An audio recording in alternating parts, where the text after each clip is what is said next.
sub-1 ERA. So we're excited to be here. We have so many analysts all over Chase Field, including Jim Callis of MLB Pipeline. We also have player development analyst from Marquee Sports Network, Lance Brozdowski. Jim, you have a couple guys you're excited to see here up close today? Well, you know I could give you like 30 guys, but I'm gonna discipline myself here and just go one. I'm really interested to see Tyler Spangler work out. You know, he came into the year as a potential top 15 overall pick, right behind Grady Emerson and Jacob Lombard among the college shortstops, some Corey Seager comps, big physical shortstop, really impressive left-handed bat.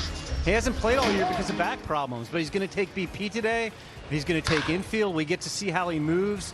This is a potential superstar if he's healthy. Really interested in seeing him today. How about you, Lance? Who are you looking forward to? Yeah, I'm looking forward to seeing Jack Natilli from Cincinnati, catcher. Year over year, massive improvement for him. He jumped from 9 homers in his first year at Cincinnati to 19 this most recent season. I love looking at the exit velocity data. I'll be breaking that down throughout this broadcast. And the big thing that jumps out about him, his average exit velocity among the crop of college talent in here is higher than anybody else, which kind of stood out to me, especially with a guy like Sawyer Stroider projected to go in the first round. So I like this kid. Curious to see his exit velocity data as he takes BP. Hopefully he sticks behind the dish, too. It seems like the defense is pretty good. Back to you, Greg. I appreciate it, guys. Thank you very much. There's a hitting group going on right now, and it could be dangerous here at Chase Field, man. It's not a safe place to be. They bring it. Ask Jared Carabas, who's at the pool every year. Yeah, he got smoked, man. I hit him in the head. It hit him in the head. He laughed it off because, look, man, I mean, he's a from Boston. He's tough. Oh, come on, man. That tickled his head. Yeah. That tickled his head. And Jared is poolside. Jared, you're going to be interviewing a lot of young stars, and you've done that for the past few years. You've got to have some favorite interviews all the time, right? It's crazy now that I'm in year 4 of doing this, and like you guys were just talking about going up there, like I was sitting at the bar the other night watching Carson Benj hit a bomb into the second deck in Philly, and I'm like, I was sitting out, but I affectionately call them my pool boys. I was like, Carson Benj is one of my pool boys. Bryce Eldridge, another one where it's like you have the San Francisco Giants. I remember that. Who are trying to inject some offense in there. Yeah, Bryce Eldridge is one of the best hitters in Major League Baseball. He's hitting almost 400 over the last month. I remember at the All-Star game going to talk to Jacob Wilson, being like, dude, we were out by the pool a couple years ago. Now you're sitting behind a podium at the All-Star game. Like, how cool is this?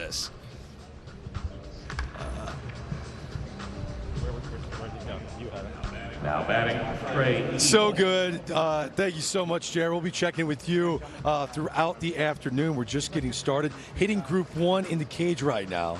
And Harold Reynolds is going to walk around this ballpark throughout the afternoon. He's got other hitting buddies that will be up close behind the cage talking about these young men's swings. Harold, who are you with? Oh, man, I'm with Mike Lowell, World Series MVP. And to my left, my homie, Jim Thome, the Hall of Famer. What's up, big fella? Good to see you guys, man. It's great. Man, this is cool. Mike, a little more pressure on Jim today than normal because his son is here. He's got parental nerves. Man, parental nerves. a little bit, huh? It's natural and so much fun to just kind of sit back and be a dad. You know, being lucky and fortunate and being able to play like we did a long time, to now watch your kid, you know, like just compete and go through all the circuits that he's done a year ago, and to get this opportunity is just really special. I can't wait for you to break down his swing and all that. But you know what? I got 2 guys that put up some big numbers in the big league. So you guys want to watch some hitting and talk? Yeah, we do. I'm going to turn the mic over, let them go. We are watching all these young guys get going. When they get a chance to swing the bat here, are you letting it fly or what? Well, I think some guys, I think you want to hold down the gear to want to let it fly early. I think you want to get your swing down. Yeah. But what I see is a lot of very advanced high school approaches. You know, you could tell the difference in the physicality from some of the college kids to the high school kids. But that gap is being shortened, I think, each year. You know, these are some big, strong kids, and they're 17, 18 years old, and they're putting, you know, the ball in the 8th row, 10th row, something like that. So, Jim, you know, you have a son, Landon, who's in this. Yeah. He's going to be a top pick here. What's different between when you were in high school and your coaches were working hitting with you as to what maybe your son is seeing and is exposed to? Yeah. I would say the biggest thing is the resources. You know, these kids have access to hitting to hitting instructors, to video, to listening to MLB Network, the breakdowns that we're fortunate to be able to do, and then knowing your swing. Going back to Charlie Manuel years ago, you got to know thyself. And if your game is a certain way, let's work on that game to the best we can and make that who you are. That's your identity. I mean, look at the instant feedback. I mean, it's on the big screen. Yeah. Literally every swing. Every swing to get the exit, the launch, the distance. You know kind of what you're doing, and I think you have to have a happy medium between chasing the numbers and understanding your swing, because you could see 100, but if you pull it foul, is that the right swing? So, you know, you have to. Everything in moderation works. I'll throw that to our expert at the desk over there, Greg Amsinger. Greg, I don't know. I think 100-mile-an-hour exit velocity. I'm taking that, fair or foul. Back to you, Greg. We got way more out here. This is gonna be fun. Mike's got his knowledge. Jim Thome. It's gonna be awesome. Back to you, Greg. Get back over here, man. Thank you, Harold, with Jim Thome and Mike Lowell. Jim, as you're watching some of these young men right now, we got Rocco Maniscalco. Yeah. He's a switch hitter. Before that, we saw one of the young, dynamic defensive players here, Aiden Ruiz. Yeah. Are you closely watching the switch hitters, these young high school switch hitters, to see maybe what their strength is? Yeah, so for me, Greg, I was able to be out last year when Lando was on the summer circuit and really have watched a lot of these kids. To your point, these switch hitters, they're baseball players, right? Like, they're high school, they're baseball players, but yet really talented in all the aspects of their game. And that's what's fun for us coming here and just watching them and seeing all the great things they do. Well, let me ask you about the kid in the cage right now, Ethan Bass. He's from the state of Illinois. I know him well. Tell me about this young man. I mean, I love Ethan. Ethan is a kid from Northbrook, Chicago there, and is every year he just keeps getting better. The physicality, his swing adjustments that I've watched him make, he now works the ball to right center on over to the left field line. And when you get a young kid, I always say this, when you can get a hit the opposite way to right field as a right-handed hitter, and you can now swing your field all the way open and open all of that up, I think that's when you start having success. Yeah, no, he's a good-looking hitter, Ethan Bass. This is Trey Ebel. Now, we know his family well. Jim Callis, you're taking a look at this entire hitting group right now. Anyone standing out to you, Jim? This group is so good. This is what's great about the Combine, Greg. All these guys could go in the top 50 or 60 picks. I think the best offensive player of this group might be Taj Marsh, physical shortstop from South Carolina, really rose up boards this year. Hits for some average, hits for some power, some good instincts, and a strong arm as shortstop. Right now, may be able to stay there too. Yeah, I mean, look at this guy. But this whole group is super, super interesting. Like I said, I think all these guys will be gone by the end of the second round. Tell you, the one thing I'm seeing here, Mike, is the buggy whip. I mean, you can see the finish in the back. It's his slapping the back of his back. He's got so much buggy whip in that thing. I mean, I think it's those fast twitch fibers, because you see half these kids haven't grown into their frames yet. So when you see, for me, it's the athleticism and the bat to ball contact with authority. You say, okay, what is he going to look like 3 years from now? This is going to be a different person with those skills. Now it turns into a bona fide big leaguer. Hey, let me ask Mike Rizzo a question. Mike, when you see these guys, like when they come work out for you in Washington when you were there, or you saw them here for the first time, what would you look for in a player the first time? I've been your area scout saying, here's what this guy does. You got to come see him. What are you looking for? Well, you're getting a view of him, and you're measuring up. You're giving him the eye test first of all, and you see what his body looks like, and what does his frame look like. You're looking at the parents, you're looking at the family members.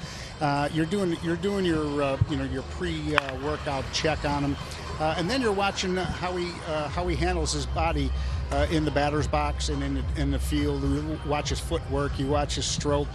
You know, you watch his balance and bat speed in batting practice and that type of thing. And you know, when you look at this group, this is a talented group of young hitters right here. You know, with this Rocco Maniscalco is first of all, I love the name Rocco, and second of all, you know, you're talking about one of the youngest players in the draft, switch hitter with power already, and he's got a good stroke to him. What a great body, and you know, the future of these guys. When I look at these players, I look at this 17-year-old hitter right here, and I'm looking at him 3-4 years down the road as a 21-year-old player, and you know, the ceiling is so high for these guys because they're so polished at such a young age. Hey, let me like ask you about that real quick.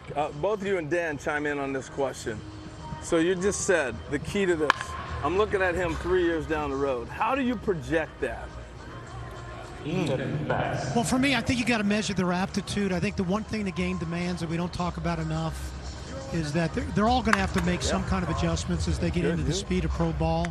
So I think it's easier to measure their physical skills. I think aptitude, and then their human analytical skills, how they're going to handle the pressures and expectations that come from playing this game day in and day out. All right, well, I'm just going to grab Rocco and get a chance to talk with him anyway. We don't have the camera on, but you can talk. So, hey, man, 17 years old, youngest guy here. How fun is this? Man, it's amazing. I love it. Yes, sir. So you've been switch hitting how long? Since day one. One thing I noticed with you that's very rare with switch hitters, you have the same stance on both sides. And that's very rare. Who started you doing that? I mean, it was kind of me. I mean, it's kind of just natural for me. I feel like it's easier just to copy the same thing, switch over, and, you know. All right, I'm going to turn on my inner Greg Amsinger. The biggest question here would be, you reclassified for this draft. You are actually a junior. You would be a senior next year. Why did you reclassify to join this class? Because I believed that I was ready for it. I was ready for the jump. Yes, sir. Well, that's it. There ain't no another need for that. All right, go get him, man. Appreciate that. Because I'm ready for it, Greg. What do you think of that? I love confidence. You know that, Harold. That's kids oozing with it. Rocco Maniscalco joining us here from Oxford High School in the state of Alabama. He's verbally committed to Mississippi State, putting on a show with crazy exit velocities already. We are just getting started. 5 straight hours of the 2026 MLB Draft Combine is coming your way. Trey, when we come back next, we're going to...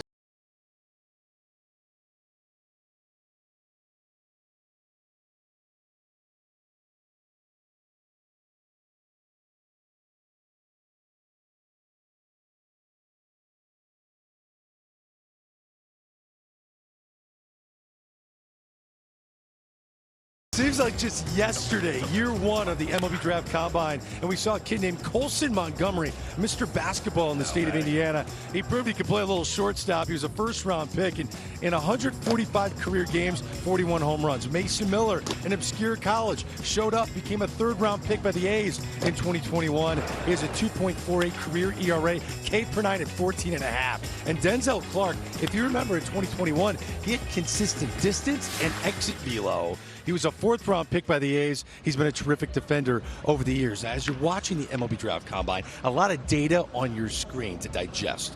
Lance Brozdowski, can you help our audience kind of follow along with what to pay attention to? Absolutely, yeah. So top right of your screen, you're going to start seeing exit velocities popping up. Just to give you some baselines in terms of what we've seen in Major League Baseball this season, the hardest hit ball we've seen in the majors is 119. That was by O'Neal Cruz. Average home runs right around 104, and a hard hit ball is 95 plus. Those might be pretty common for anyone who's watched baseball. You'll see that often pop up right under the score bug. If you're watching a game, it'll tell you the exit velocity of a home run. So again, there's a lot of qualifications here. These kids are going to grow, especially the high school ones. That's going to push up bat speed, push up exit velocity.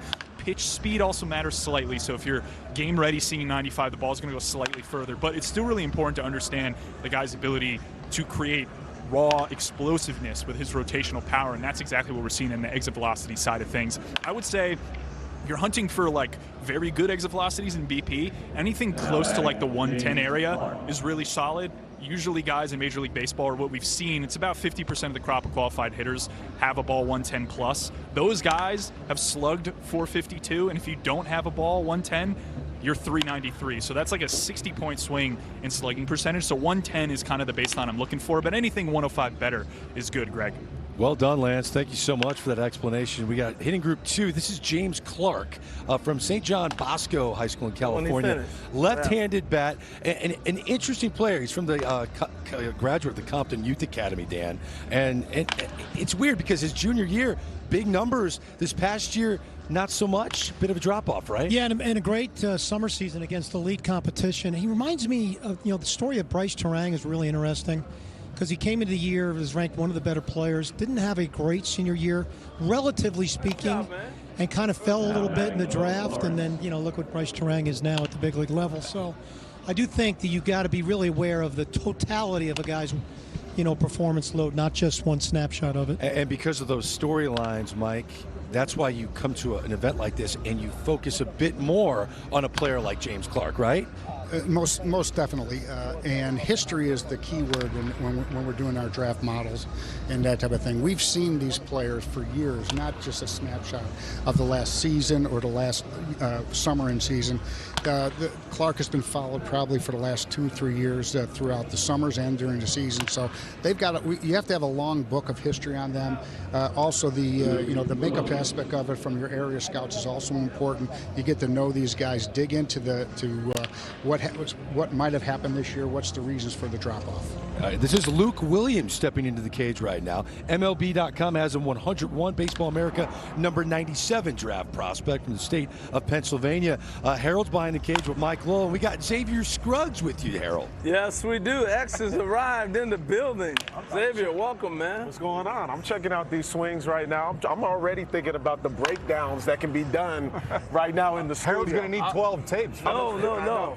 I'm on the network doing that stuff. He's taking over the internet. I flipped through Instagram and X is bringing another one down. Well, I'm looking at Luke Williams and seeing how short, compact the swing is.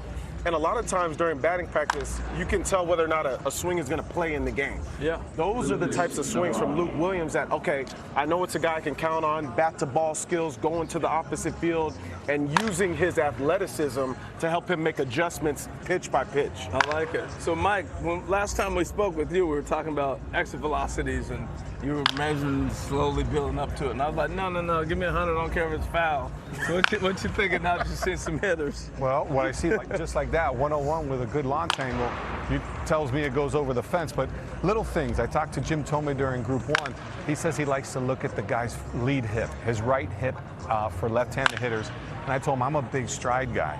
I'd like to look at guys where they land because, do they cut themselves off? Because that pitch that's inner third sometimes is the mistake. Yeah. But if that stride, you cut yourself off, all you got to do, you got to open up so quick, you're just going to be able to foul the ball off, or you're going to be able to keep that ball fair with authority. So I like looking at, stride, finish, and I love completion of the I swing. love it. That's the beauty of hitting. And that's why everybody's so confused by it, and that's why it's so difficult. Because Thome might tell me my front hip, you might say, hey, it's your stride, and I'd be looking at Mr. Clark here going, finish your swing. He likes to do the extension drill, you know, there's all kinds of different ways to hit the ball. He's starting to get extended now. Yeah, but that's the beauty of hitting. And I'm just saying this to younger hitters. You don't get so caught up in loss. Yeah, there's not one way to hit. Everyone's different. Everyone has different strengths and weaknesses. So you can't tell Mr. Clark and Bo Lawrence the same way to hit. It's a different person. It's a different set of skills that you bring, different size, and different physicality. So, which is what I love about this. You really have to analyze and evaluate on a case-by-case basis. So, X, I was joking with you about being all over Instagram, but you are, and that's cool. But a lot of people on Instagram don't know what they're talking about. Right, I'm just being straight up honest. Yes. So, advice to kids who are at home watching us right now, and they're scrolling. I remember they messed up my daughter's swing. I had to fix it. Oh, what are you looking at? What are you doing?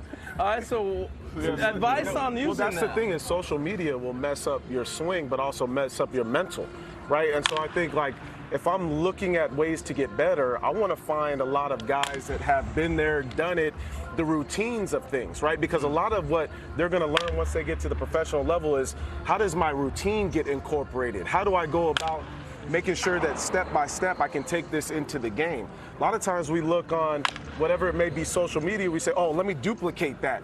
but you don't know the steps behind it. And I think that's what's most important is how do we create the right routines for young players to where they can take it into practice, take it into game, and then trust it. I think I love that. We all know it's important to trust those things, and that's what you got to be able to do. And routine, and then I'm throwing it over to Greg. Well, let me talk Mike Lowe 1 second, and then I'll throw it back over to Greg real quick. Well, Greg, go ahead, and then Mike can chime in with you. Before this group gets completed with their round, we're watching Lucas Naraki, a two-way player that he's considered one of the best sliders in the class. A lefty potential reliever. Bola Ranch, Luke Williams, James Clark, Jim Callis. We're watching this group. Who is standing out to you right now?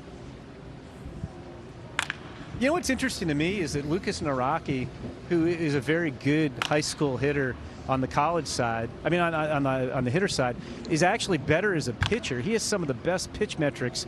But again, this is another great group. Bo Lawrence, you know, as you mentioned, Greg, I had him going 20 in my last mock draft. James Clark has some helium after kind of a down spring. He's rising back up.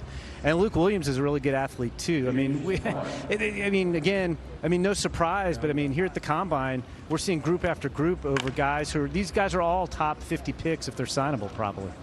And I'm sitting here with Dan O'Dowd and Mike Rizzo. Of this group, Dan, is there anyone catching your eye right now? Yeah, Bo Lawrence. I think Jim's got him too low on the draft board. Really? Just kidding you, Jimmy. Yeah, I mean, when I see young hitters backspin balls into left center, I'm all on him. And like they talk about, he hasn't learned to pull the ball yet. I could care less. That'll happen with maturity and strength, and he learns how to leverage some of his body, but his ability to backspin a ball in the off gap is pretty impressive. Mike, did you see anybody jump down? Yeah, the Clark kid is to me could be a diamond in the rough. He's a little less polished in the batter's box right now, but looks his raw skills seem to be could be in the elite category. He looks like a guy that has a plan at the plate and really. A coachable stroke that I think that you couple with that athleticism, you're going to have something special. Okay, so let's watch this swing real quick, Dan. Tell me why you like his swing. Just watch. He's got separation. Okay, when I watch a kid's jersey wrinkle from the backside, that means his hip is opening as he counterclockwise moves up top, and he stays through the ball with backspin the other way. I've never taken one swing here, and there was not been one ball that had topspin on it until I just said that, and he just hit one. But just look how he stays through the ball so well, Greg, and how his upper half and lower half, there's a disconnect. There's monster power in this body and bat. Love it. I love it. Harold, who are you standing by with right now? Hey, I'm standing with James Clark, and James and I were just talking about this, being here. He's been through a lot of different programs with Major League Baseball. How's this Combine stack up with the other program? I'd say that, I mean, this is at the highest level, the MLB is putting this on, so being out here getting an opportunity to do this event, it's a pretty surreal experience. Yeah, you're a Duke commit, and I know a guy that Greg Amsinger follows every week, Mr. Walker, with the Cardinals, was a Duke commit. What was the attraction to Duke for you? Yeah, I'd say it's just the best of both worlds, high-level academics, high-level baseball, so what Coach Moose is doing out there with the program, he's really bringing in a lot of stuff, bringing in a lot of attraction and attention, so it just felt like the perfect fit.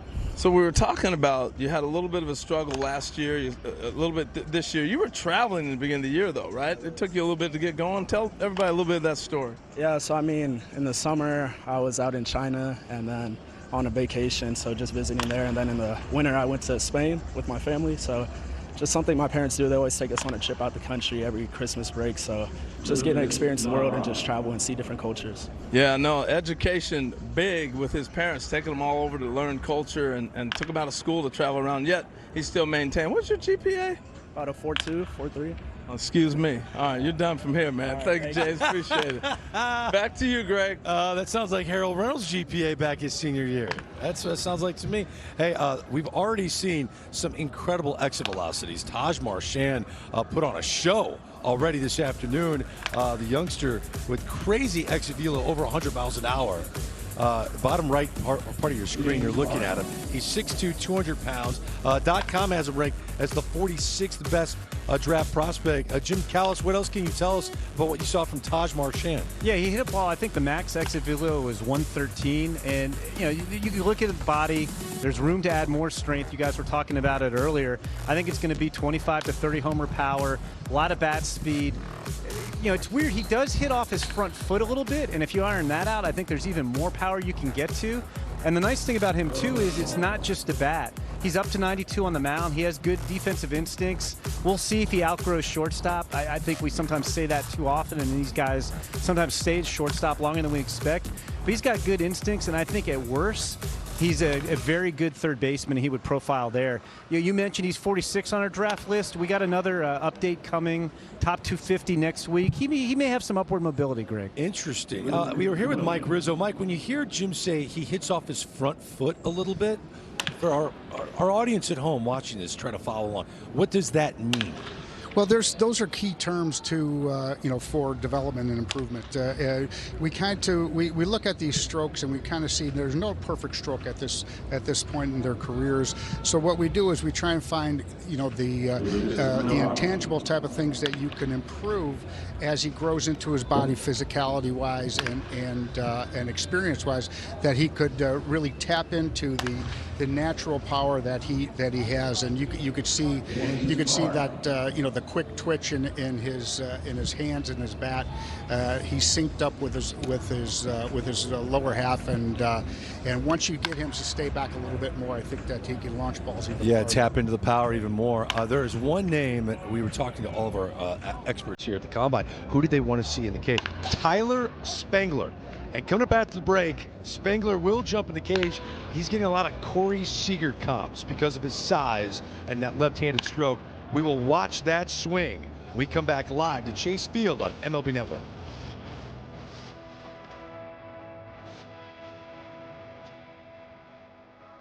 It all started here, the framework of a nation drafted by history's boldest visionaries. We, the people of the United States. Now, baseball's sharpest minds gather at the same fateful site to draft their own blueprints for sustained success. Tonight's a chance to make a franchise-altering selection. That's what makes our draft so compelling. The MLB Draft, presented by Nippon Express, July 11th. Coverage begins 1 Eastern on NBC and continues on MLB Network at 2:30. The 2026 MLB Draft Combine rolls on live from Phoenix, Arizona. We've got our next hitting group about to step into the cage. Mulivai Levu, who played at UCLA. Jack Natilli, catcher, University of Cincinnati. Tyler Spangler, a high school shortstop from California. And Dee Kennedy, shortstop at Kansas State. Actually, let's get the K-State baseball coach, Pete Hughes, to introduce us to his all-star shortstop. And your fellow Bruin hit. Kick and hit, man.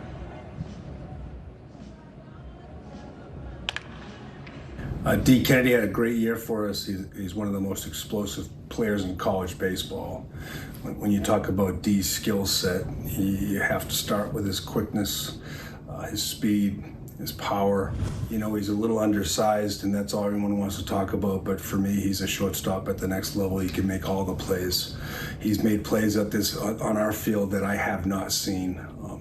He can throw from every arm angle, from anywhere on the left side of the diamond. He can hit home runs, but truly a special talent. Someone's going to get a really good player. That was Pete Hughes of Kansas State. Dan O'Dowd, you know this kid well, Dee Kennedy. He started his career at University of Texas as a second baseman. You could see the twitchiness from day one, but honestly, very humbling for me. I mean, this guy didn't hit spin at all. So I said, man, he's going to have trouble because he doesn't pick up spin. And honestly, this young man figured it out. He had a monster year. He's an explosive athlete. Always could hit a good fastball. But again, he's now figured out to hit spin. He underwent LASIK surgery last year. I saw that. I think it actually helped him with recognizing breaking balls out of the hand. His average in 2025 was 279. This past year at Kansas State, he hit 357, 20 home runs, 69 RBIs. I mean, he's going to be running out getting LASIK surgery. I might do it after the show.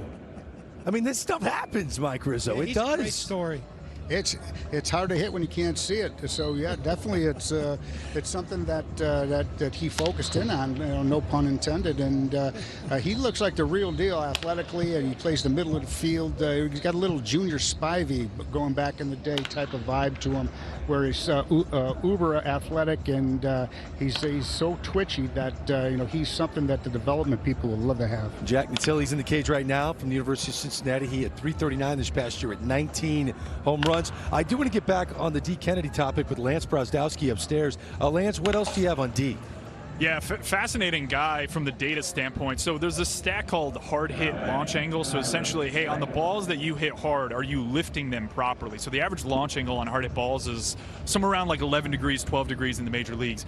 Dee Kennedy was up at 21 degrees. So he has a really good ability when he fires properly and everything's sequenced correctly. He lifts the ball really nicely when he hits the ball hard. And to Dan's point, he started seeing spin, but man, this dude just absolutely crushes four-seam fastballs, slugged .817 against them this most recent season. The league average in D1 is .491. A little bit of a zone contact issue, but there's no chase. So I almost wonder whether a team looking at him goes, okay, we see a little something with his swing that will allow him to make more zone contact, allow him to continue to do damage at higher levels against really good fastballs, Greg. Yeah, Lance, thank you. Tyler Spangler, a top 50 draft prospect, just stepping out of the cage right now.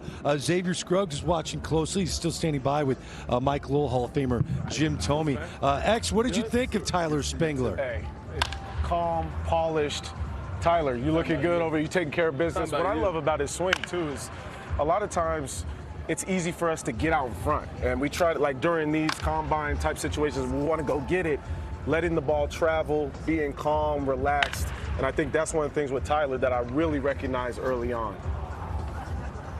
Mulivai Levu. You got it now. I'm out. Yeah, Greg, I'm out of here, man. I got kicked out. I wasn't worried, Harold. I wasn't worried. But we're good. But I'll tell you, Greg, we see this group, left-handed power guys. I'm going to shift it over to Hall of Fame left-handed power guy. Jimmy, what do you look for? Like, give me like a little nuance of something you peek at to say this translates. Yeah. So for me, I look at, when I look at a hitter, what is their first move? Do they lift the leg? Do their hands stay quiet? Do they load? Do they load their hands? And then if they load their hands and they leg kick, does that connect, right? Does that connect? And when you see rhythm free, you know, like think about it, all the great hitters, they were loose, they were free, and they were then, once the baseball got into the zone, that's where the violence of the swing came through.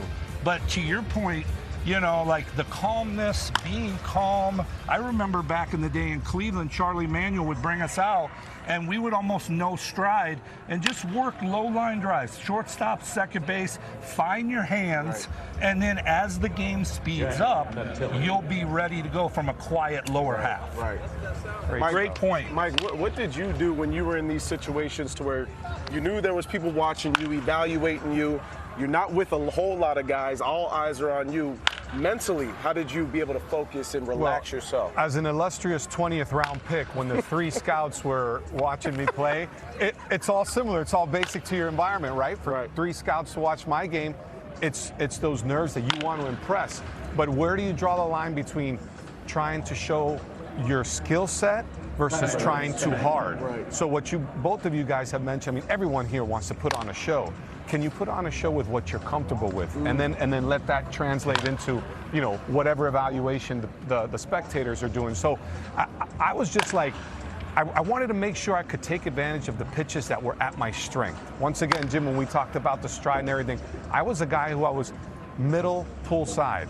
So if I had to make sure that my load and my stride were in that synergy that you were talking about, Jimmy, so that I could put myself in that good position. And you see this, I go back to when I'm an 18-year-old senior, and the mentality and the polishedness of these guys is light years ahead of where, you know, I was. Yes. And that's where I think the game has developed. The kids now have so much more knowledge, so much more feedback, that it allows you to develop so much quicker. And we see what we're seeing here. I mean, these guys are taking the ball deep in big league parks with wooden bats that they're not used to doing. Look at this right here. Right. Way deep. Well, Mulivai Levu is one of the guys I got to see at UCLA, covering him last year, and the development into this year. He's also a great first baseman, Gold Glove-wise. So one of those guys that plays both sides of the ball. What are they saying about Levu over there, Greg?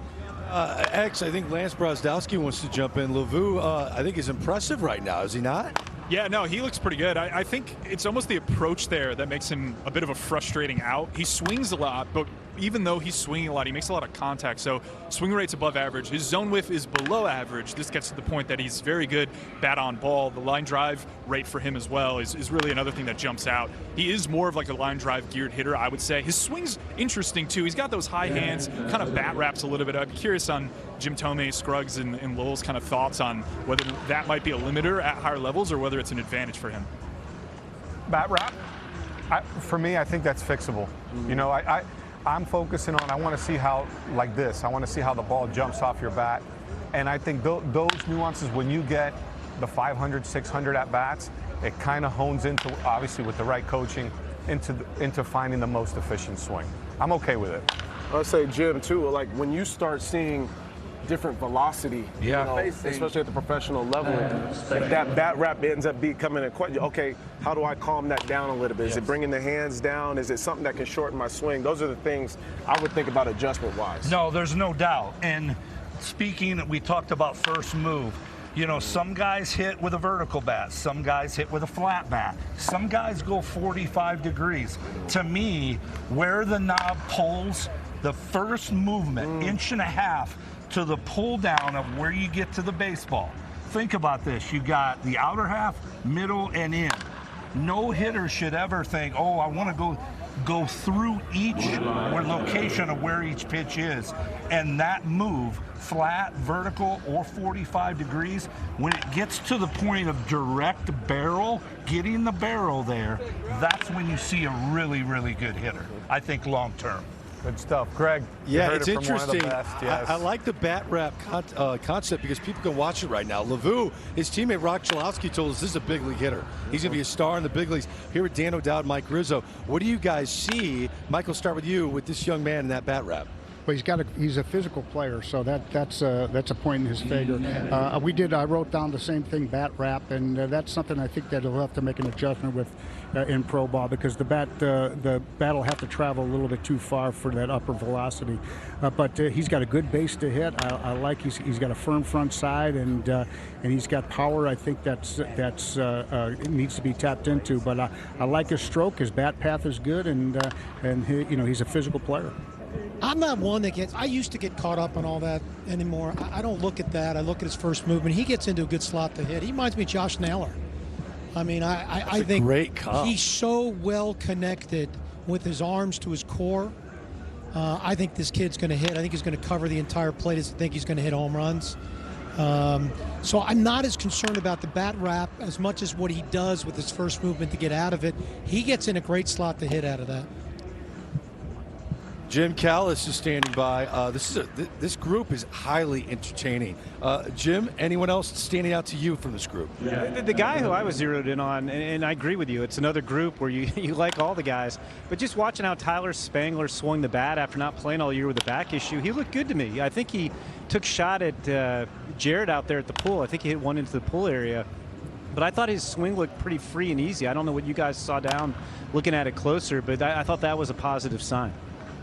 No, I know X was a fan. Swinger for me. I mean, he's got a beautiful stroke, and I think that there's a lot there to like, and say that the physical injury is in the past. I think that this guy's got a bright future. Looks like he can really play. He was one of the best performers on the showcase circuit last year. If you saw him last summer, you would have thought, okay, that guy pretty easily is going to be a top 10 or 15 pick. I think he's one of the bigger wild cards in the draft right now. I mean, it's hard. I mean, Dan, both you and Mike, we're in the business of making draft picks. It's hard to take a guy with a high pick who literally didn't play all season. I don't know. I think if you, Mike, and you can jump in here, Jimmy, I think if you love the body of work, I look at that as an opportunity because other clubs are going to get scared off of him. But if you believe what you saw in the past and his back is healthy, I think it creates a great opportunity to nail a kid that you may have to draft a lot higher to get prior to going into that. Agreed, Dan. I mean, these are what makes your drafts. You got guys that, again, history. It's not a snapshot of the last 3-4 months of his baseball career that he was hurt, but it's the last two seasons that you've got the book on this guy. You know his history, you know his background, you know his makeup, and you've seen what you had to see, throughout his 2 or 3 years that you've watched him. So I think that often opportunity comes in strange ways in the draft, and there's a Hall of Fame list of players that drop because of certain reasons, performance-wise, injury-wise, and that type of thing. That when you pull the trigger, you got a really good steal in the draft. Jack Natilli's in the cage right now. Dan O'Dowd, do you have a comp for this young catcher? I mean, his setup, physicality, and how he approaches the hit looks exactly like Sean Murphy with the Braves. Oh, that's great. I mean, Sean's had a great career at the big league level, too. A little bit more geared right now for home runs, but I think his game is built around power. He's got a power arm behind the plate, and obviously he's hit for power. All right, let's take a look at most batted balls with exit velocity of over 95 miles an hour and a launch angle of 15 degrees or more from hitting group 1 and 2. Luke Williams, 10 such batted balls. Mike Rizzo, does that impress you if you're sitting here in the combine with your group that Luke Williams was able to put 10 combinations like that together? No question. It's it's data that we would use in the draft room and put it into piece the pieces together and make the puzzle look like the final guy that you're going to have to pull the trigger on. Tyler Spangler, trying to get into that first-round.com, had his number 49, Baseball America number 32 draft prospect. We still, if he helped his cause as we get closer to Philadelphia. Hey, still ahead of the MLB Draft Combine show. Cole Prosek steps into the cage. He's considered one of the most advanced high school hitters in the nation, drawing comps to Alex Bregman. We'll watch him live when we come back to Arizona.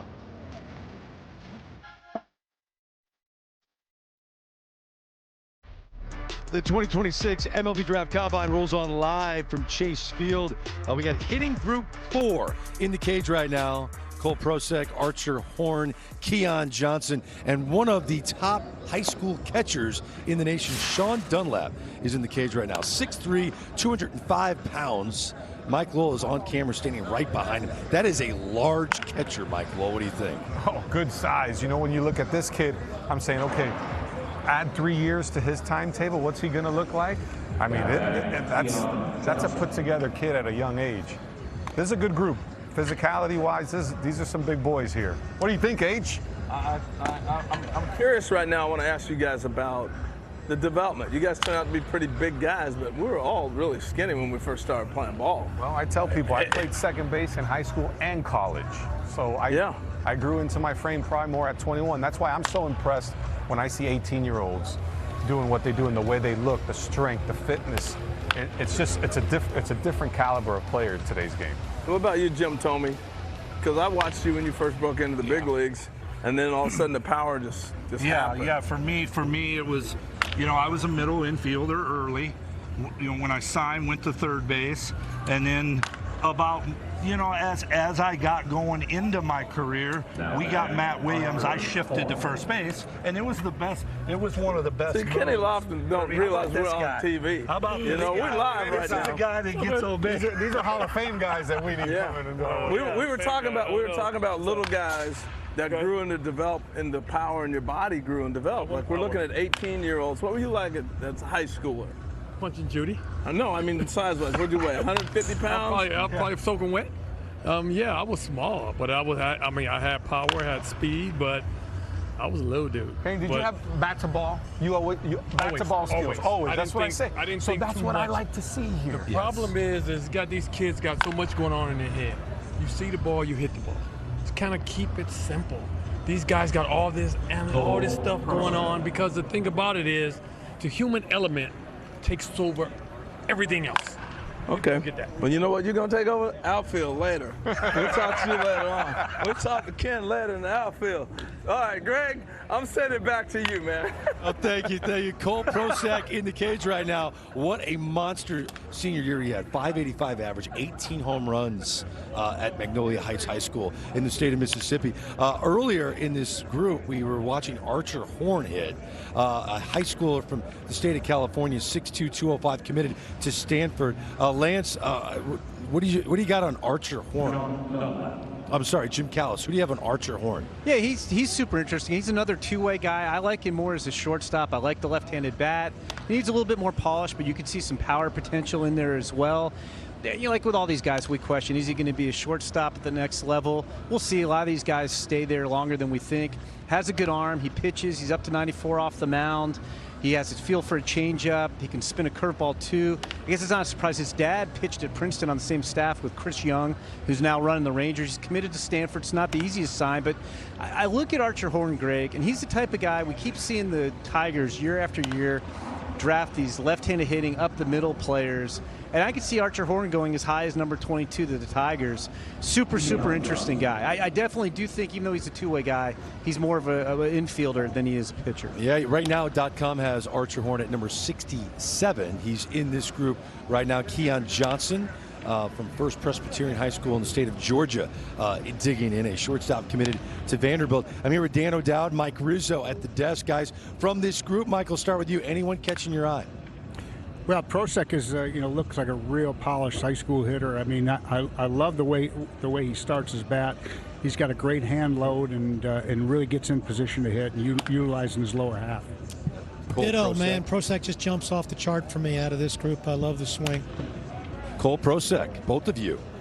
Right now, Prosek by .com, number 33 draft prospect. Yeah, I wonder from Jimmy. I mean, you got to list him as a catcher. Jim, can he actually catch? Yeah, he's new to catching, and I think it's interesting. It's an interesting dynamic. I actually am curious what you and Mike would say about this. I love the bat. Personally, with guys where I love the bat, and I'm not sure if they can catch because he just hasn't done it a whole lot. I mean, he does show promise back there. I'd rather maximize the bat because if you put him behind the plate, it takes more time to develop, and it takes some wear and tear on his offensive production. But obviously, if he's a catcher, there's a lot more defensive value there. He's Mike, probably best I case don't know third base. What do you on do? This one, but if you can find a guy that can hit like that can catch, I think I'll take my time trying to develop because they're just so hard to find. Oh, there's no question. He's a 19-year-old high school kid, and his bat is well ahead of his defense wherever he plays on the diamond. But that stroke plays and looks like he's going to have some power and uses the whole field. He's a gap guy. If he can catch, he's got a chance to go really high in the draft, and it's all about your development. He throws the ball good enough to catch, and if he can play somewhere in the corner or behind the dish with swinging the bat, that's the secret to success. Mike, what is it about this kid's swing that you like so much? I just like the way he's in sync with his, he's got that beautiful little hand load that gets him in a power position. He launches the bat well on a stiff front side and uses his lower half beautifully. Interesting. Well said right there. Yeah, I love hearing really that kind of stuff. Harold, when you hear Mike Rizzo say that about Cole Prosek, who's walking right by you, I think you're going to interview Cole right now. That's high praise. No, big time high praise. They're praising you over there. They're loving you, Cole. Yes, sir. Yes, sir. One thing that Mike Rizzo was talking about was your coil. When did you start doing that? Where'd you learn that? I've had it for probably, I'd say my whole high school career. My mom, kind of honestly, she's been the one helping my swing throughout my whole life. So, Is that right? Yeah, she played college softball, so she knows a bunch. So, her and I'd say my uncle as well. He played Major League Baseball. All right, so show me real quick. Show me your setup and what you're thinking with your hands. All right. Just get a little rhythm back here. So I can just not have them stand still, get a little rhythm, then go straight to the ball. I love it. See, instant analysis, Greg. Go ahead. I know you got hit again. Thank you, man. His hitting coach Mike is Rizzo, mom. you're right on it. His mom's the hitting coach. So good. That's great. Yeah. Keon Johnson getting a chance to take a few swings here. An excellent opportunity for him. Currently, he's ranked outside the top 100 by both MLB.com and Baseball America. A young man that's got some pretty impressive exit velocity already so far, but a kid that you can dream on, right, Dan? These are the kind of kids you can dream on. They're the hardest ones, Mike. I don't know how you feel about this, but this is a deeper projection draft for me. And so these are the ones I was always in a tweener on, Greg. Is this kid better served going to college, the physical development. You don't want to make a mistake on this kid, one, from the place you have to take him, number two, for him, too. You want to get him right. there's no question that he's got a decision to make if he feels he's ready. Physicality-wise, he looks perfectly ready and to have normal development and grow into a good player. But he's going to be a certain flavor for certain organizations that that's a good these point. Development type of guys, and some organizations are better than others at taking that the raw, quick twitch athletes and make them into a baseball player rather than having a baseball player that's a quick twitch athlete. So Prosek's back in the cage. We just saw Archer Horn. He's walking out now, number 31, and Jim Callis said he wouldn't be surprised to hear his name in the top 25 of the first round of the MLB draft. So the bat is clearly getting buzz. Harold chatting with Archer right now, but Archer Horn helping his case. Harold is standing by with Archer. Harold, this young man's impressing a lot of people today. Yeah, he is. Arthur, I got to talk with you. Jed, you can hang here. Jed's all up on him because, Jed's a Stanford grad and you're a Stanford commit. How cool is that hearing that Jed Lowry went? I mean, that's awesome. He has no idea. Hey, we're going to turn around because the camera's back this way. So talk to me about being at the Combine. You enjoying this? Yeah, I mean, it's been amazing so far. I love being with my roommate, Tyler. He's going to Stanford as well. And yeah, I mean, the experience has been awesome. So when you went to visit and you started narrowing down college and possibility of still here going pro ball and you hear all the different things that are changing, how'd you settle on Stanford and what are you thinking about what you're hearing with college and pro and everything else? Yeah, I committed pretty early. It was my freshman year, and I really valued going to a school that both had a good program and was really good academics. Man, you had some amazing academics in grade school then. I mean, you committed your freshman year. When did you commit? Committed to Stanford as a freshman? Oh, I wouldn't even have gotten close to getting in as a freshman. I committed after my junior year. So, yeah, it's a different world, though. So, Jed, what was the benefit of being to college? What did you grow and develop as a college player? Well, I didn't get drafted out of high school. I probably wouldn't even actually been invited to something like this when I was coming out of high school. So to see these kids, like just physically looking at these kids now, you can tell that they're more ready than ever. So I needed that college experience. Once you get into the minor leagues, you're kind of living your life, right? Yeah. Like, you're on your own. I'm going to get back to Jed later. So I'm going to let you get back to hitting. All right, what are you trying to do when you're hitting? What are you working on real quick? Then I'll go back to Greg. Yeah, I mean, just catching the ball out in front, getting good point of contact, and keeping my direction towards center field. All right, I'm expecting you to hit one. Let's go off the scoreboard. Give me one off the board. Anything for you, Harold. That's Archer Horn with Harold Reynolds. I want to go back to Jack Natilli, the catcher from the University of Cincinnati. Some tremendous exit velocities he put on display earlier. 6'3", 198 pounds. He hit 19 home runs this past season in college baseball. Natilli, a kid that you've been watching closely, Dan O'Dowd, and I think he put on a show so far this afternoon. Yeah, Pennsylvania kid, went to Rutgers to start his career, so he's a Northeastern kid. This guy is just built for power. I think he's got a plus arm behind the plate, Greg. He has power to all parts of the ballpark, and you can see with his approach, he's going to hit home runs, and I think he's still developing as a player, as a Northeast kid. Baseball America has him ranked number 58 on their list of top draft prospects. MLB.com, number 87. Well, no matter what publication you follow, everyone loves Grady Emerson, a young high school shortstop that might be the #1 pick in the upcoming MLB draft. When we come back at the Draft Combine in Phoenix, he'll be poolside with Jared Carabas. Grady Emerson live on MLB Network after this.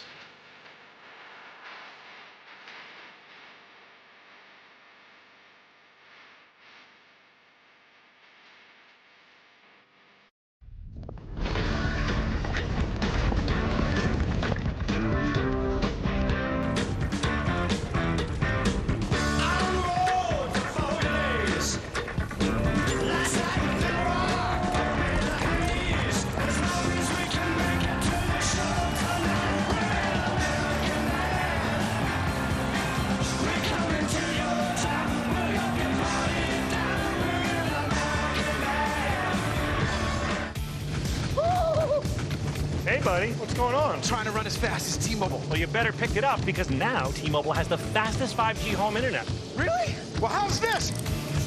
T-Mobile's even faster. It is? Yep. Show me. Watch and learn, my friend. This is how fast T-Mobile home internet is. I'm okay. T-Mobile now has the fastest 5G home internet, just $35 a month and a 5-year price guarantee. Don't be mad. Do you have any glue? The day I was diagnosed with stage 3 ovarian cancer was a gut punch like I've never felt before. What motivated me to fight was my children, and I'm not a quitter. The little things that I appreciate are a phone call from my mother or an interruption from my daughter. I feel like cancer has helped me find out what is important. I am Tammy. Ovarian cancer does not define me. We are AbbVie, stepping up to the plate in cancer medicine for people like Tammy. AbbVie, official pharmaceutical partner of MLB. With SafeLight, you can get that fixed now and pay later. Fix now, pay later? SafeLight offers flexible payment options and anywhere mobile service, so you can get it fixed here, or here, and pay later. Go to safelight.com today. SafeLight Repair, SafeLight Replace. Behold the DQ $7 meal deal, built to satisfy. Full-sized foods that really fill you up. Upgrade to a small blizzard for just $2, like the limited-time drumstick with peanuts. DQ, happy tastes good. At Ace, we know whether you grill with charcoal, gas, pellet, or griddle, we've got the perfect grill for you. Because only your local Ace has all the best brands in one place, like Weber, Big Green Egg, Traeger, and Blackstone. With free assembly and delivery of your new grill, along with all the sauces, rubs, and grilling extras, you'll have everything you need for your perfect barbecue. That sounds pretty perfect. Around the block, what you need in stock, with service so good it's guaranteed. Ace is the place with the helpful hardware, folks. Doug. That name on your shirt, it means something. Because Liberty Mutual customizes car insurance to save people hundreds. Tommy, stop that. Now let's get out there and play like it. Again, Doug? Parents need to stay over there. Sorry, Coach. No, so get your little buddy. Levu, no! Only pay for what you need. Liberty, liberty, liberty, liberty.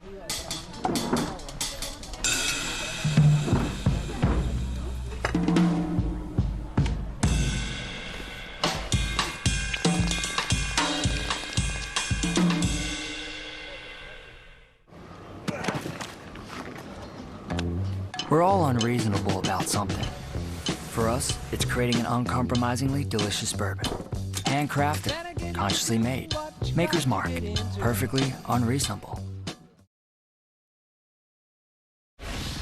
It's really cool. You know, obviously not a lot of 17-year-olds get to experience this, but I'm just very humble and very blessed to be a part of it. Just seeing it finally go in the glove and knowing that was the winning catch was obviously so cool. And I just started jumping. I didn't know. I kind of blacked out there for a little bit. I'm not going to lie, but it was really cool. I don't know. I'm going to go into my senior year of high school. I'm going to play ball there, and then we'll let the rest take care of itself. 3-on-3 home run derby event. Multiple cities all over the country held this. So much fun. They always include one amateur player. And in the stop in Utah, Home Run Derby X watched Grady Emerson at the age of 17 lead the Dodgers to victory last year. He almost hit 40 home runs over 2 rounds. An incredible performance. Right now, MLB.com has him ranked the #2 draft prospect in the country, and he's standing by poolside with Jared Kravis. Jared. That's right, Greg. I do have Grady Emerson out here by the pool. It's the first interview of many, but the one that I, no offense to everyone else, am probably the most excited about conducting because this is the 4th year in a row that we've had the winner of the high school player, the Gatorade High School Player of the Year. Those draft picks have gone, I believe, 3rd, 9th, and 6th. Is there a part of you that wants to join that fraternity and be the highest drafted player out of that group? Oh, absolutely. I mean, just the competitiveness in me. I mean, obviously, I want to be one of the higher-rated high school players drafted. So, but yeah, no. I mean, if I could join that line, I mean, I wouldn't be mad at all. I'll tell you that. There's some studs in there, and it's very cool that year over year getting to do this and seeing guys progress and how far or how high they go in the draft. You this year hit 508. That's not an on-base percentage. That's a batting average. That means that more often than not, more than 50% of the time, you're getting a hit. Take me through the mindset of like you're stepping into the box. Like, are you getting disappointed when you don't get a single hit? No, I mean, honestly, it was just like I felt comfortable every time I stepped in a box. I was super confident. I feel like I went in there with a great game plan every time, thanks to my head coach, Rusty Greer. But yeah, I mean, if I didn't get a hit, obviously it's like the average went down a lot. It was kind of funny seeing that. But no, the main focus was just like putting a barrel on a baseball and just seeing kind of what happened instead of focusing on just getting hits. And the more I did that, just the higher everything went. So, I mean, if you hit 508, that obviously means that you've had some ridiculous games. We saw Bryce Harper hit for the cycle over this past weekend, and they were like, oh, have you ever hit for the cycle before? He's like, yeah, one time in college, I think what do you say, like 7 for 7 and like, 3 home runs or something like that. When you hit 508 and your OPS is over 1,300, give me your most ridiculous stat line that you had in one single game. Yeah, so I think 2 games stand out. So there was one game I was 3 for 4 with everything but a single for the cycle. I think I had like 7 RBIs that game as well with 3 or 4 stolen bags. So that was a pretty good one. And then another one was against a team called Southwest Christian. I was 3 for 3 with 2 home runs and a ground rule double with 4 RBIs that day, or 3 RBIs that day with another couple stolen bags. Did you get the dub? Oh, we got the dub. Yeah, got the dub. Absolutely. Yeah, absolutely got the dub. I saw some of your comps were who do we got here? JJ Weatherholt, Kevin McGonigal as your comps. People love going with comps into an MLB draft, but I feel like every individual player has their own guy in particular where they're like, I see my swing in this guy, or I model my game after this guy. Who would you say is yours? Yeah, for me, and obviously a little biased, I grew up in Arlington, but it's Corey Seager. I've always tried to do stuff the way he did it, whether it's his left-handed swing or kind of the way he approaches just being a shortstop. Like, I don't know, just watching his game and just seeing the fluidity and everything he does, like, I try to implement that into my game as well, and I feel like the more I do that, the more I feel like a big leaguer, and obviously it's nice having a role model like that who's a 2-time World Series MVP and all of that great stuff. I love that. Greg, just be on the lookout. We're at the Gatorade High School Player of the Year. We're trying to get the highest draft pick we've ever had at the Combine, and this might be the year. Yeah, he could be number 1 or number 2. Grady Emerson with us live on MLB Network coming up. Enough of the exit velo and launch angle. Let's look at the leather, okay? We saw Archer Horn at the plate coming up. We're going to see his plus arm in the field. Third baseman, shortstops, they take the diamond. Feet in the dirt next.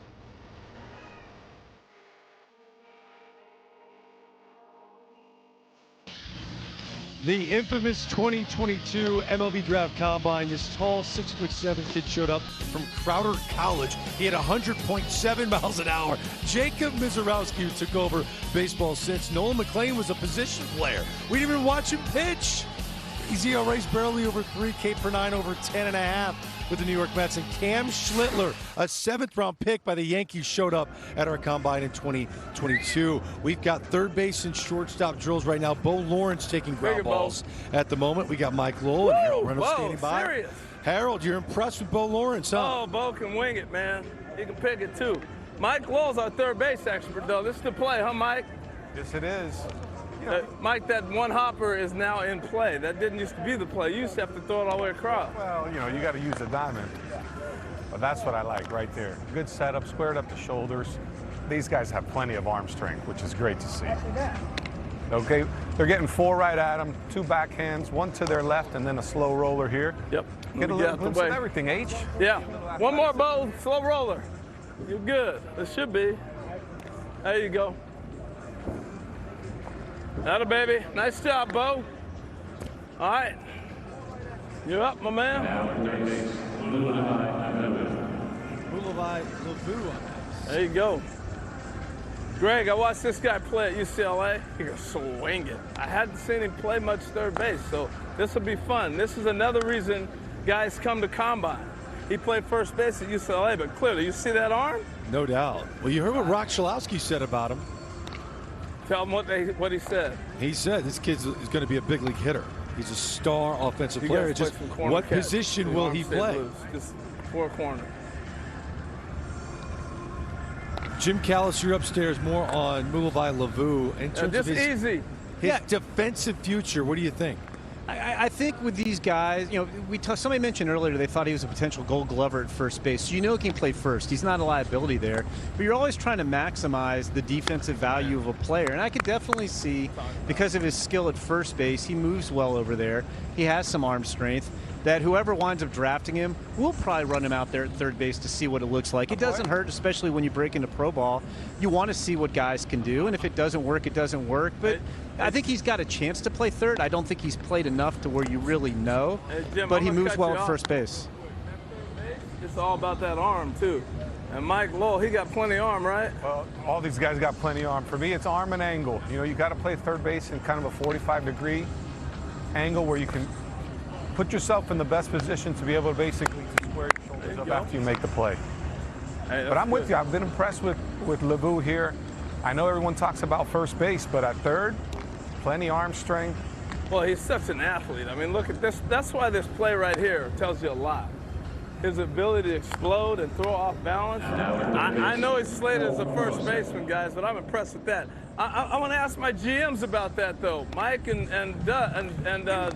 and you, Dan, what do you guys think about him at third? I like him as a third baseman. I like him playing first.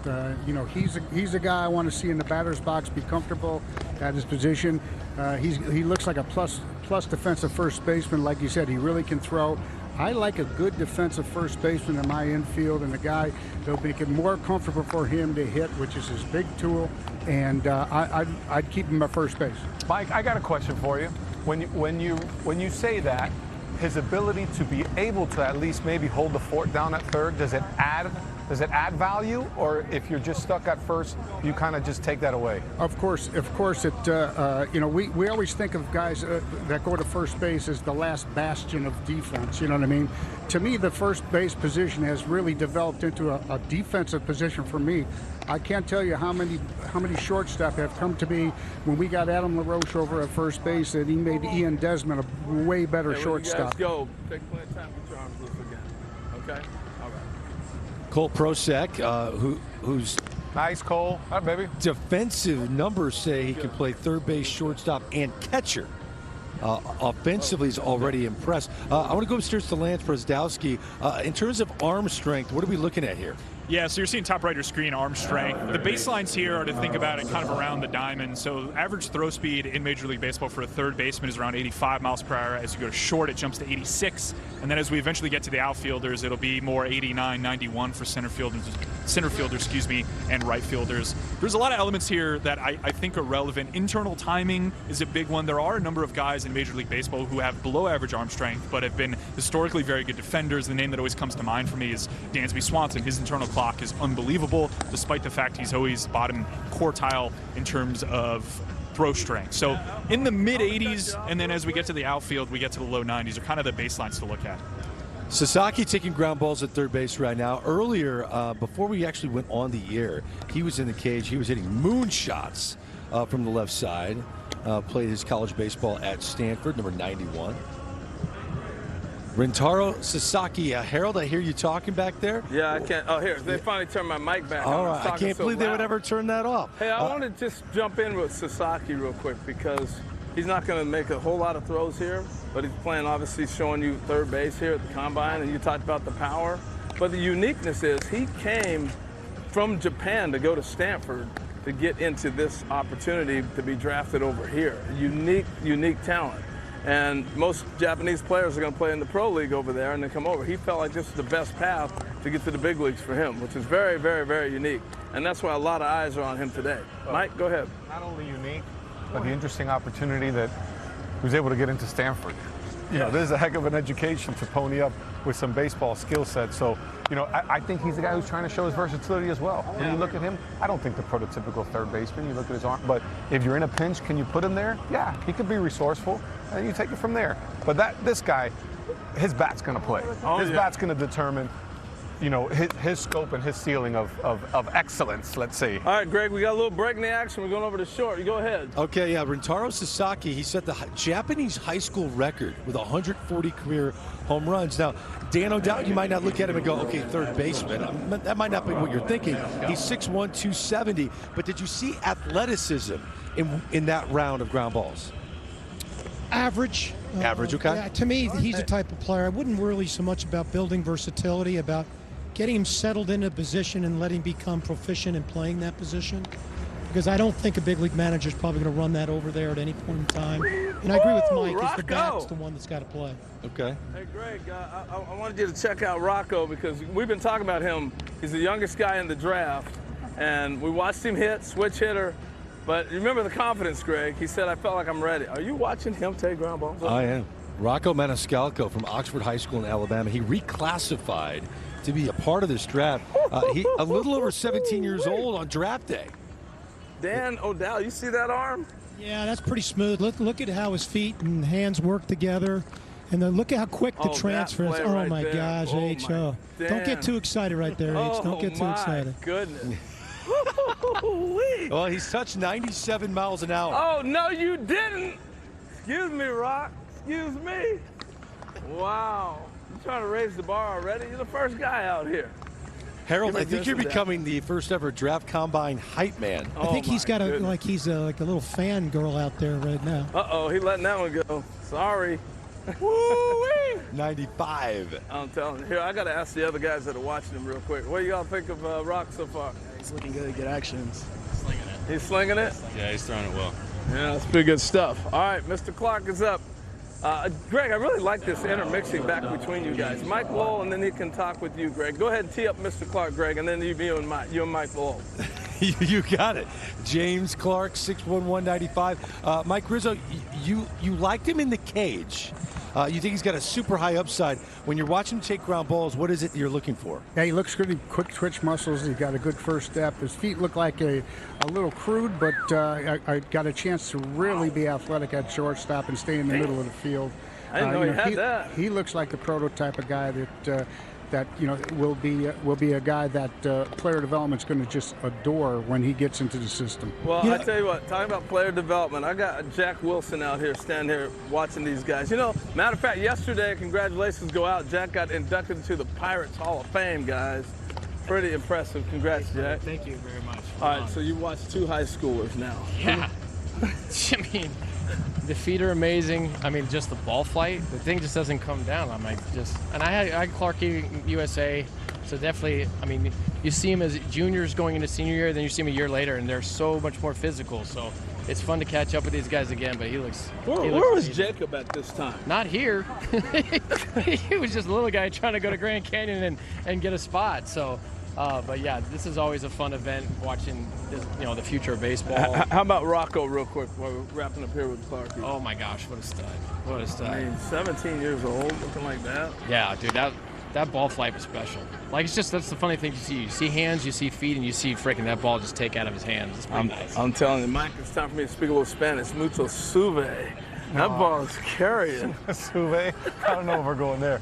But I tell you what, James Clark has impressed me. Yeah. Very smooth. What do you like? I just like athleticism. With as quick as he is, he's still within himself. Because some guys are quick and they're all over the place. And, so I liked him going to his left.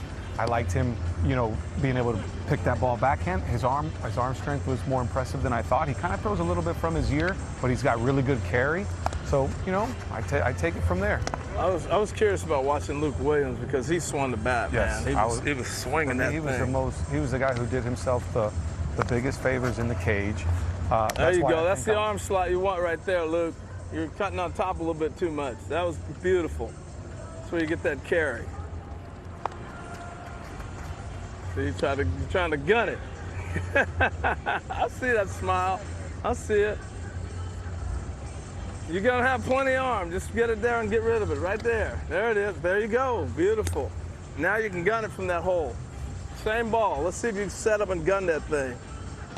There you go. Now let it fly. Let it rip. Harold, I'm going to jump in here quickly. I'm going to go upstairs to Jim Callis as we're watching Luke Williams take ground balls. The 17-year-old Rocco Maniscalco's got people buzzing right now. Jim, what did you think of his performance? I mean, he looked great at shortstop. Not only was he showing us velocity, he wasn't winding up and trying to throw the gun. It was just natural. He was very smooth defensive actions. I mean, his dad, who's coached him a lot, got to AAA as an infielder. Used to play Mississippi State before he got to AAA. And scouts love Rocco's defensive actions. We've talked about how young he is. He's an interesting guy, Greg, to see where he goes in the draft. It's coming into the year. I thought he had a chance to be a top 20 pick. And he didn't have the year offensively. People hoped he was better toward the end. But I still think somebody's going to take him with their second or third pick and pay him a lot of money. And the defensive prowess that we saw, he just looked so smooth and natural there, is a big part of it. Archer Horn is taking ground balls. He can touch 94 on the mound. He just threw 92 miles an hour from shortstop. Dan O'Dowd, how closely are you following the radar gun from infield arms at an event like this?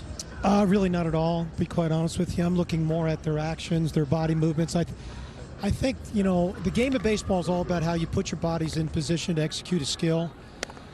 Greg, this is the one part of the game I think everybody can get better on. I think if you get in a development system that's got good teaching and coaching, and you've got a kid that really works hard, you can take a defender from one grade to another grade just with repetitions and time. No way. And so I'm just more looking how their body's moving, be able to field ground balls. Interesting. Mike, do you pay attention to the radar gun and something like this? I have not. It's more about body control for me. It's how do you get to the position to throw the baseball, and because when you crow hop and you let it go across the diamond, all these guys are going to show you good velocity and solid arm strengths and that type of thing. But is it a usable arm strength at that position of shortstop? And that's what I think we have to determine here. Do they stay at shortstop, or do we have to move them off for certain reasons? Usable arm strength. I like that. Move me off. I got Rocco here real quick, and they're buzzing about you, man. You feel good about your performance? Yes, sir. Feel good about it. Yes, sir. So where'd the arm strength come from? My goodness. I don't know. I mean, I'm just long tossing. Yes, sir. I got a long toss to break, Harold, if you don't mind. Go ahead, and hear Greg. music. Hey, coming up next, Jared Carabas. He's going to talk to Jacob Lombard, a top draft prospect who spent the spring hanging out with Aaron Judge, Bobby Witt Jr., and Mark DeRosa. What? That's next.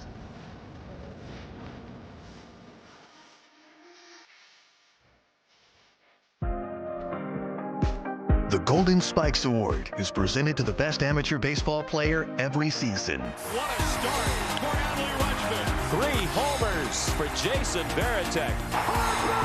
The swing of his life. Whose spikes will turn to gold next? Landon Brock Chalowski. Jackson. Goodbye. The Golden Spikes Award, Monday at 7:30 Eastern, only on MLB Network.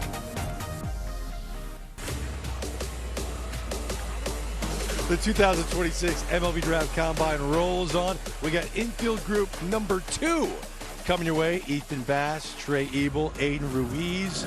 He's considered the best defender, best hands. You're going to see Ruiz on display live. Keon Johnson, Dee Kennedy, Tyler Spangler, Taj Marsh, all coming your way right now as we go and check in on Ebel. As actually, no, this is Ethan Bass taking ground balls. We got Xavier Scruggs, Mike Lowell, Jed Lowry. Guys, take it away. Oh, man. Let me tell you, this is a big group of shortstops. Yeah. I think we're about 7, 8 deep. Great way to compare guys. X, I'm going to go to you. You played a lot of first base. When you look at these guys, tell me about what you see on the carry on their throws. Yeah, I think that's one of the biggest things that you kind of look at is the ball come out good, and is it able to kind of keep that backspin all the way there, not dying on the way down. You get a good idea of what these guys' arms look like, but also, Jed, the feet, right? Yes. Like, how are their feet moving towards first base? How are they kind of continuing their momentum? And are they accurate? That's another thing that you're looking at. Are they able to throw it to the chest, right? Yeah, I mean, I'm looking at feet right off the bat. What's the reaction right off the bat? This is something I actually learned from my man Mike Lowell here, watching him play as a young player at third base. This guy never made a bad first step. Every single first step was right on cue. And I think I became a better shortstop, like taking ground balls at third base and watching Mike Lowell play third base, because my first steps as shortstop got better. I'll slip you a 20 later. Thank you. That's what happens when you're slow. You need to have a quick first step. But, you know, I like to see, you know, the angle. For me, is the internal clock okay? Do I know I have enough time, or do I feel like I'm hurried and I got to make a throw on a guy where he's only halfway down the line between home and first? So, you know, there's a lot of nuances.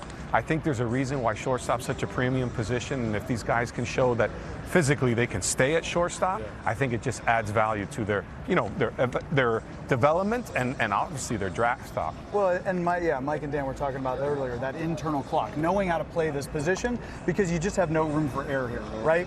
The second base position, there's more room for error. Third base, there's a little bit, just because the ball gets on you. Yep.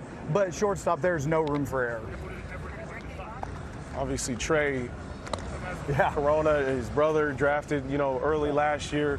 His skills, to me, he's had the opportunity to learn from his pops, but now his brother, he's understanding how much time that he has. You can tell there's no rush with him. And I think that's something that sticks out, is which guys are trying to move too quick and which ones are smooth and understanding how to play each hop. Yep, that's it, the hops, right? And that's a perfect example right there. Like, that's one where it's kind of a backspin line drive. He could have stayed back on that ball, but if he stays back, he probably doesn't have time to get the guy out of first base, where that one, he had to go charge, pick it quick, and get rid of it quickly.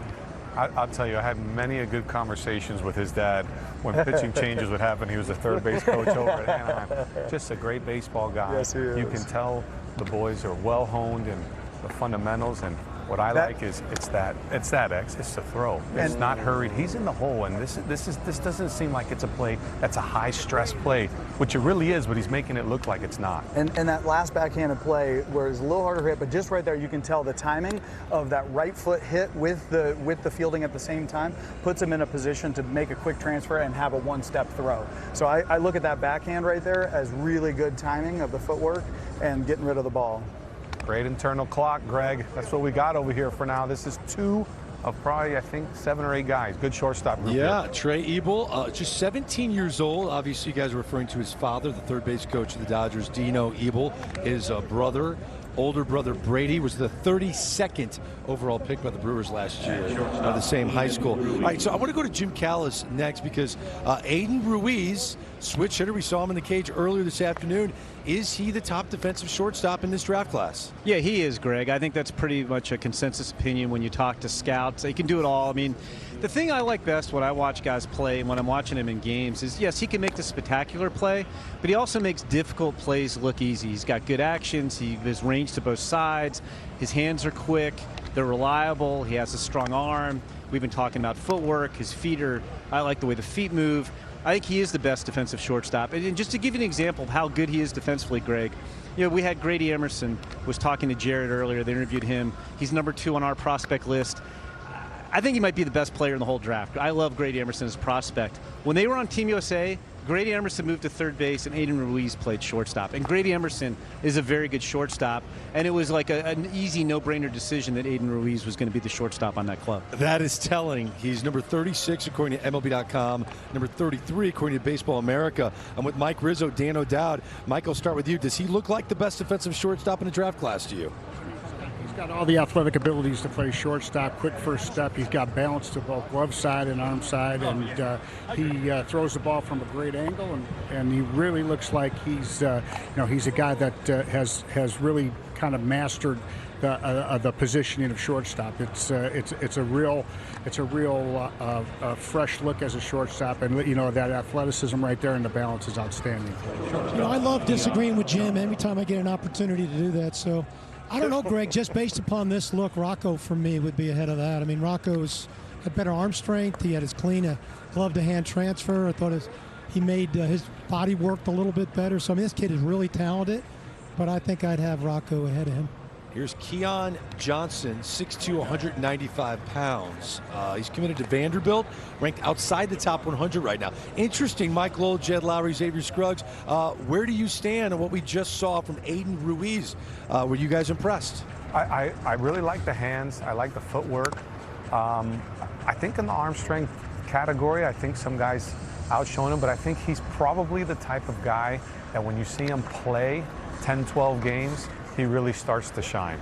You know, I'm not sure 6 ground balls is a telling factor on the future, the next 10 years of these kids' careers. So I don't bank on 3 rounds of BP and 8 ground balls.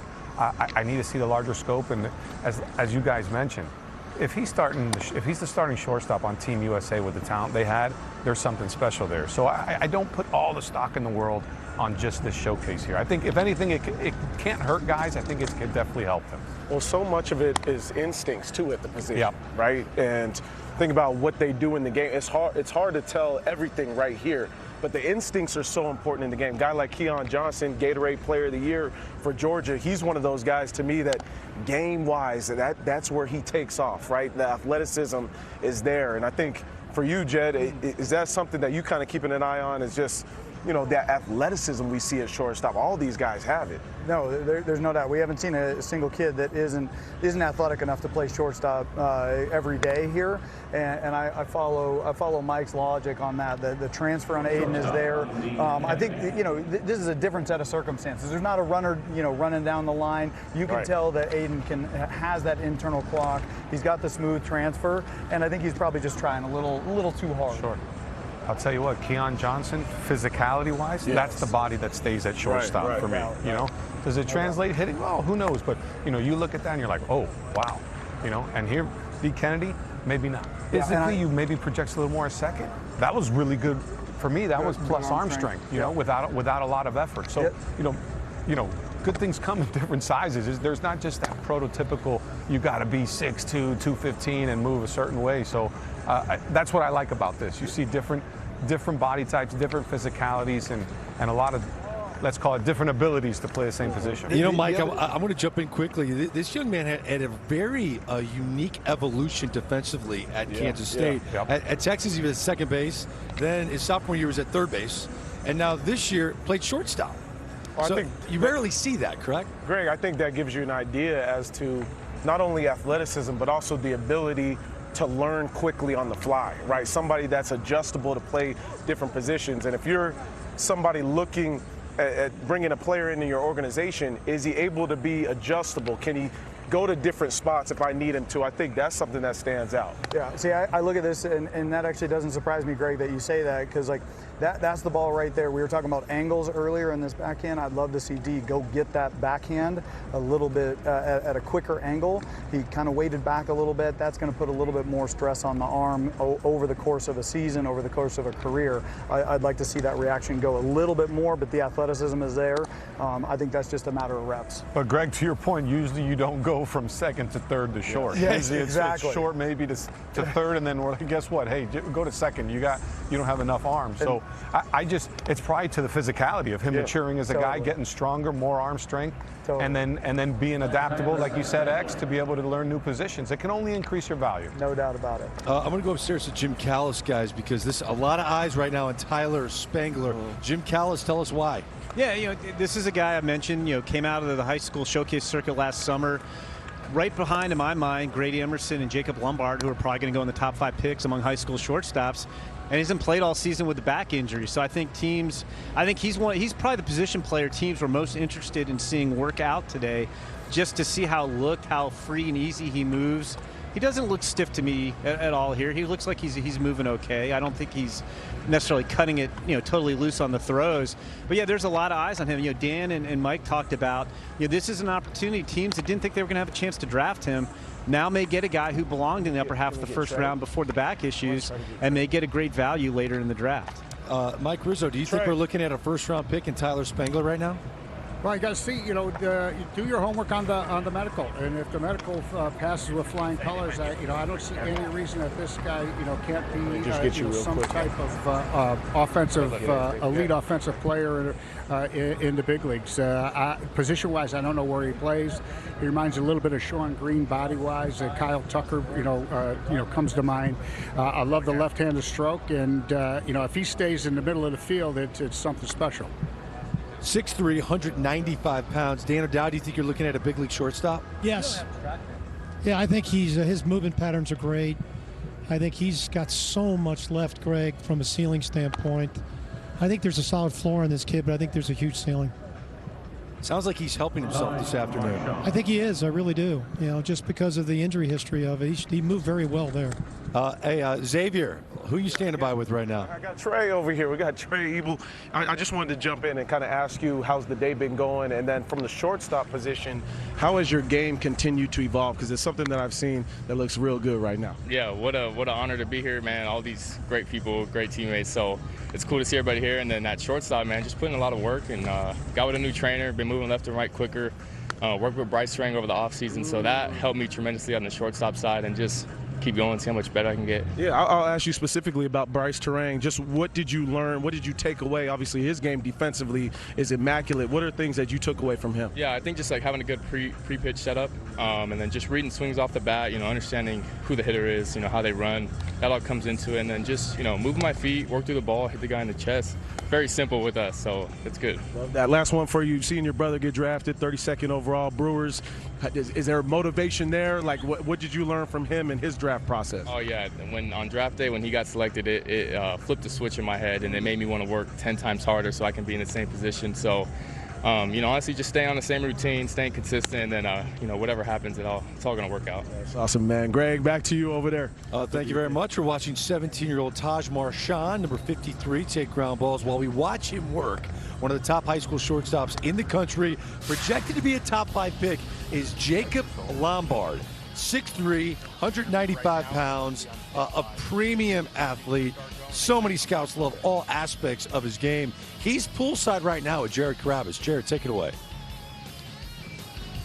I am poolside with Jacob Lombard, and we've been chopping it up for like an hour out here. We got a couple baseball rats. You put a couple baseball rats together, we're going to be talking ball, but not the ball that you get to talk, my friend, because you've got a brother who's the top prospect in the Yankees organization. You have a father who's the bench coach of the Detroit Tigers, and I've heard that you've been rubbing elbows with some absolute mega stars in Major League Baseball. How have you taken that network of baseball minds and used it to your advantage?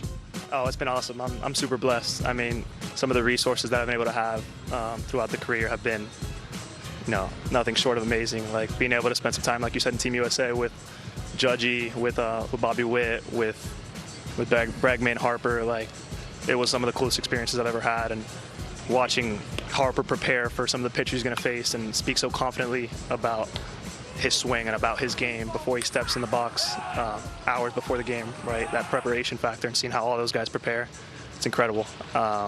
Seeing how Judge and Bobby Witt carry themselves like on a daily basis, there's a lot to pull from. But even before I got to meet any of them, right? My dad, my brother, even more to learn from them because they've gone through it, right? Long career with my dad, and my brother is right in the middle of it, just knocking on the door. Yeah, I would say with my dad, I talk more approach-based. Like, really, when he speaks to me, it's all about, hey, are you playing hard? Are you giving everything you got out there? And are you giving a good attitude? Are you helping your teammates out? Whatever you show on the field, whether you had a good or bad day. And then my brother, and now I'm speaking more, individual experiences with him now that he's going through the minor league process and playing every single day and trying to get a head start, asking some questions because I'll be there pretty soon. Speaking of being there pretty soon, your brother is knocking on the door of the big leagues, like we said, top prospect in the Yankees org. Have you thought about when that day comes of you guys sharing the same big league field together and what that's going to mean for you and your family? Have you envisioned it? Oh, yeah. No, I've envisioned it all the way to us playing together and me hitting a bomb and rounding around second base, smiling at him while he's at shortstop. Like, I really think about that a lot. It's one of the coolest things to me, sharing a field with my brother. I've only got to do it a couple times because we're a couple years apart. So thinking of some of those high school memories are pretty cool, and watching that play out to hopefully be on the field. Maybe all three of us with my dad in the dugout would be pretty awesome. You know what? When that day comes, Greg, I'm going to buy a ticket. I'm going to fly out wherever it is. I just hope it's not in like Japan or something. So don't hold me to that. Has to be in the United States, and I'll be there, Greg. That sounds good. That was a great interview. You know what I would buy a ticket to do? Interview this young man. This little guy right here was 11 years old. Oh, he's a big guy now. Landon Thome with his Hall of Fame dad, my good friend Jim. His kid's going to be a first-round pick. Yeah, Jim and Landon join me when we come back live to Phoenix.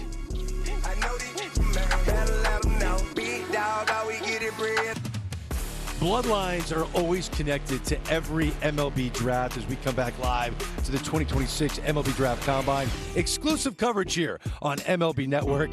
We just saw Jacob Lombard interviewed with Jared Carabas poolside. And then you got Joseph Contreras, son of Jose. Peyton Bonds, we'll watch him a little later. Nephew of Barry, grandson of Bobby Bonds.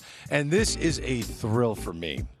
I have heard about young Landon Thome for a very long time, working with his Hall of Fame father, Jim Thome. And now you're looking at the Gatorade High School Baseball Player of the Year in the state of Illinois. The young man hit over 500, 7 home runs, OPS over 1,600, stole 49 bags, Landon.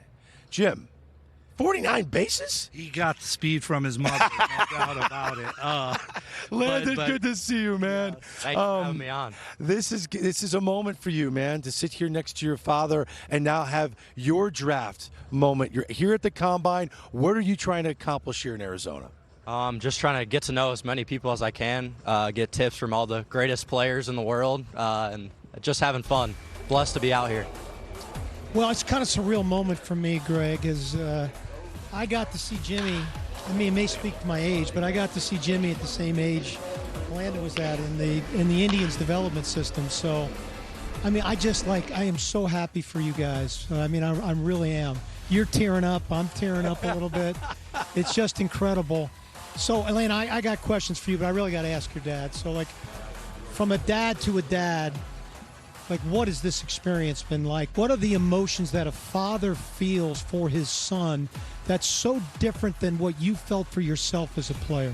It's emotional. There's so much time invested, as you know, Dan. There's so much time invested and all the hard work, which at the end of the day, they do it all. As a dad, you sit back, you watch the journey, you watch them go through each phase of life. You know, as they grow, they mature, they get older, you start seeing the strength in their body, you start seeing things evolve. And then at the end of the day, I would say the biggest thing for me you're most proud of is how he treats people. From the janitors at Nazareth to the maintenance guys to the coaches to all his teachers. Like, to me, I think that's what you walk away with, and he's definitely, from his mother, has gotten, like, that's been our biggest thing, is just treat people with respect and be kind, and he's done that. I was warned by Sean Casey. Okay, he goes, you're gonna interview Landon Thome. Be ready. He's nicer than Jim. I go, how is that possible? But that is from Sean Casey. So congratulations to you, Landon. You're a hell of a player, man. Thank you. To have this mind with all of his career home runs to bounce ideas off of after games. How did you utilize all of your father's experience? I mean, it's a blessing having someone who has the knowledge of the game like he does in your house every day. It's pretty cool, especially at breakfast, watching MLB Network, breaking down swings in the morning. It's special. So we have a super special relationship, and glad to have him in the dugout and have him be my dad as well. Hey, Jimmy, you've been in some of the most iconic big moments in sports in general. Are you more nervous watching Landon perform than at any point in time that you performed in those big stage moments in your career? 100%. Absolute. As a coach, being in the dugout, there's this moment when you see your son come to bat, like there's this feeling that comes like to you that's like no other. It's special. I'm grateful I got to be a part of his journey in high school and watch from a freshman now to a senior and become the player that he has. It's really fun. And the work that he's put in to become a good player, it's special. He's, this is fun. We're here. We're honored to be here with all the greats, all these great college, high school players to be a part of this. We're just very blessed and honored. Well, before we let you go, I had a thrill interviewing CC Sabathia with his son Carson, Jake Casey, and Sean. You, Landon, this is an absolute thrill. But your dad, this was big news that we just found out. We're actually announcing this right now. Torrey Hunter, Jim Thome to serve as managers for the high school All-American game in Dyersville, Iowa. You're going to see this televised live on MLB Network on August 12th. Jim, this is going to be a thrill for you, bud. Well, it's exciting. I was a part of the first Dyersville game with the White Sox. Watched, our White Sox play the Yankees. Tim Anderson walked it off. End of the cornfield. And I have to tell you how Major League Baseball built that stadium with the corn, it was fabulous how everything from from BP to the game, where I look forward to it and being a part of all the next generation of young players. I love it. Landon, big draft party? Are you guys already planning that out? No, just kind of trying to stay day by day for sure. All the right things. He says all the right. Yeah. Landon Thome, best of luck, okay? Thank you. Jim Thome, love you, bro. Amazing. Guys. This was an awesome moment for all of us here at MLB Network. Still add, this is a player that many people believe will be the #1 selection in the upcoming MLB Draft. Rock Chalowski, star for UCLA, on this desk live when we come back to the MLB Draft Combine.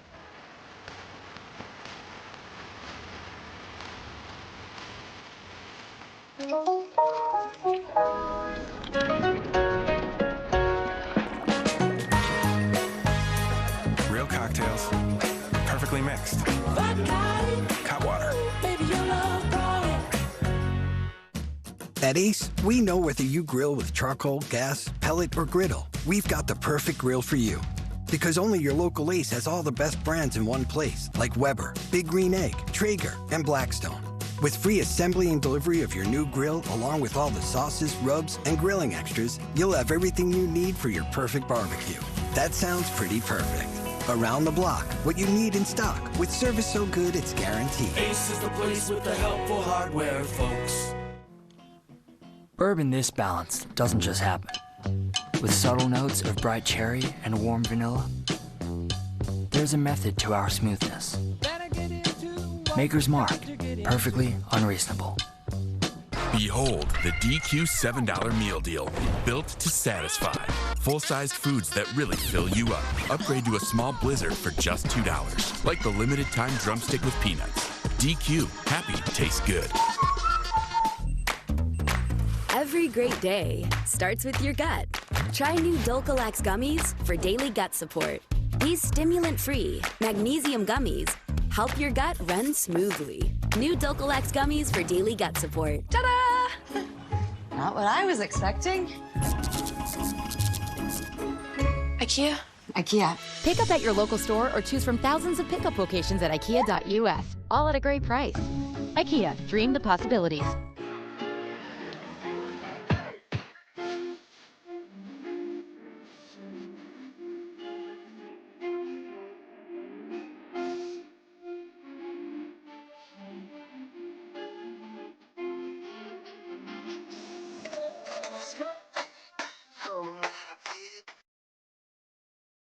$250 years of American summers, millions of American cookouts. Make yours a classic with Heinz, Kraft, and Oscar Mayer. They say tennis is great for remembering you can customize and save hundreds on car insurance with Liberty Mutual.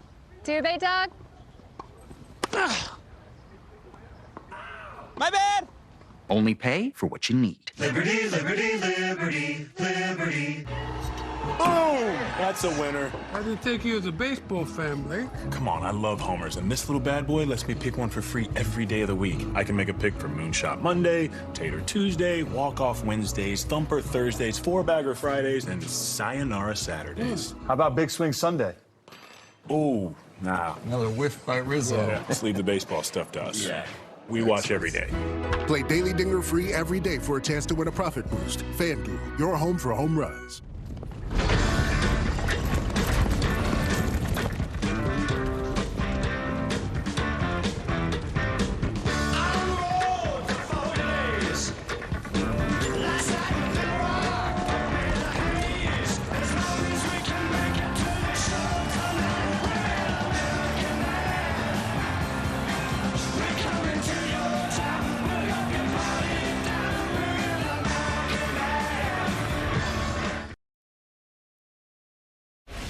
So talk to me, quarterback in high school, a top flight quarterback in high school.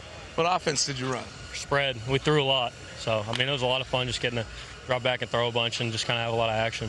As you think about college now, you going to play football in college? No, I'm going to stick with baseball. I'm going to just ride with that and just kind of stick with it. And where you decided to go? UCLA. Just seeing all the talent that's here it's really eye-opening because, I mean, there's a lot of really good guys here that, I mean, have the same dream as me, and I'm just excited to get out here and get after it with them. It's 3 years makes. Rock Chalowski hanging out with Harold Reynolds at the 2023 MLB Draft Combine. We're back live with a guy that many people believe will be the #1 pick in the upcoming MLB Draft. Rock, it was cool to watch you there 3 years ago. How much have you changed as a baseball player since then? Yeah, I think I've come close to completing my game. I mean, I'm very far from, a finished product, but, just from where I was in my senior year of high school to now, I think I've rounded out a lot of parts of my game.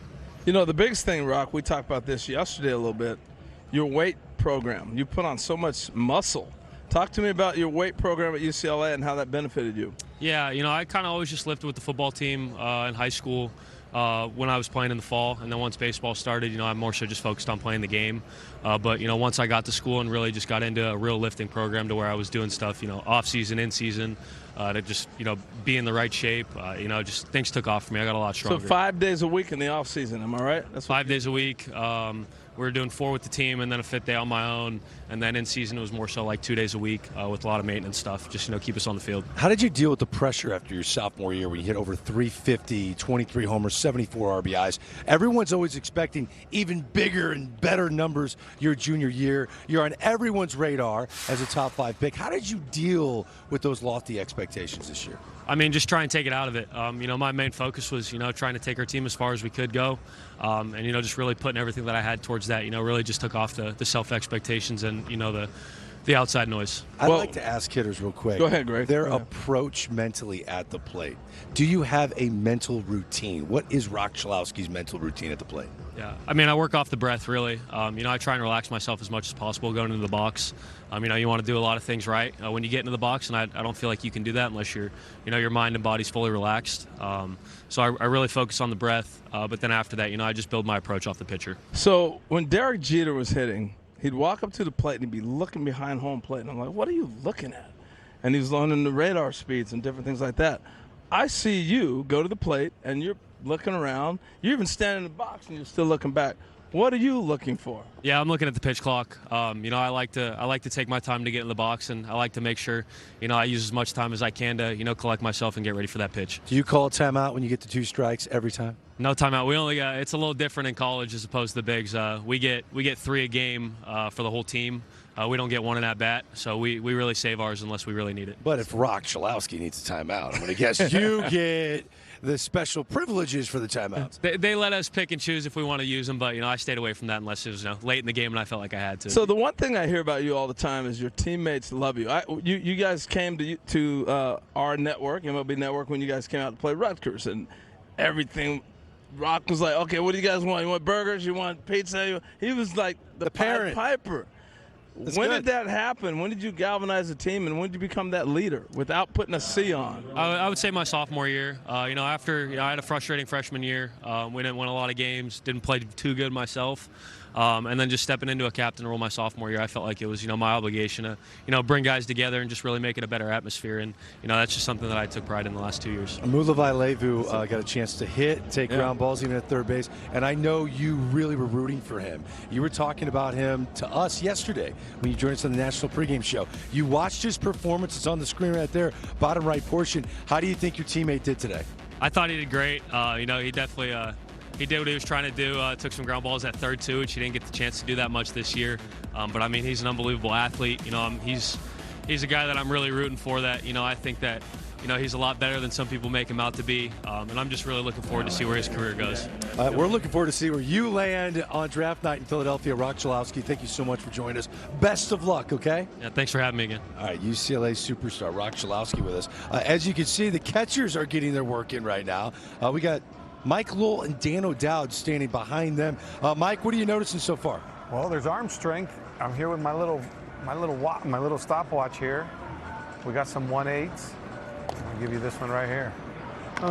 183, not bad. That's carry. That's got great carry through the base.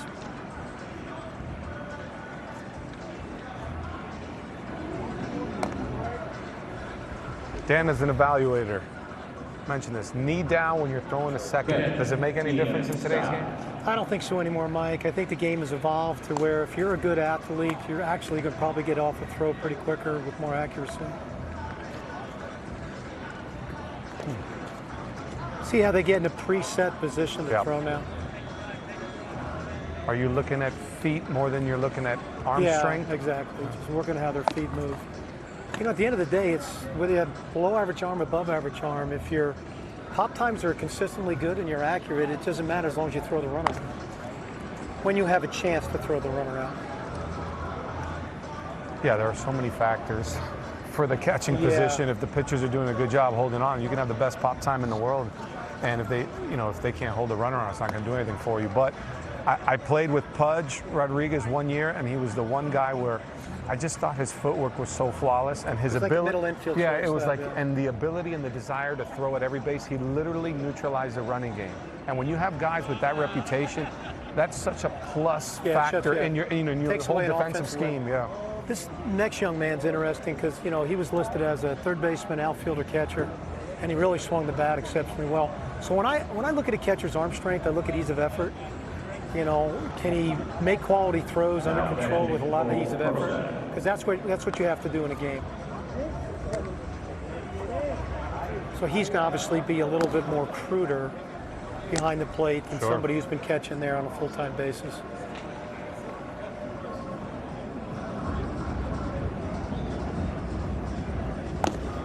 You see, his momentum is not to go get the ball. He's more sitting back, which is going to compromise his arm strength. And do you feel tall catchers are a disadvantage? Like, is there almost a time where you're too tall? I do. I think so, Mike, because even though I think the one knee has helped, you know, it's crazy. The average size of Hall of Fame catchers is under 5'10". Wow. And I think it's because of longevity, the ability to actually play the position over a long period of time.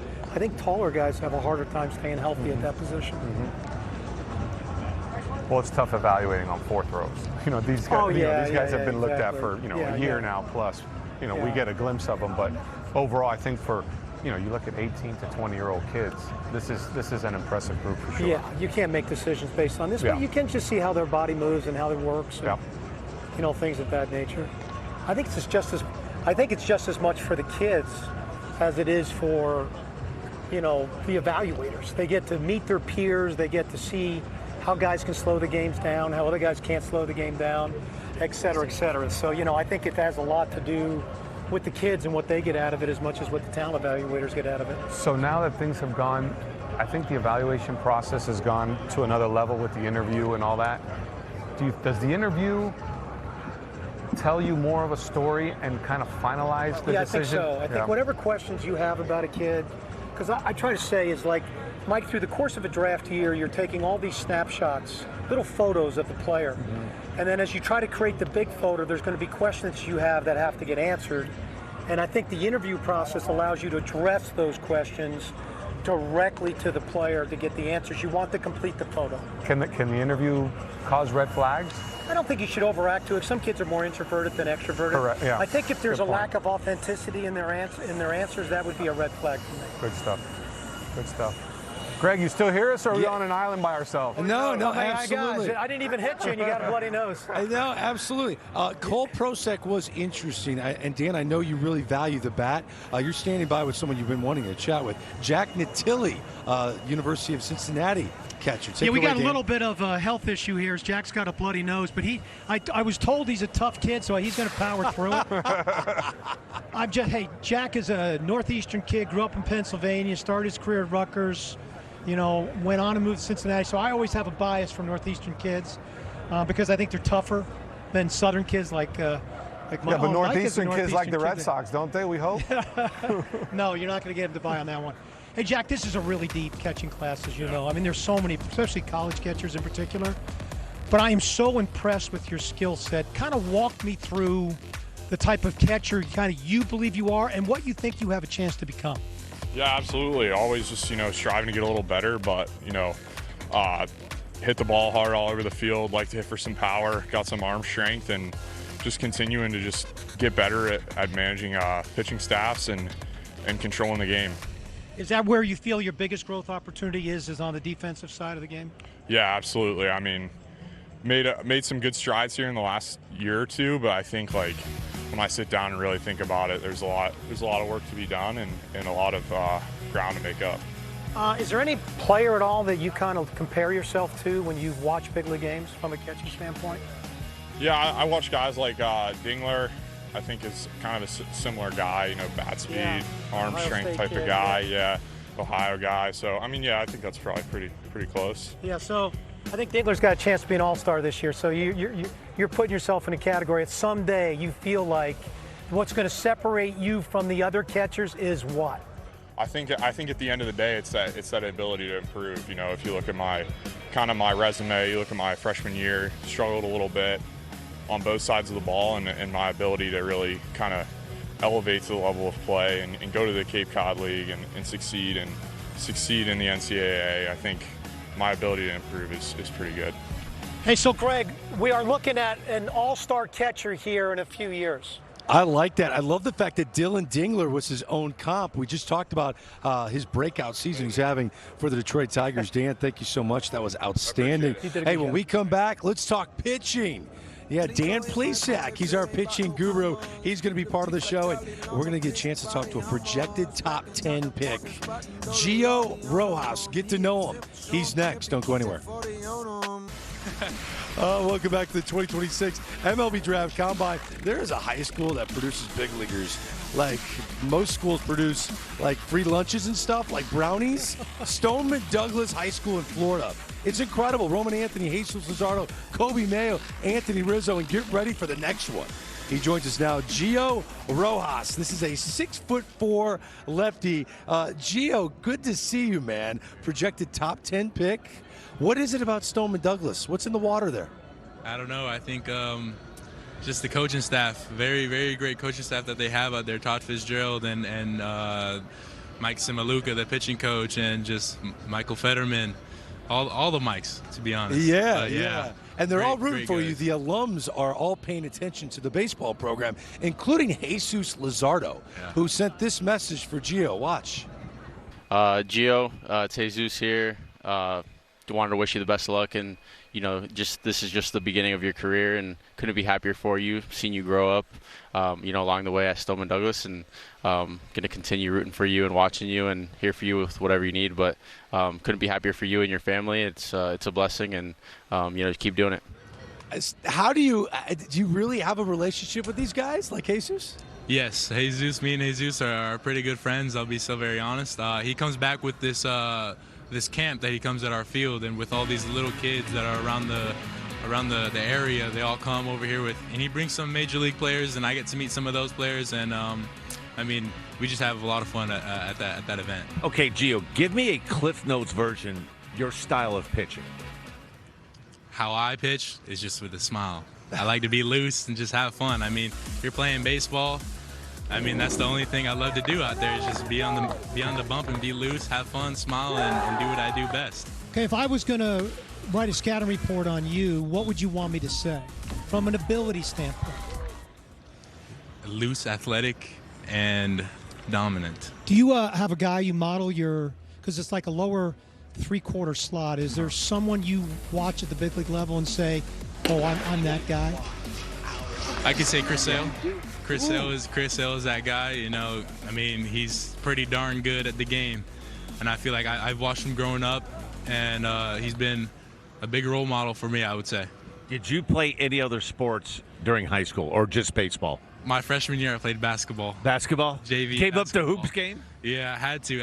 I was born and raised in Colorado, so in the winter, you had nothing really to do out there, and something to keep me going was basketball, and I was just out there playing basketball with some of my friends, and we thought it was cool. When did you just concentrate solely on, hey, pitching was going to be the way I was going to go? I think my 8th grade year, I already knew where it was headed, but my pitching started developing all throughout high school. Seriously, when I came to Marjorie Stoneman Douglas, my sophomore year, if you see video on it, you could see that I wasn't it didn't look like I was like a pitcher now, but now I truly have gotten to that better standpoint to where I look like a true athlete and actual pitcher. Was there a defining moment for you when everything clicked, where you knew, like, okay, I got a chance to be pretty good at this game?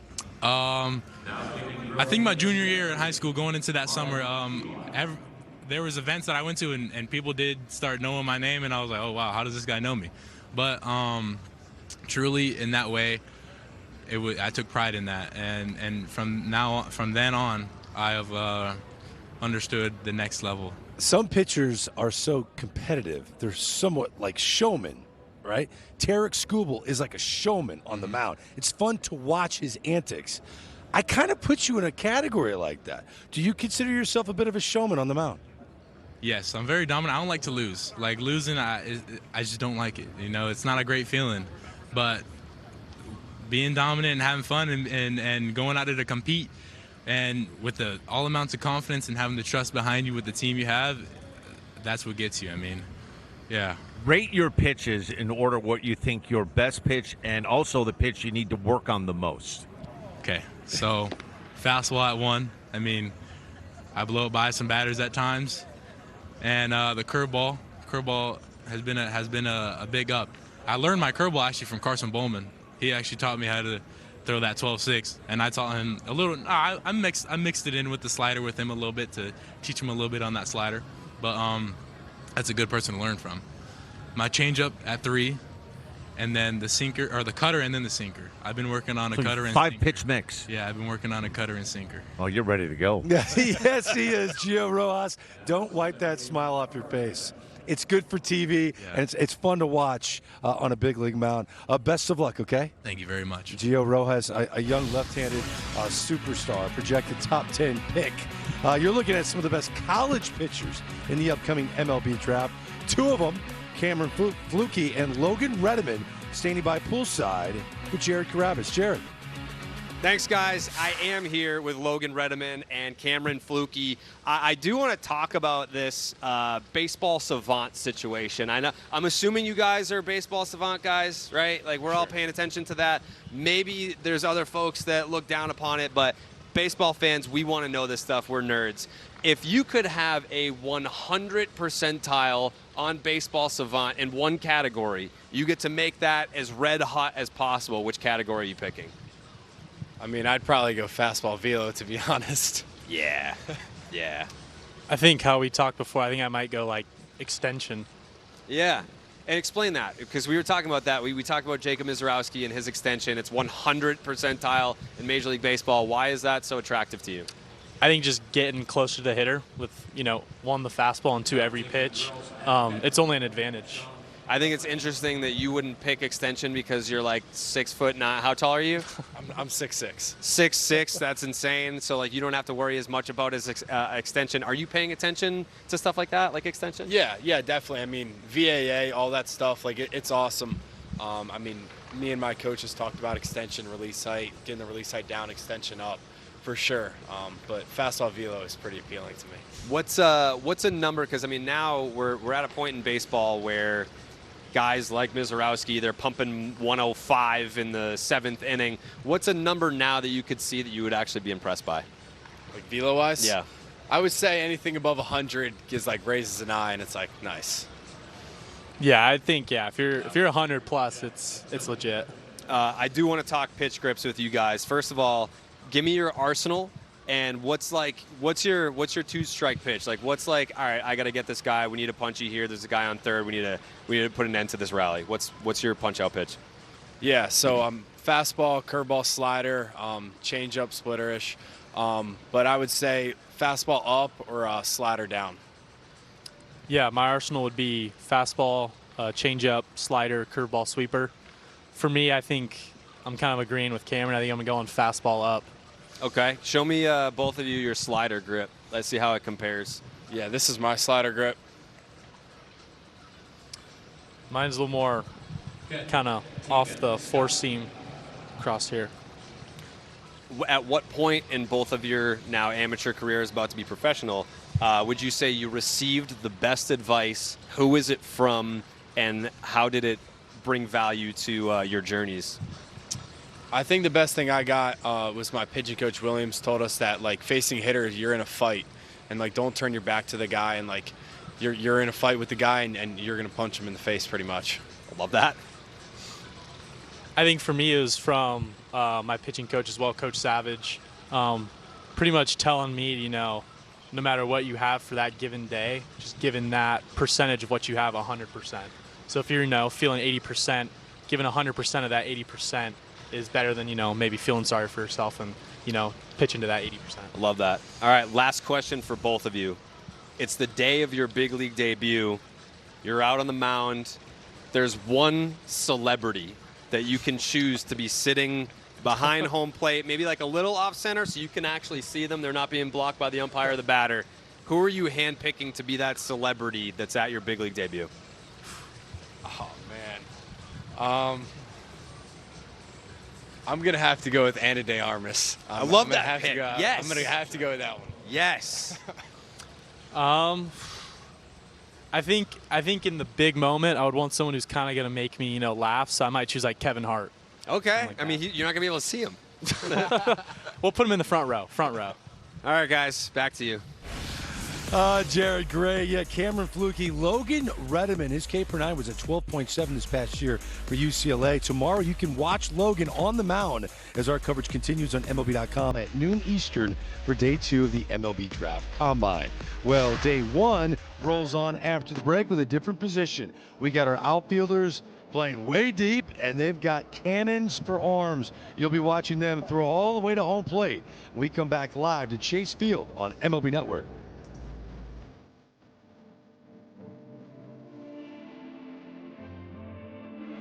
It all started here, the framework of a nation, drafted by history's boldest visionaries. We, the people of the United States. Now, baseball's sharpest minds gather at the same fateful site to draft their own blueprints for sustained success. Tonight's a chance to make a franchise-altering selection. That's what makes our draft so compelling.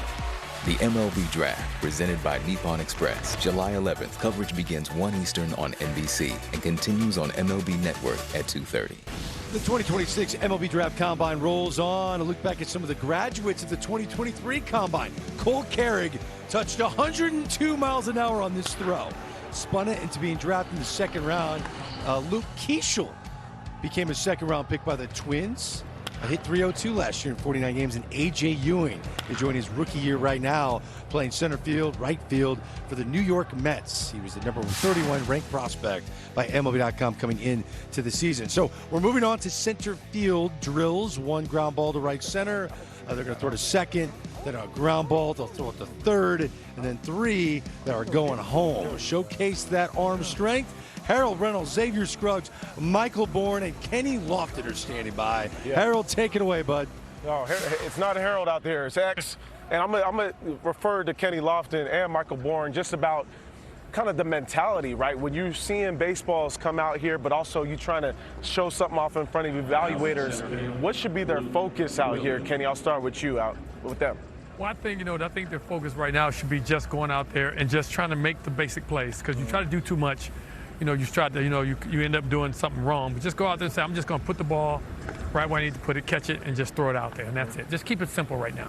Michael, when you see some of these guys and the way that they attacking the ball and with their movements out here, what are the things you looking at specifically as takeaways? Well, the thing I want to see is, can you slow it down in this moment right now? Because it's easy to get, I like that throw right there. One hop, it's easy to get too fast in this moment because you're at the draft combine, everybody's out here watching you. So if you could slow it down like we've seen Nate Davis do, I think you can make the better throws. But if you try to speed up and try to do too much, just like the game, you're going to overthrow something. Now, all these guys obviously have some athleticism. And Kenny, your game, as far as how you prepared for the game, those are the things that I kind of think about too, is what separated you guys as outfielders. As far as what you did preparation-wise, what got you to be able to do what you did in the game? Well, for me, like you said, preparation is the key. Right. And I did my own scouting in my head, what players, and when I got in the field, my scouting in my mind of what players, what the pitcher did, I knew all of that coming into the game. So, but also you got to have that other element to where things can change. You got to make an adjustment. I was good at adjustments. Right. I was really good at understanding adjustments, and when you go on and have a game plan, it could change. Yes. But some people panic when the game changes, when it changes. I make that adjustment, and I was fine with it because of my preparation. defense. Greg, I'm going to throw it back to you. Let me know what you think about these guys. Let me tell you, Luke Williams touching 99, very impressive. This is Trevor Condan. He's the 2026 Gatorade High School Baseball Player of the Year in the state of Georgia. MLB.com has him ranked number 22nd draft prospect. Jim Callis, tell us more about this energetic 5'11" outfielder. Yeah, no, he's got a lot of energy. He's got a lot of skills, too. He's one of my favorite high school players in the draft. Coming into the year, I was trying to figure out, like, why aren't teams on this guy more? They're definitely on him now. I think he's probably got the best combination of hitting ability and speed in the entire high school class. It's not a traditional swing, but he makes really good swing decisions. He barrels balls. I think he's going to have some power, too. It's a 70 runner for me. Obviously, that plays in center field. He can throw a little bit, too, throws better than most center filders. I really like this guy. You could take your favorite energy guy and combine him with a guy with good all-around tools, and there's your comparison. I've heard Lenny Dykstra. I've heard Brett Gardner. I've heard Drew Gilbert, kind of that hair on the fire mentality plays weird. I've heard Sal Frelick with more power. He's just a very, very skilled player, one of my favorite high school kids. Mark DeRosa dropped the Pete Crow Armstrong on Trevor Condan. Xavier Scruggs getting an up-close look at this youngster right now. Do you see why he's a top 25 draft prospect? I hear both of them, Kenny and Michael, talking about him over here. What you guys' thoughts on Condan? Well, I just like the way he approaches the ball. He comes and attacks the ball right out the jump, then slows down as he gets there. And that's a big thing, you know, especially for high school kids these days, because sometimes it's more about showcase than it is trying to make the showcase look like it's in game. Right. That's what I look for when I'm looking at a showcase. I know it's people out here that can launch the ball or try to throw the ball all the way there, but I like to see if you can emulate throwing through the cutoff man and actually making in-game throws just like it should be an in-game throw. It should look like that as close as possible. Kenny, you were shaking your head watching Condan too. What were your thoughts on him? The good thing about it is, you know, he threw a lot better when he slowed his body down when he's approaching the ball. Like you said, you know what, you want to hurry up and get, because again, on top of that, if you hurry up and get to the ball, the runner and the third base coach is going to look at it like, wait a minute, he got there pretty quick. Right. And the thing about it is, not from that point, you got to control your body, slow it down, and be able to gather yourself to make a good throw. Some guys rushing to the throw and they're all off balance, trying to throw to the plate or wherever they throw it to. So now once you gather yourself, you get your body under control, and you make a better, powerful throw. It always seems like there's a balance between trying to cover as much ground to go get to the baseball and trying to slow it down.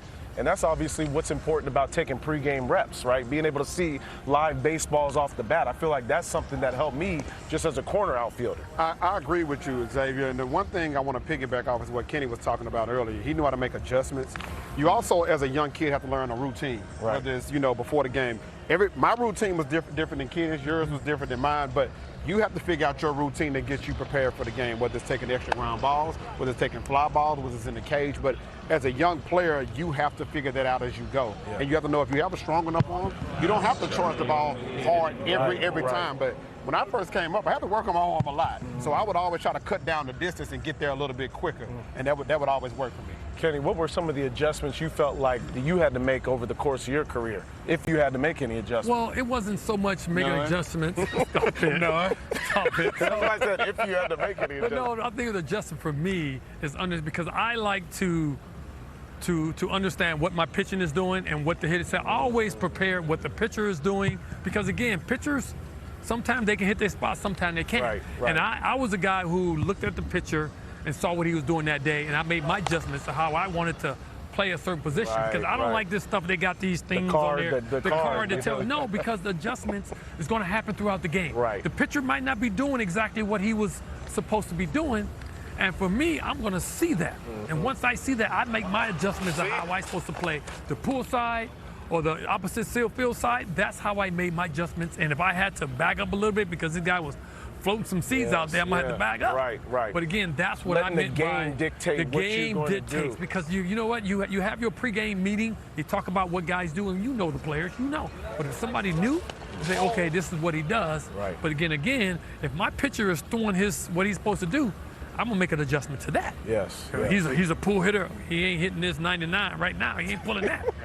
So I'm not on the pool side. I'm on the opposite side now. Right. Because that's the way I see how the game is going. Love that. Greg, what adjustments you making over there at the desk? I'm watching Caden Bogenpool, and this is a kid, 6'6", 245 pounds. Had a huge freshman year at Missouri State. Hit 20 home runs. His power's kind of come down a bit through the next 2 seasons of college baseball. But now we're going to look at Brady Harris, 6'1", 185 pounder. His freshman year. Actually last year in high school, his junior year, hit over 360. I'm sitting on the set right now, Dan O'Dowd, Mike Rizzo. As you watch these outfielders, how different is your assessment based on what you see in the infield? Some of these guys are doing both. What are you looking for? Are you looking for a long arm? Are you looking for accuracy, footwork? What are you looking for here? I don't know. To me, I think I'm just looking how they move in the outfield, what their angles are to the ball. Are they athletic as they catch the ball and throw it? Is there carry and backspin carry on their throws when they let it go? I'm looking for guys not trying to do too much, that have the professionalism to stay within themselves in this kind of environment. Well, Luke Williams touched 99 miles an hour. I liked him better in the outfield than I did in the infield. Oh, you did? Yeah, I thought he really profiled well in the outfield. Does 99 jump off the page to you, Mike Rizzo? Yeah, I mean, also, you know, his body control was, I think, better in the outfield than it was in the infield. I think that he comes from a good arm slot.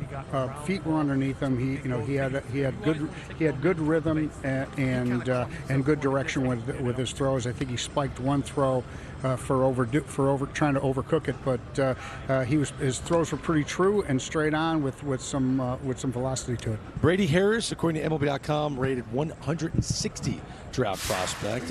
We're on the set right now with a guy that's in the top 20, and he's one of the top 5 outfield prospects in the upcoming 2026 MLB Draft. Sawyer Stroider, sophomore from TCU, joins us now live on the field here in Arizona. Sawyer, thank you so much for being here. .com's got you at number 16, Baseball America, number 12. Here you are at the Combine. What do you think about this experience so far? Well, I got to do this a couple years ago, and it was really cool. I think, having done it before, the nerves are down a little bit. Been here before, but this is an amazing experience. Did it benefit you coming here before and doing it again? I think so, yeah. Out of high school, I was a little nervous coming in, a lot of big guys I was here with, but now I feel like I'm settled in and I'm good to go.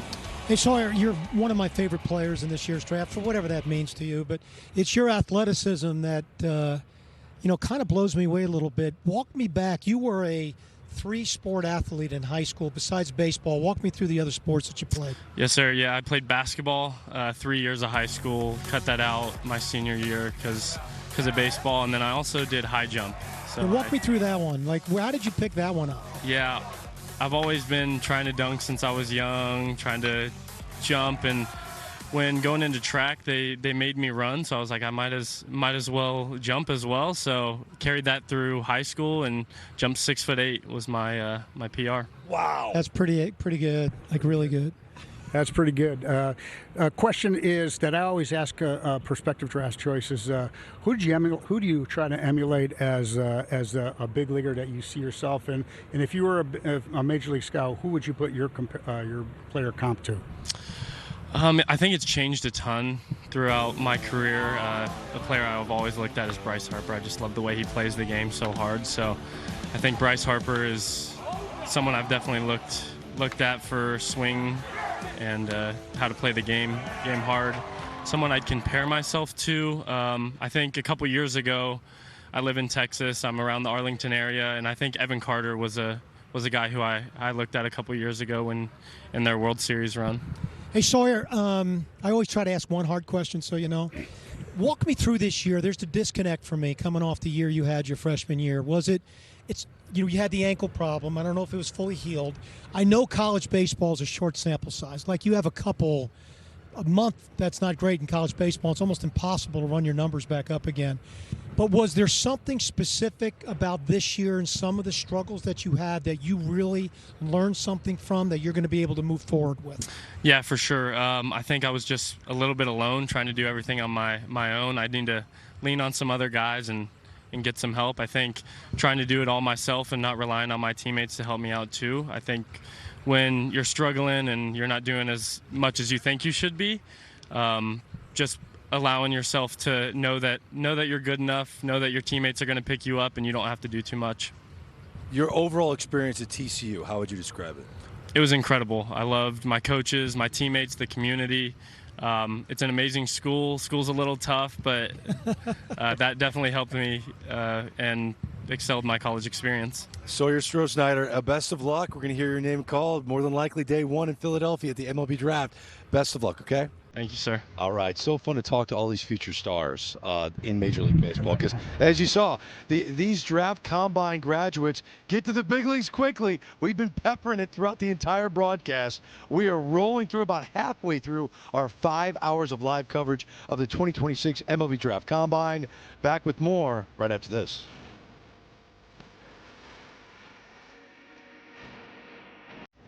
All right, we're back at the Combine. It's time to be in the outfield, still out here throwing. This is our second group.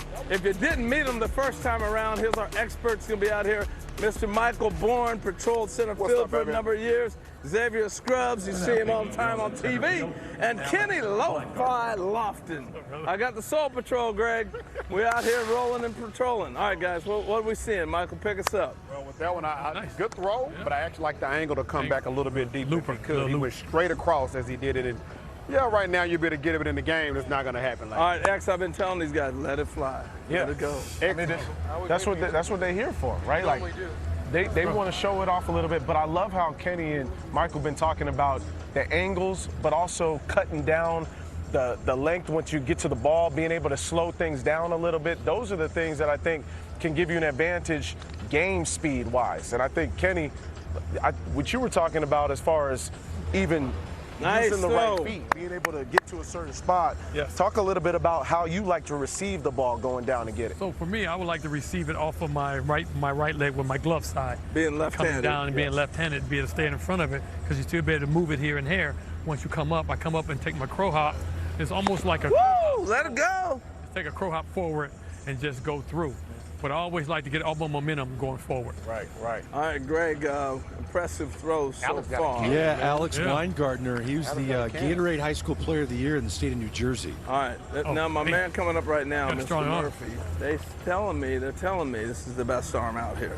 That's what I'm hearing. Okay, you tell me, Greg. Hey, Michael knows him personally too. You worked with him at Breakthrough Series as well. Yes, I've worked with him in the MLB Developers Program, the Hank Aaron.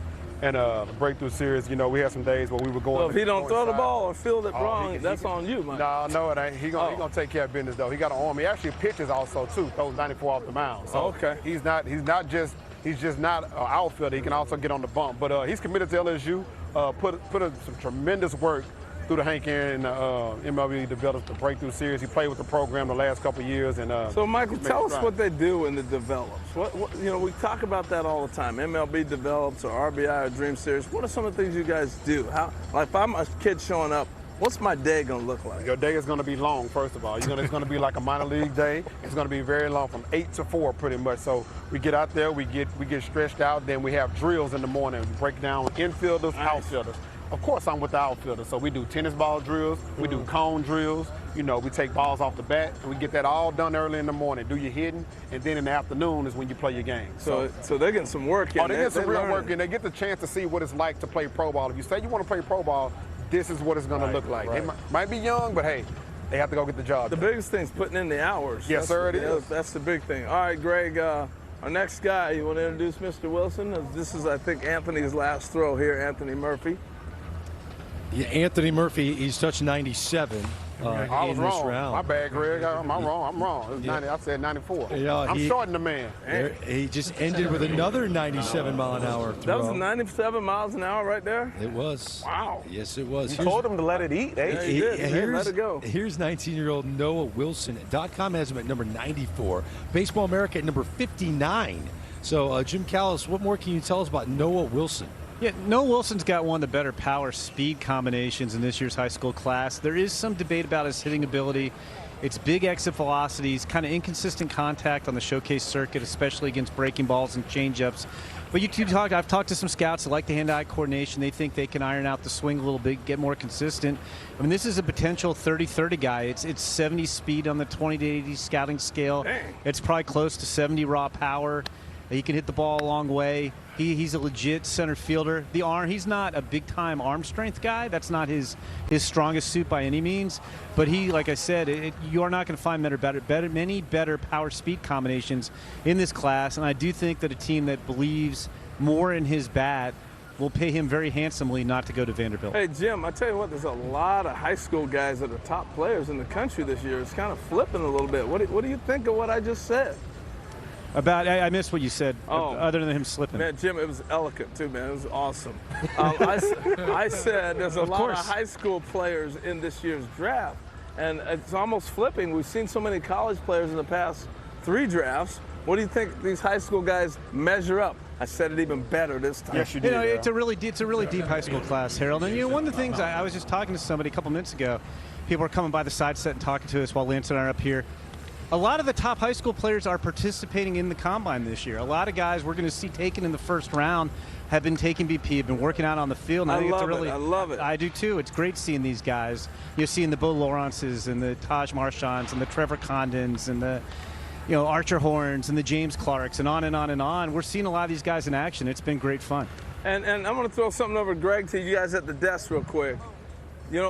Everybody's worried about coming to the Combine and participating. So we got 2 general managers over there. Has anybody hurt themselves today? I don't think so. Interesting question. Dan O'Dowd is always the truth serum guy. So Dan, I'm going to go to you on that. If you don't want to name anybody, you don't have to. But in a scout's eye, do you think there's been anyone that hurt their stock? I think Sasaki probably for me by taking ground balls at third base when he probably is just a first baseman.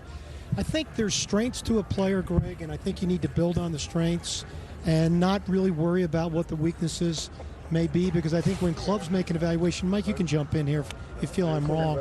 They're focusing more on what a player can do, not what a player can't do. Yeah, I think that we're in kind of an experimental moment here. I mean, these things that you're not rushing up a board or down a board from this from this combine. So these guys have all been scouted and infinitely have a bunch of information on them, and I don't think anybody will, from going to a position that you look awkward in or unsure of and you never played for, shows me you got a lot of guts to go over there and you haven't done it for a long time. But also I think that scouts will take into account that we love this guy's bat, and we don't think he could stay out there. You're buying the bat wherever he plays on the field. You know what you're getting in the bat, and if he could do something defensively that's better than you think, then it's just a plus. But you know what you're going to get into when you scout the bat. For a player like this, Dominic Santerelli from St. Joseph High School in Wisconsin, he's committed to LSU. He's getting a lot of comparisons to a guy like Kyle Schwarber. He's a beast. 6'2", 230 pounds. He's taking ground balls at first base, and he looked good at first base on the throws over. He made some good picks. Is it important for him to show that he's got at least enough versatility to play the outfield? So. Absolutely. I think that only helps him because, even if he ends up at LSU, at some point in time, you don't know who's in front of you. So to get on the field, you got to do what you got to do. But another kid, Mike, it's the bat that you're buying here more than anything else. Yeah, and I like the way he moved around at first base. I mean, he caught the ball well and threw the ball to second base great. And looks, he's a big power guy that is an imposing figure in the box.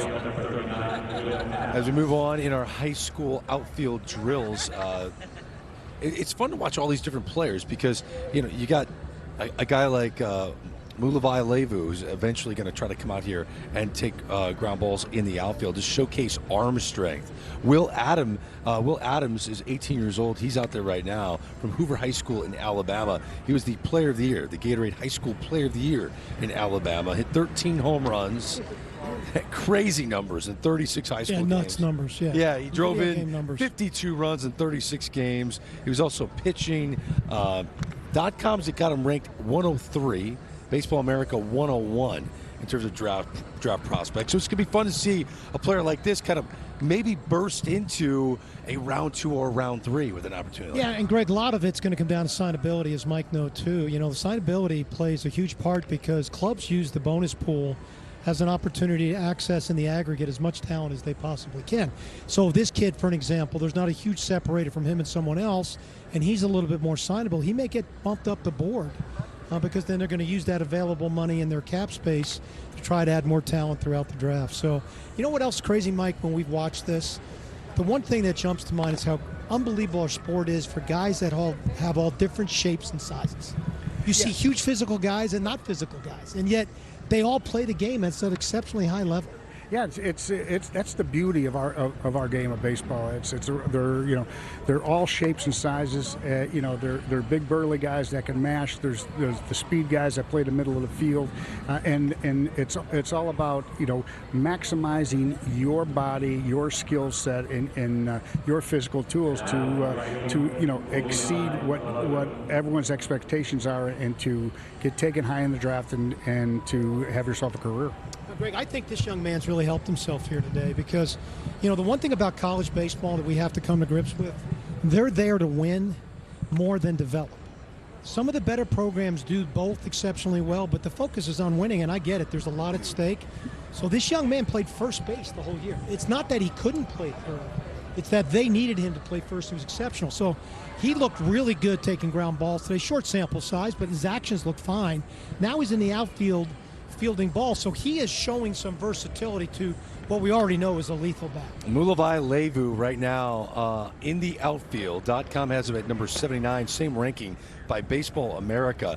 And I love hearing that a young man showed up at the combine and is only helping his stock. And he just threw a baseball 95 miles an hour, so I think it's going to help his stock. Yeah, his arm strength at third was also good. He looked really comfortable at first base, and just taking balls in the outfield just gives everybody a different look of what his athletic ability is about, his adaptability to different positions, and again, the courage and the guts to go out to a position that he's not comfortable The bottom with. line is a scout didn't get a chance to see him play a different position. Great so point. they can talk about it up in their room. Hey, I think this guy can move around a little bit. Now they're seeing, oh my gosh, he actually can move around a little bit. That's a great point. There are so many young, talented players in this group. Santerelli, he's committed to LSU. Will Adams, he's committed to LSU. Anthony Murphy's also committed to LSU. He's standing by right now. And none of them are going to end up on that campus. With Michael Bourne. Michael, take it away. Good.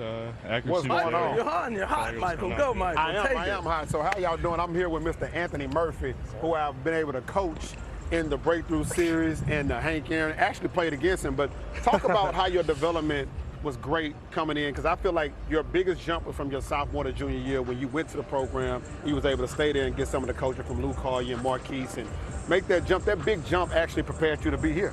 Oh, exactly. That was a big summer for me, going into college commitment, all that stuff.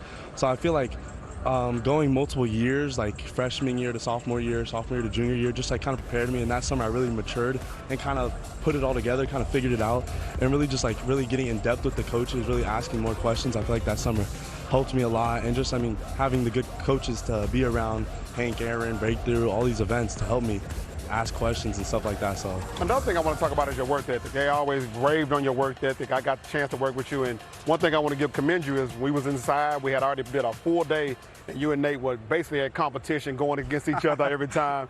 Talk about how that prepared you at the MLB develops, and how that actually got your work ethic to take it to another level. I feel like I'm a very competitive person, so I feel like even it's fun having guys like Nate. They help me compete, they push me even more, but having the facilities and stuff like that, it allows me to do that stuff, going out there, hitting extra time, going in the morning, my swing doesn't feel right, just putting in that extra time. This is what I want to do for my life. I love the game, so whatever I can put in to play this game. Okay, well, that was great. One more thing, though. Sir? 97 from the outfield? I heard you throw 95 off the mound. Where'd you get that arm from? Hey, my mama. Okay. Mama blessed me. Shout out to Mom Deuce. Shout out to Mom Deuce. Mom and Dad. Throwing it to Greg now, baby. We just want to take care of Mr. Anthony Murphy, baby. Committed to LSU. Perfect. Thank you very much, Michael. That was great. Harold was stage managing as Anthony Murphy conducted that interview. Did a terrific job. Touched 97 miles an hour from the outfield. I want to see guys touch 97 from the mound. Coming up, we see our first pitchers of the day. Flamethrower Ethan Walksman from Colorado. He's going to take aim. I'll join Dan Plesac for that. We come back live to the MLB Draft Combine.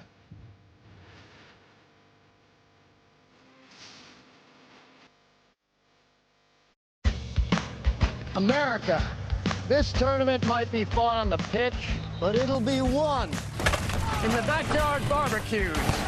Nice save. That guy looks like Tim Howard. I am Tim Howard. Jim Beam, official spirit of U.S. soccer. Here's the pitch. Whoa, he caught all of that one. It is out of here. High drive, deep to right field. Back, With boosts and bonuses all season long, FanDuel is your home for home runs. All customers choose your own reward today. Still dealing with moderate to severe ulcerative colitis or Crohn's disease symptoms despite treatment? Then you know there can be unpredictability. Workarounds. And avoiding. It was time to make a change. I changed. I changed too. A doctor recommended Rinvoq, a once-daily pill. I got rapid symptom relief at 2 weeks. Check. Rinvoq helped visibly repair my intestinal lining. Check. I got lasting remission, meaning few to no symptoms. Check. Rinvoq can lower ability to fight infections. Before treatment, test for TB and do blood work. Serious infections, blood clots, some fatal. Cancers including lymphoma and skin. Serious allergic reactions, GI tears, death, heart attack, and stroke occurred. CV event risk increases in age 50+ with a heart disease risk factor. Tell your doctor if you've had these events, infection, Hep B or C, smoked, are pregnant, or planning. Don't take if allergic or have an infection. Put UC and Crohn's in check and keep them there with Rinvoq. Ask your gastroenterologist about Rinvoq. At Ace, we know whether you grill with charcoal, gas, pellet, or griddle, we've got the perfect grill for you. Because only your local Ace has all the best brands in one place, like Weber, Big Green Egg, Traeger, and Blackstone. With free assembly and delivery of your new grill, along with all the sauces, rubs, and grilling extras, you'll have everything you need for your perfect barbecue. That sounds pretty perfect. Around the block, what you need in stock, with service so good it's guaranteed. Ace is the place with the helpful hardware, folks. On 3, Liberty Mutual customizes car insurance to help people save hundreds. 1, 2, 3. Liberty Mutual helps. Nailed it! Only pay for what you need. Liberty, liberty, liberty, liberty. All of me. Why not take all of me? So why not take all of me?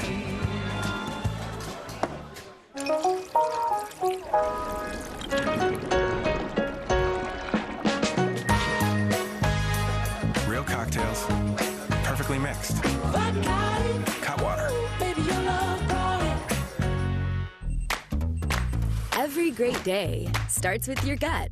Try new Dulcolax gummies for daily gut support. These stimulant-free magnesium gummies help your gut run smoothly. New Dulcolax gummies for daily gut support. Behold the DQ $7 meal deal, built to satisfy. Full-sized foods that really fill you up. Upgrade to a small blizzard for just $2, like the limited-time drumstick with peanuts. DQ, happy tastes good. I'm taking it.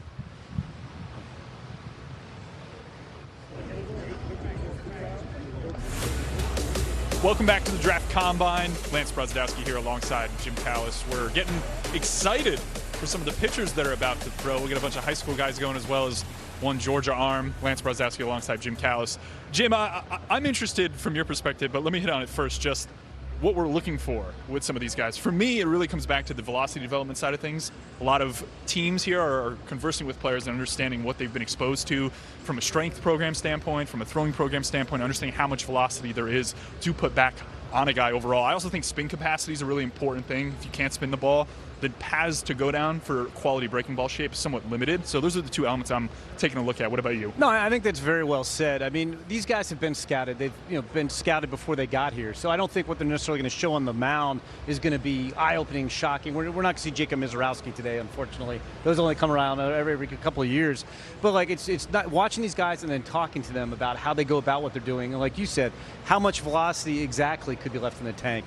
What have they been trained to do in terms of spinning the ball or throwing a changeup? What gains can be made? So I think with the pitchers, there's more projection than what they're actually showing on the field today. Yeah, absolutely. Back to you, Greg. All right, guys, thank you very much. Get a chance to hang out with my good friend Dan Plesac right by the mound. I feel like we're in the Dan cave right now. You know what? Yes, because you're getting the best view of Ethan Walksman. He's committed to play at Wake Forest next year. .com has him ranked 82nd, Baseball America at number 109. So he has a chance to really impress a lot of scouts right now. What I like is the physicality just by taking the first appearance. That's a pitcher's body right there. That's a pitcher's body. Trunk not too big. I like what he did too when he started out. See how he drew the line? He drew that line. That's where he'd like that landing area. He wants to be right along that line so he knows his mechanics are on line and on sync. Interesting. Not all guys do that, right? No, it's a good tool. You'd like to land as close to that line that he drew. You don't want to land to the left of it, then you start throwing, you start overthrowing, and you don't want to throw more to the right side of that line, and you start crossfiring, throwing across your body. That gives him a visual of getting straight, keeping his head, his shoulders on line with his target at home plate. He's hit 98 miles an hour already. What do you think is the goal here in terms of impressing the scouts? Is it just trying to avoid overthrowing or repeating your mechanics and having some command? First of all, you have no idea how nerve-wracking this is when you're throwing and there aren't any position players out on the field. You do a lot of your work in the bullpen. Normally when you warm up in a game, there's an umpire behind home plate. So you're not used to the normal background that you see, an umpire there, a couple of hitters on the on-deck circle. This is almost, you know what this is like? This is almost replicating, you're getting fouled with no time left on the clock and you have to shoot free throws and nobody's standing on the foul line. Which is always very odd. It is. But I tell you what, I just love everything about this guy. I can see why there's so much upside. You look at the body, and the body just screams, okay, he's going to get bigger and he's going to get stronger. He's 6'5", 210. But look how loose that his body is. He's not really tight and he's not rigid. And you can just see he's very athletic for his size. Very athletic. And listen, he's well aware. There are very few times, this is probably the first time in his life, he's been on national TV, and this is the focus. It's on him. Oh, yeah. Right. It's a stage. He's already hit 100 miles an hour in this session. Big feet, strong legs. It's everything scouts want to see. The one thing that you've read about Ethan is he's a bit of a thrower at this stage of his career. And you try to show a bit more command, or you're not worried about that? I would rather have that because you could hone that in.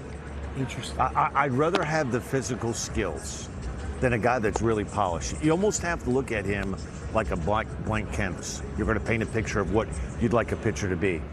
Once you get into pro baseball, you have the best coaching that you have to offer. And all it takes is one pitching coach or somebody mechanically. What I really like, watch his head and his chin. He stays on target.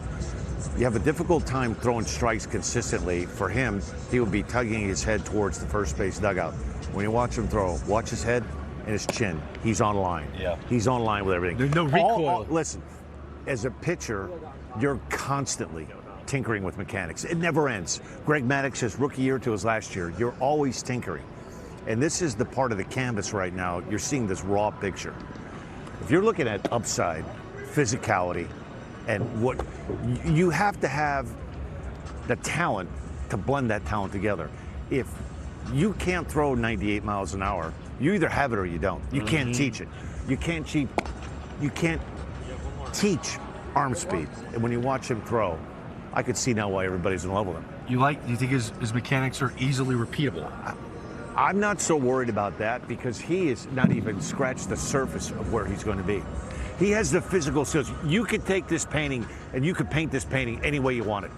Very moldable talent. Absolutely. Ethan Walksman, touched 100 miles an hour, which is going to get scouts all excited. I remember 2022, Jacob Mizorowski touched 100.7 miles an hour, and we couldn't believe it. A kid from Crowder College was able to do that from junior college. Up next, we're going to see Tyler Putnam. And before we watch him throw, Jim Callis, I want to go upstairs to you, 6'5", 200.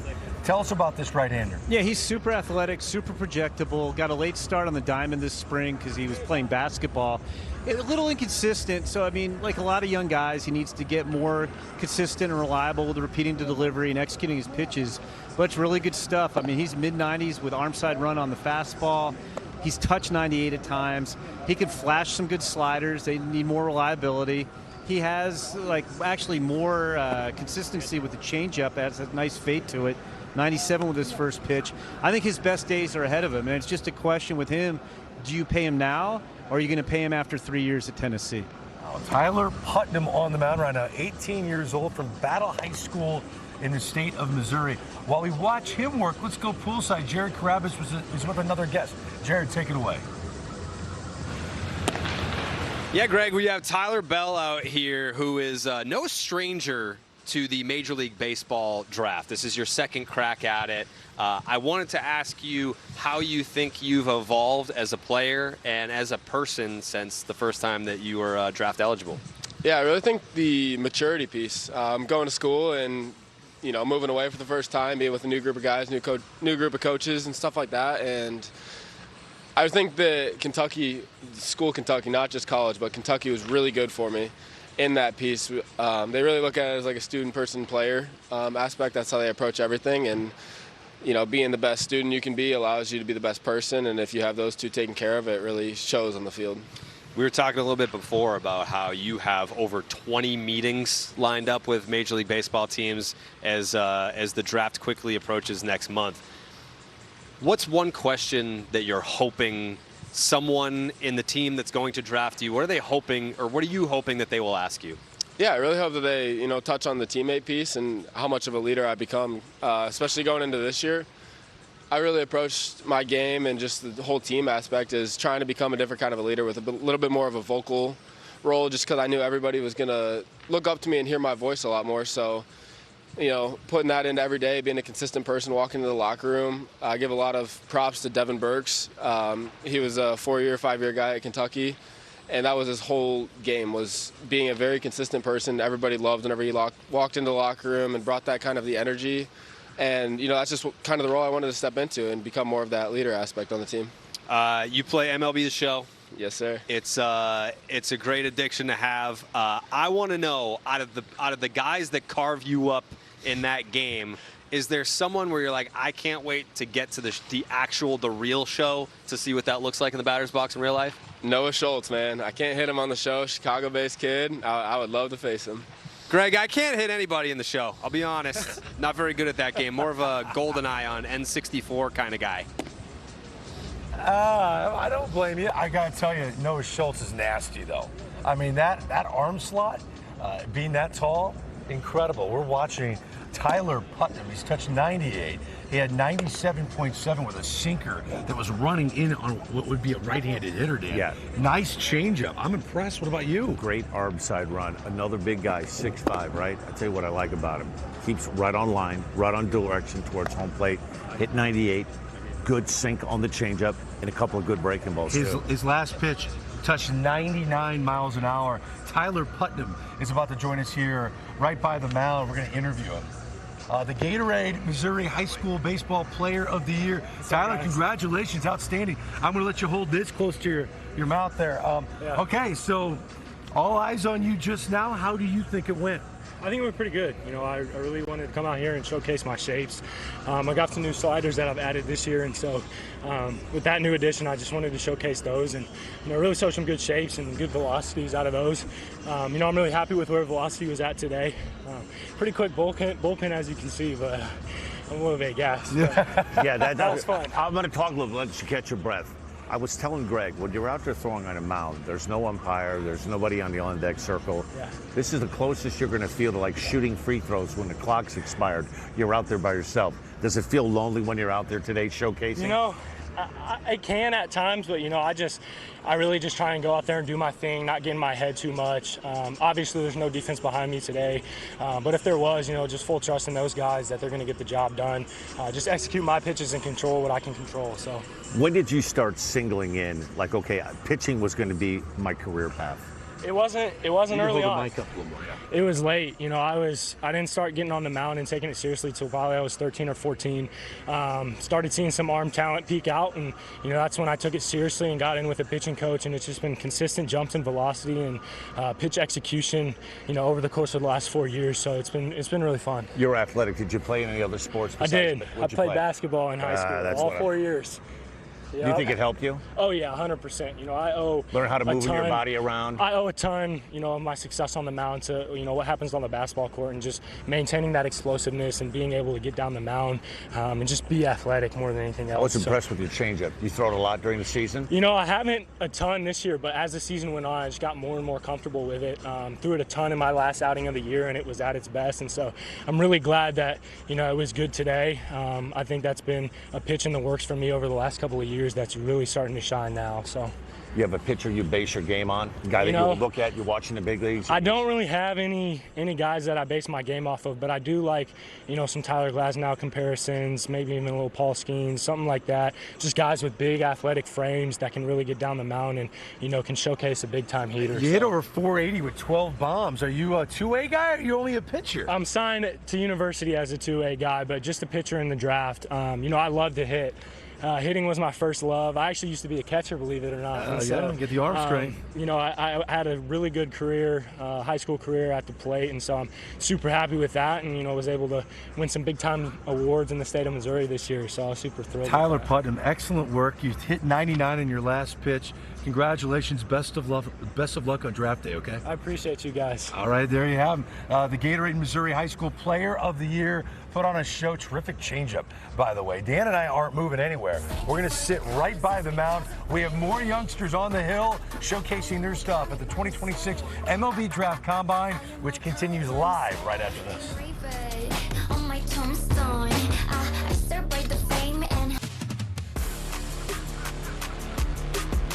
The 2026 MLB Draft Combine rolls on live from Chase Field. We're watching Landon Brown, 6'4", 210-pound high schooler from the state of Texas, Iowa Colony High School. He's committed to Mississippi State. He's hit about 92 miles an hour. Dan Plesac is sitting by the mound with me. What have you noticed so far about Landon's stuff? Athletic. One of the things you watch his front shoulder, his left shoulder, his glove side. Opens up a little bit, and that gives him a lot of run. You would think a guy like him would have good run with a two-seam fastball. You saw about the first 3 or 4 pitches that he threw, similar to golf, right? If you open up your stance, you swing down the path of your body, you're probably going to hit a fade. And so when you watch his front shoulder, he opens up a little bit, and that gives him a lot of chance to give that right arm chance. He gets tremendous run. So he could probably run the ball in on a righty and down and away to a lefty with ease. And that is important because we think that all the scouts that are sitting behind home plate right now, they've got radar guns. All they care about is velocity. But movement is equally as important to them, right? It is. And you got to paint a picture with this guy because he's a two-way player. He's a good hitter. He's committed to going to Mississippi State. And so he probably has divided his attention. Listen, there's only one Shohei Ohtani, right? Right. And so this is a guy, you look at him, he's very athletic. Great pitcher's body. We're going to get a chance to look at his breaking ball here. Looks like he uses more of a split finger type of changeup. You can see how he gets the run side arm. Yes. Because of that front shoulder. That front shoulder opens up, and his right arm just kind of follows that path. Ranking disparity is a thing. It always catches my eye. Baseball America has Landon Brown, who we're watching right now, number 352 is the best defense, our upcoming draft prospect. MLB.com has him at number 63. Jim Callis joins us upstairs. Jim, what is it that you guys are seeing at .com that you think he's a top 70 prospect? Yeah, I mean, Dan hit on something that's very important. Former two-way guy. He's been a third baseman for most of his high school career. He's dramatically improving on the mound as he's pitched more this spring. You have the makings of 4 good pitches: fastball, slider, cutter, splitter. He throws strikes. It's a low-effort delivery. I think there's, as Dan said, a lot of room to improve as he focuses on pitching. I see a lot to like here. I think he's a second or third rounder if he's signable away from Mississippi State. 6'4", Landon Brown. He is done. He hit 94 in his last offering, his sinker. Up next is Dylan McGee. And he's 6'3", 230 pounds. Lance Brozdowski joins us. This is a 22-year-old college arm from Georgia. What more do you got, Lance? Yeah, pretty heavy on the sinker slider here. Act like we ended up getting Kenny back, and I had to talk to him. You ain't say a damn word to me. The slider here are interesting. So I'm peeking behind me right now, just at the velos and some of the vertical break, the center field camera, which you're not seeing on screen. You see the arm strength right there, the velo and the spin rate. But I really like the slider here. I mean, if you look at it relative to other major league sliders you can see on your screen right now, it's a sweeper, so he's got a ton of glove side break on it, but he also averages really high on the velocity side of things. And to me, this is basically a major league sweeper. The question becomes, is he going to be in zone enough with this sinker slider repertoire? He's played around with a four-seam fastball, a cutter, some other things in his mix. But if you're a major league org looking at him, you're trying to figure out, can you get the zone rate up enough to the point where you can actually start at higher levels? So I'm interested to see throughout this pen what Plesac thinks. I mean, talk about velo with run and movement, Dan. Everything has late life. You know, and he has pretty simple mechanics, too. I mean, that one, 92 miles an hour. Great movement, and you can't teach that. I mean, you can tinker around with a guy with grip pressures to move the ball, but you watch his delivery. He throws from a lower three-quarter arm slot, so he's going to be a guy that's probably going to get a lot of run on his pitches naturally. Most guys that ride the fastball up with velocity or more high three-quarter, get on top of the ball, spin the ball. He's not one of those kind of guys. He's the lower arm slot guy. So he's a guy that's going to rely on velocity and movement to go along with it. What I like about it, the package of pitches that he has, throwing from that lower arm slot, so he gets great run arm side, but his sweeper, and he has a very advanced breaking ball, comes out of the same arm slot. So you have one pitch that dives down and into a righty, and you have one that dives down and away to a righty. They come out of the same plane, the same angle. One's 96, the other's 89 to 90. The movement that Dylan McGee has is impressive. His past season at Georgia, he was 4-1, 4.43 ERA, 11 K per nine, and that's soared. His freshman year was at 6.6, then to 7.7, now at 11. So he became a swing and miss guy. You know, and one of the things, you have to be open-minded and creative. When you look at a pitcher like this, every scout has a picture of what they think the perfect body, what the perfect arm slot looks like. But as you take a look at Mizorowski, look at Kyle Harrison, two different arm slots. You look at Harrison, he's more of a short arm, low three-quarter arm delivery guy. Once he learns who he is as a pitcher, and you get with the right pitching coach that can get you in the same arm slot, and you can tunnel those pitches. You can tunnel that arm side 96 miles an hour with that hard breaking ball. That's a tough combination to be able to center up as a hitter. And he has a lot of break on his breaking ball. It's a sharp breaking ball. So you have to, as a hitter, you've got to guard against that 96 bearing in on your hands, so you've got to be quick. And what happens is it opens up the outer half of the plate with that big sweeper that he has. Of all of his pitches, the sweeper's getting a lot of run. People are talking about it. But he threw a 96.5 mile an hour sinker. That's the definition of a bowling ball sinker, right? It is, and he has that. You can just see.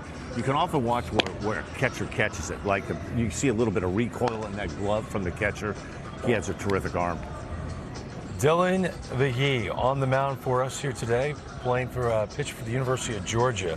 MLB.com has him ranked 199. Baseball America 160. I think he helped his draft stock immeasurably. I'd say what, the last pitch he threw, 87 mile an hour cutter, might have been the best pitch he's thrown since he's been out here. Good last pitch. Well done, Dylan. Still ahead from the MLB Draft Combine live in Arizona. More young arms on the mound. Who will impress Dan Plesac and all the scouts representing all 30 big league clubs? We're back to Chase Field live right after this.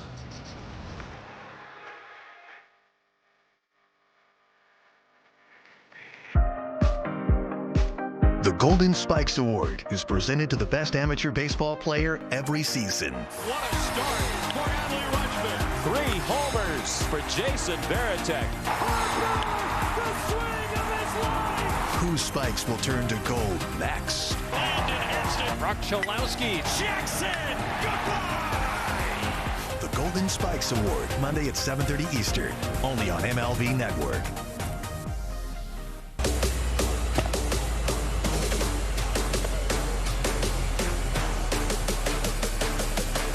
The MLB Draft Combine rolls on live from Chase Field. It's Greg Emerson going to deal with Dan Plesac. We got Adam Ottavino with us now. Adam, good to see you as we watch Graydon Superling, a 6'1" high school right-hander, 18 years old, from Blue Springs South High School in the state of Missouri. Adam, first off, what do you think of the Combine so far? It's been cool. It's been fun to watch the guys. A lot of loud noises in batting practice for sure. A lot of velocity on the mound. So, I mean, the talent just seems to go up and up every generation, and we've seen a lot of cool performances so far. Isn't it amazing how polished these high school pitchers are? Like, I take myself back to high school. I wouldn't know what to do to get on a big league mound and throw an environment like this. Me neither, and you know, the especially the deliveries. You know, you can tell that they've done a lot of drills that we never did growing up, where we were all trying to kind of figure it out. I mean, I know myself, I was all arms and legs. They have an idea of what to do with everything. You know, it's pretty cool to watch. You think some of that is they're more position specific once they get into like 8th and 9th grade? We use more basketball, baseball, football. You played a variety of sports. These guys kind of know what direction they want to go in when they get in 8th and 9th grade. I mean, it could be. I mean, I think the longer you can play multiple sports keeps you more athletic, gives you a better chance to repeat things and settle into an athletic delivery. But I also think we have so much more knowledge now about, you know, fixes and, you know, arm path efficiency, and guys are throwing the weighted balls to kind of self-organize themselves. And I just think the training's a lot better, and these guys get it at a younger age and they get dialed in quicker. Graydon Superling on the mound right now. He's committed to Wake Forest. Lance Brosdowski standing by with more on the 18-year-old right-hander. What do you got, bud? Yeah, Greg, you mentioned committed to Wake Forest. Ethan Waxman, who we saw earlier, is also committed to Wake. I know a few of the folks there. They're very excited about both of these guys. Superling's only been thrown off the mound for about 2 years. It's kind of why some of the individuals I was talking to at Wake think the arm is a little shorter in terms of his action.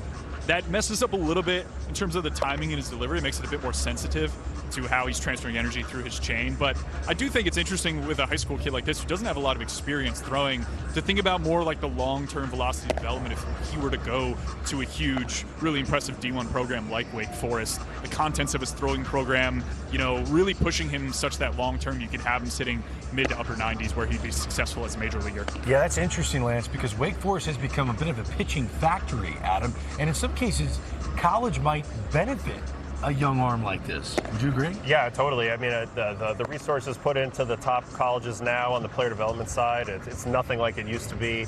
A lot of money headed that direction. Huge labs being built. Wake Forest is at the forefront of that. You know, we saw Chase Burns go from a big program in Tennessee over to Wake Forest just to take advantage of that. So, yeah, the college ranks, that can be a great choice for a lot of guys depending on where they are in their own personal development and what the opportunities are.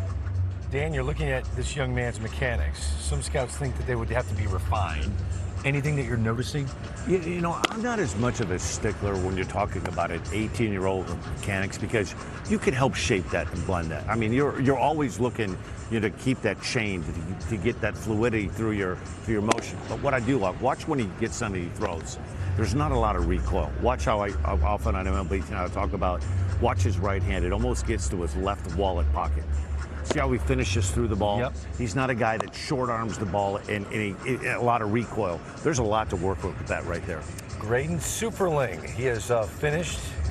MLB.com has not ranked him in the top 200. Baseball America has him number 307. Sean Sullivan is due up next. A 19-year-old, 6 foot, 188 pounds. He's one of the smaller yet least projectable high school pitchers this year in this draft class. But it'll be interesting to see. He's still highly touted by MLB.com, has him at number 83, Baseball America at number 220. Jim Callis, why do you guys have him inside the top 90? I think he's super, super interesting. He's not the biggest, most projectable guy in the world, but we're going to watch him here. You'll see it's a quick arm and it's an explosive fastball. You know, he pitches in cold Ohio weather most of the time, but he can get up to 97 with a bunch of carry on the fastball. He's got a low 80s curveball with downer break. He has feel for a changeup with fade. He'll throw a short slider. So you got to look past the size and look at the arm talent on this kid, and it's really impressive to me. Ooh. Ball does explode out of his hand. Is it unfair that size gets injected into the conversation of projecting pitchers so much? You know what I like? 6 foot, right? But he throws from a higher arm slot. The issue you run into with guys that are 5'8", 5'9", 5'10", below 6 foot, they throw from a lower arm angle. So even though he's 6 foot, he throws like a guy that's like 6'2" or 6'3", because he throws the ball on a downhill plane. I still believe that so much of pitching is angles and deception. And if you can create angles, you can create it's harder to hit a ball that's 95 miles an hour if it's running down. It's hard. You got to connect a round ball with a round bat and hit it square. It's not coming on a level plane. And so even though he's only 6 foot, his arm slot is a lot higher, and he throws like a guy that's 6'2" or 6'3". Adam Ottavino with us. Adam, what do you think of Sean Sullivan so far? Yeah, it's interesting because he is very over the top. I mean, I was looking at the metrics up there on his fastball. He gets really good backspin. He's got good carry on his four seam for sure. That's the benefit of having that arm, that high release, but also being a little shorter guy. The overall release height will be a little lower, so that ball can play a little flatter at the top of the zone. And I think he has a chance to have a really good fastball that plays really well up in the zone, with that four seam and the way he spins it. Is it unfair that guys at this stature are viewed as relievers so soon? Or is that fair? Because when you say, oh, this is what they look like, it's guys that are your build, 6'5". Yeah.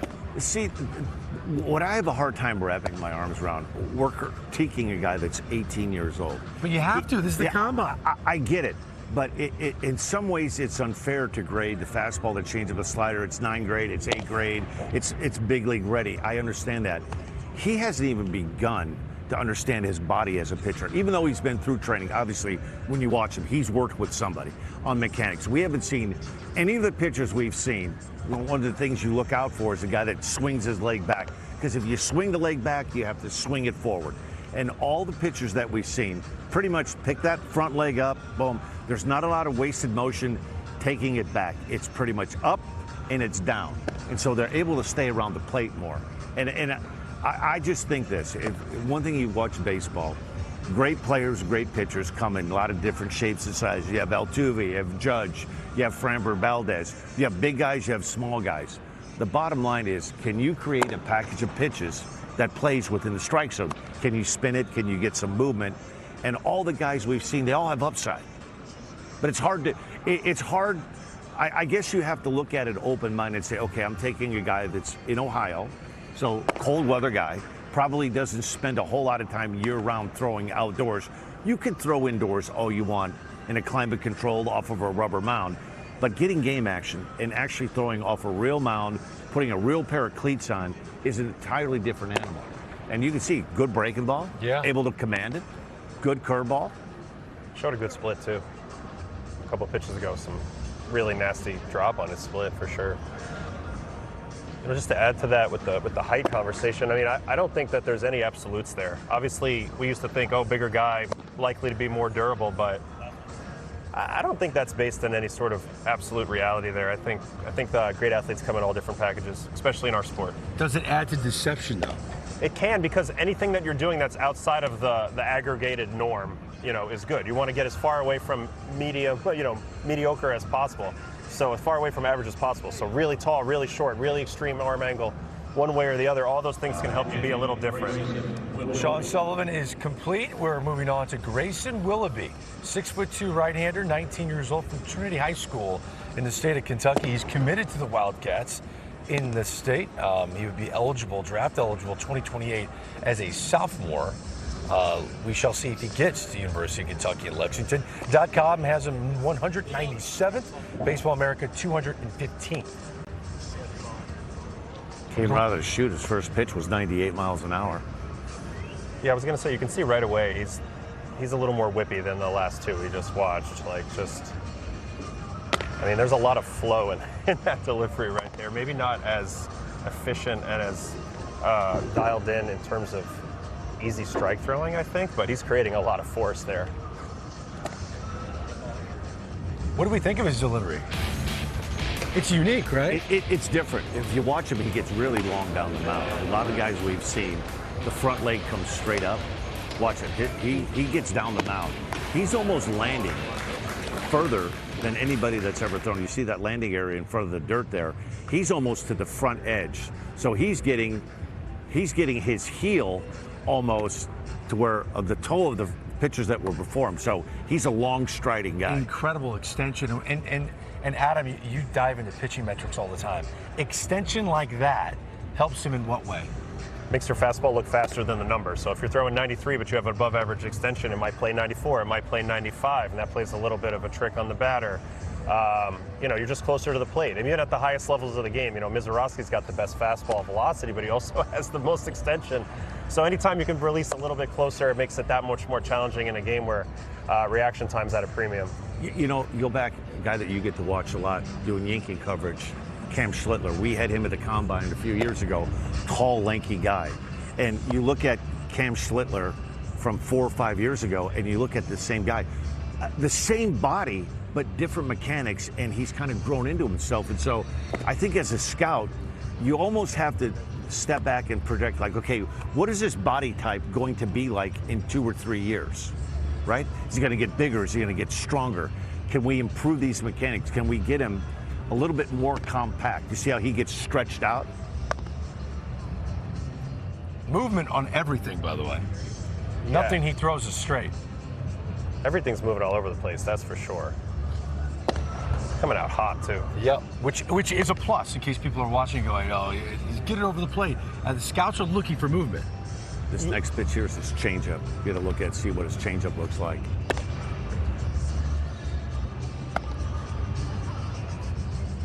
I think he's a naturally gifted rotational guy. Like, he can rotate really fast, really clean. I think for him, he's going to have to learn how to control the timing of that so that his hand can travel where it needs to, and he's not going to be missing east-west. When he misses with his changeup or his fastball, a little bit of an overcooked body, a little head of the hand, leaves the ball to the right a little bit, but, I mean, it's explosive. A very impressive performance from Grayson Willoughby on the mound here at the MLB Draft Combine. When we come back, Mike Shirley's the scouting director for the Chicago White Sox. The White Sox have the #1 overall pick in the upcoming draft. What's going through Mr. Shirley's mind? Dan O'Dowd will catch up with him for a live interview when we come back.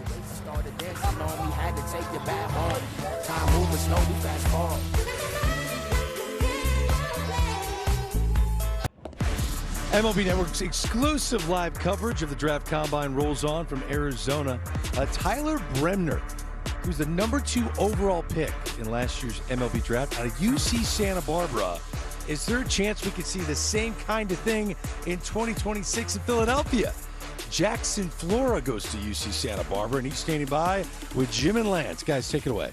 Yeah, Greg, it's a lock that Jackson Flora is going to be the top pitcher drafted this year, and it's actually the 3rd time in 12 drafts, because we can't forget about Dylan Tate back in 2015. And Jackson, just tell people who may not realize what a pitching factory UC Santa Barbara is and why Andrew Checkett's, Dylan Jones, and the job they do there.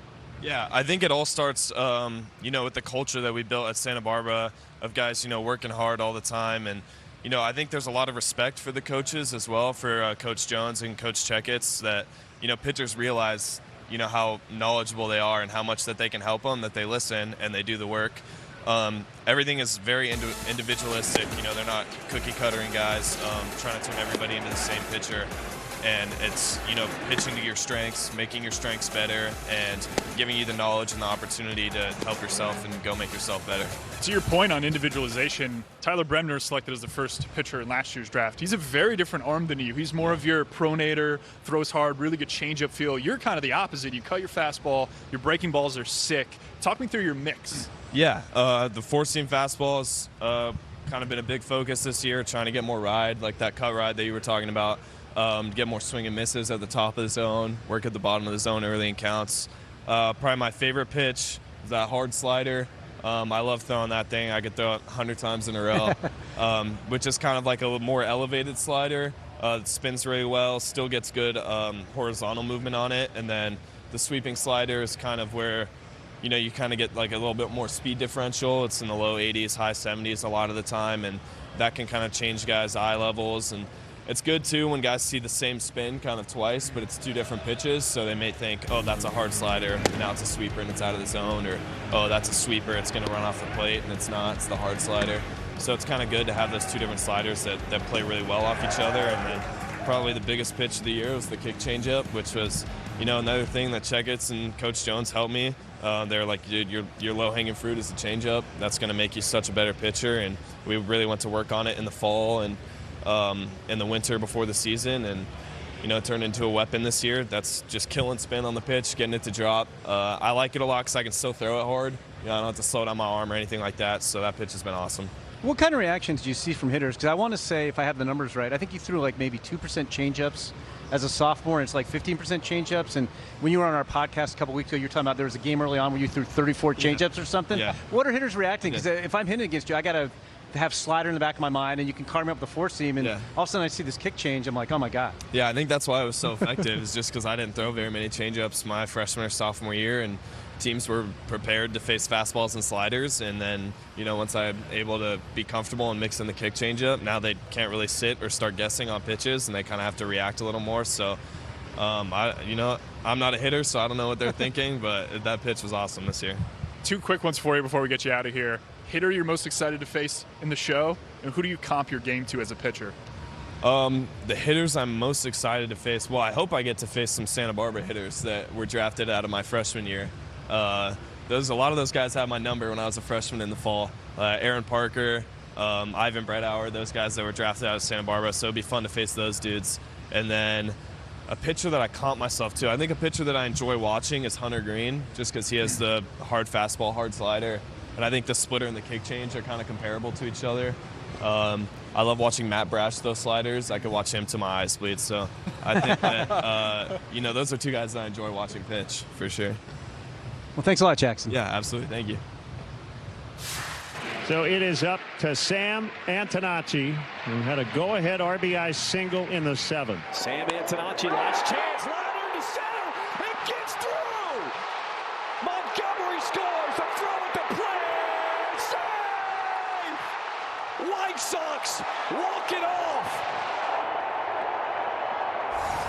The White Sox are accumulating a lot of young talent. Sam Antonacci helped them walk it off last night. He was a 5th rounder in 2024. You see Colson Montgomery, first year ever of the Draft Combine. He was here. He ended up being a first-round pick. The guy that is leading the charge and making these decisions is the scouting director for the White Sox, Mike Shirley. May I remind you, the White Sox have the #1 overall pick in the upcoming MLB Draft. Our resident GM, Dan O'Dowd, is catching up with Mike Shirley. Hey, Greg, thanks. I got Mike Shirley here, the man with the #1 pick in the draft. But people don't know that Mike was a tooled-up player who played for me in the Cleveland organization. We've just been reminiscing about his journey from player to scout to now running a scouting organization. But Mike, I mean, your background is so unique and different. You played the game at a high level, I believe, and then you transitioned into scouting. You've been area scout, you've been a national cross-checker. So how has your journey in the game prepared you for the role you got right now? Well, I think, I learned a lot from you back in the day, and I'm grateful for my time with Cleveland and all those great players. You were able to, get in those transactions, build an organization, learn a lot from that. I'm grateful for the scouting. I'm grateful for being a player, but also failed as a player. A lot of respect for what the players go through still. Our game hasn't changed that much, right? It's still about great players, failures, and I've learned a lot, both as a player and as a scout, to help build organizations, make great transactions, to make a difference, especially where we're at today. Yeah, and I know you've evolved in your job because you're such a smart guy. So from their first year as a scouting director, I think, who was your first round? Was that Crochet that was year? Crochet, yeah. So you nailed that one. We got lucky. But how has it evolved for you now as you've done it for multiple years? Well, I think, obviously change of leadership happened with Rick Hahn to Chris Getz. And Chris's view of this has been a little different, right? And so you think about how we're growing as an organization really fast. I look at this like we have evaluations, we have R&D, we have statistical analysis, makeup. All these pieces of the puzzle continue to work together for us in one lane. But it's changed fast. The more intellect we have for what R&D is capturing today is real. And that's a big part of how we're making decisions and how we're growing as an organization. So do you balance that with, does the R&D have to match with the human analytical evaluation of the player? Does one weigh more than the other in your draft room? No, I think we balance them, but we also have a pecking order, right? If R&D is really convicted about what a player is, because that science of the game is real. But we also believe in our scouts and what they're seeing. I think you have to merge those two pieces together to make qualified, consistent picks. So it's been interesting to me because all I do is study the draft. I'm kind of a geek that way.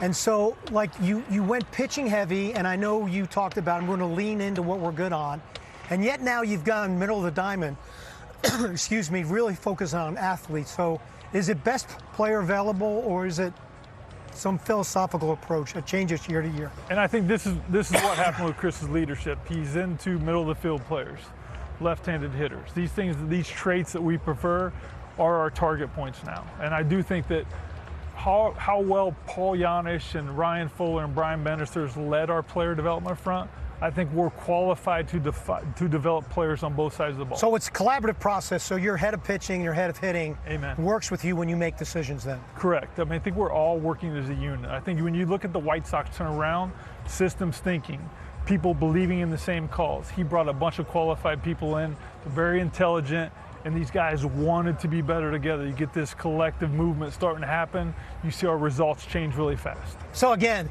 big question is, you got the #1 pick. Does it change philosophically at all for you, knowing that you don't have to worry about who picks behind you? You're on the clock. Yeah. So is the pressure differently? Do you look at it any differently? Is it a fit for the organization? Is it best player available? Is it mature player? Is it high school player? I'm not asking who you're picking, but I'm trying to get your thought process on how you guys are going to go about doing it. And I think it's a great way to think about it, but we're thinking about all those things. What's organizational needs? Where are we at? Who is the best player? I think we've looked at it from every single angle to fortify that decision we're going to make, and we're going to get a great player. And it's nice that, after last year we were a little bit punished because of, the rules, to get the #1 overall pick, and we'll get a great player. Like, to be determined still. We're still working hard at it. Even the combine interviews matter this week, so we're working hard. Yeah, let me focus on that. Do they become separators for you from the interview process when you have questions about that human analytical part of what the player represents? Looking for clues, right? Clues that may show up today, tomorrow, next week. Looking for clues to separate the players. There's something in there that maybe we don't know. I think the talent, the tools, the skills. You figured that part of it The out. makeup is right. All these guys that we're considering, they're all right. And we're going to get a great player. But what is the advantage we may learn right up to draft day, right up to selection point, that may separate the players? We're continuing to investigate that, as we should. So you really haven't made a decision then, right? I think we've narrowed the pool. Yeah. I think that's the best part. We know where we're swimming. We know what lane we're trying to chase. And we do have our targets in sight. Which ones are going to be? We're working hard at that. So suspense, Greg. Greg, I do have to end this to realize that he actually signed his boss. Uh-oh. So Chris Getz was signed by the man sitting next to me as a player. Uh-oh. So, like, how cool is that? That is unique. Great opportunity. Great Yes. player, great leader. He's been a foundational piece for the White Sox. Yeah, Chris Greg, back Getz, to you. Thank you, Dan. Well done, Chris Getz, getting it done for the Chicago White Sox, along with Mike Shirley. We'll see who they take with the #1 pick. Well, we saw many pitchers get on the mound and showcase their stuff. When we come back, Mike Rizzo and Dan Plesac will join me to give us the guys that they think stood out best when the Draft Combine rolls on live.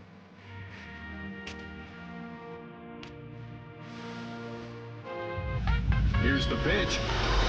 Whoa, he caught all of that one. It is out of here. High drive, deep to right field. Back, With boosts and bonuses all season long, FanDuel is your home for home runs. All customers choose your own reward today. Behold the DQ $7 meal deal, built to satisfy. Full-sized foods that really fill you up. Upgrade to a small blizzard for just $2, like the limited time drumstick with peanuts. DQ, happy tastes good. Every great day starts with your gut. Try new Dulcolax gummies for daily gut support. These stimulant-free magnesium gummies help your gut run smoothly. New Dulcolax gummies for daily gut support. America, this tournament might be fought on the pitch, but it'll be won in the backyard barbecues. Nice save. That guy looks like Tim Howard. I am Tim Howard. Jim Beam, official spirit of U.S. soccer. I finally get to see your new place. Ta-da! Not what I was expecting. It's a lot. And you're sleeping here? IKEA? IKEA. IKEA makes getting what you need for college easy and affordable. Mom, it's a great photo. Pick up at your local store or choose from thousands of pickup locations at IKEA.us. IKEA, dream the possibilities. All of me. Why not take all of me? So why not take all of me?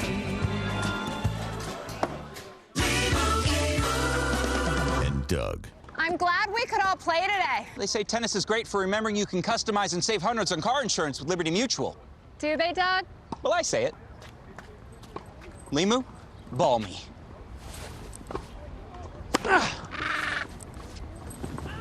Limu, ball me again? Again? My bad. Only pay for what you need. Liberty, liberty, liberty, liberty. Safe Light Repair, Safe Light Replace. Ooh, that's rough. At least with Safe Light, you can get that fixed any way you want. Anywhere I want. Any way you want. That's the way you need it. Any way you want. I can schedule a chip fix while I get my hair clipped? Yep. They can fix my glass while we fish for bass. If you want. They can recalibrate my safety features while I sit at home in my comfy pants? That one doesn't rhyme, but sure. Get it fixed any way you want at SafeLight.com. Safe Light Repair, Safe Light Replace.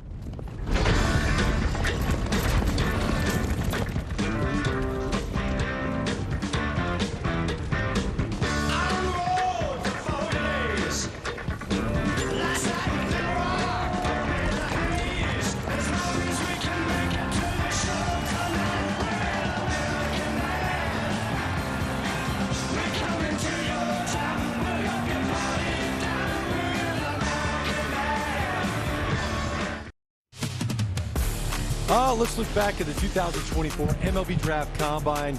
I like to call them Combine graduates. Mike Sirota ended up being a third-round pick by the Cincinnati Reds.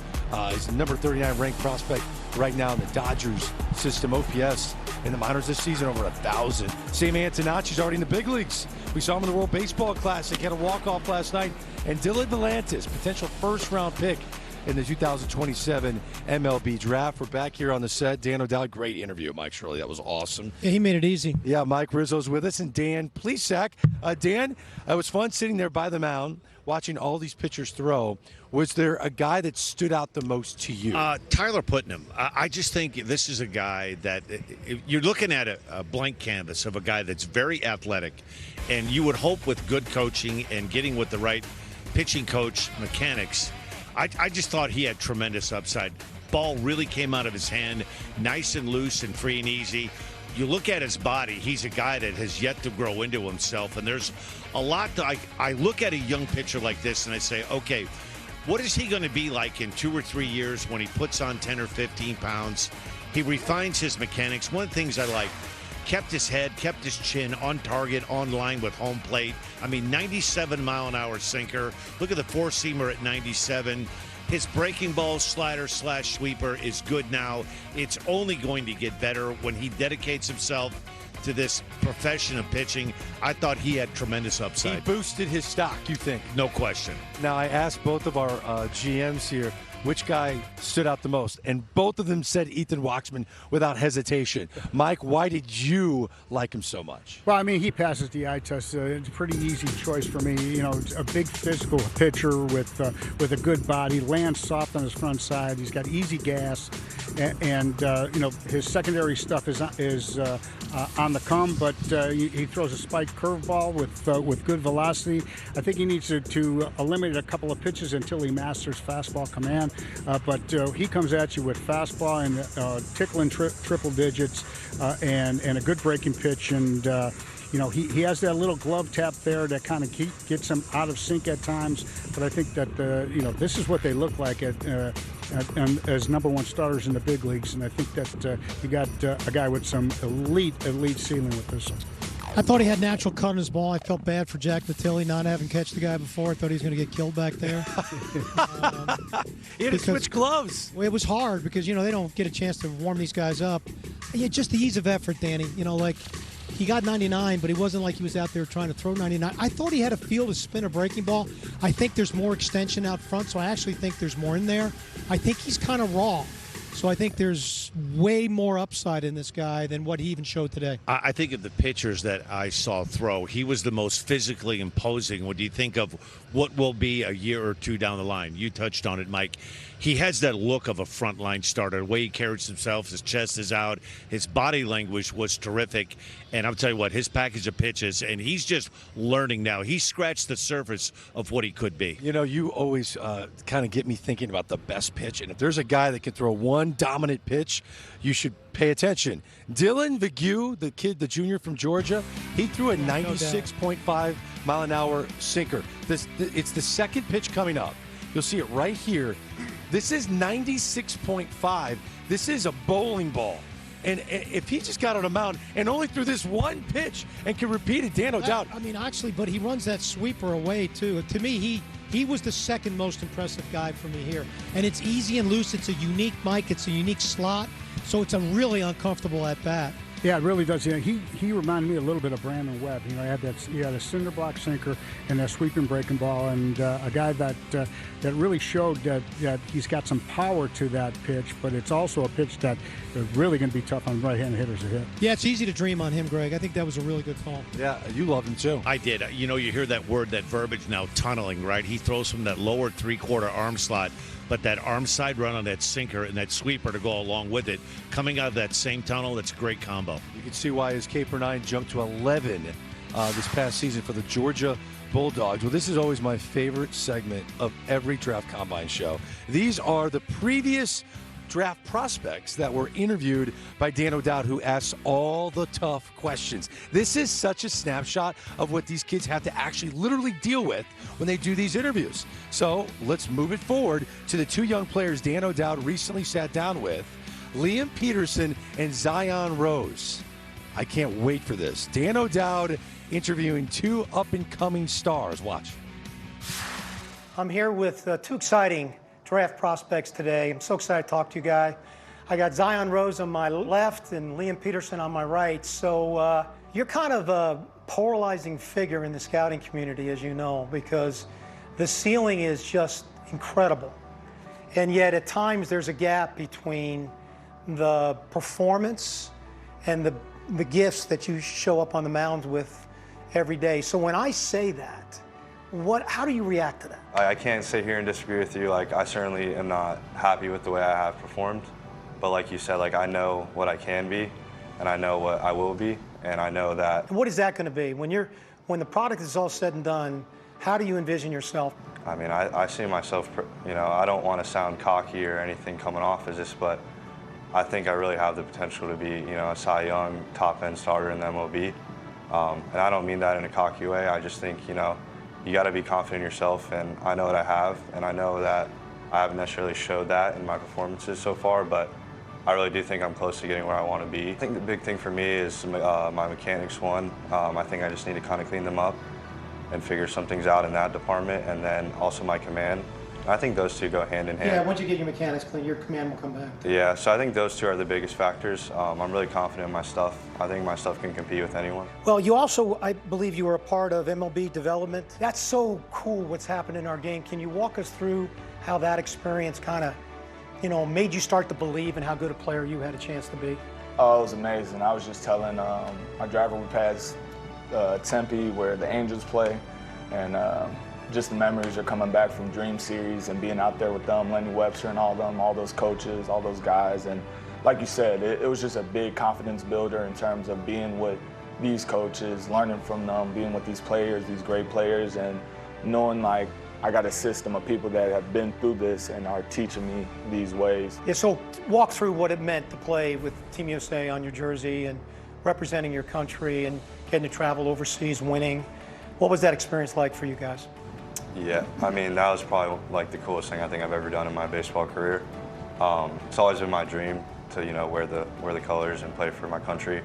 Obviously, I was born here in America, so I take a lot of pride in that. But being able to go over to play in Japan and play in a whole different country where, you know, there's no one really rooting for you. They're obviously rooting for Japan.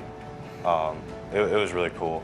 Definitely something I'm going to tell my kids about and my grandkids, and something I'll cherish forever. You want to add anything? Yeah, I think our coach said it. The best moment was just standing on that line down there and just like listen to your national anthem and like realizing like, dang, you're here to play for your country. So that was sweet. I'm going to take you to now draft night and you get the call, who's the first person you're calling? My grandpa, for sure. Why? So he's taught me everything I know. Growing up, he taught me all the fundamentals. You know, point your glove where you're throwing it. Threw me BP, he'd catch all my bullpens. So I owe that dude the world, and he's definitely the first guy I called because he's the biggest baseball fan I know, and he's taught me everything I know. That's pretty cool. That is nice. I'd say I call my brother, but I feel like he's gonna be right there next to me during it. But yeah, he's just been a dude that always been watching me growing up.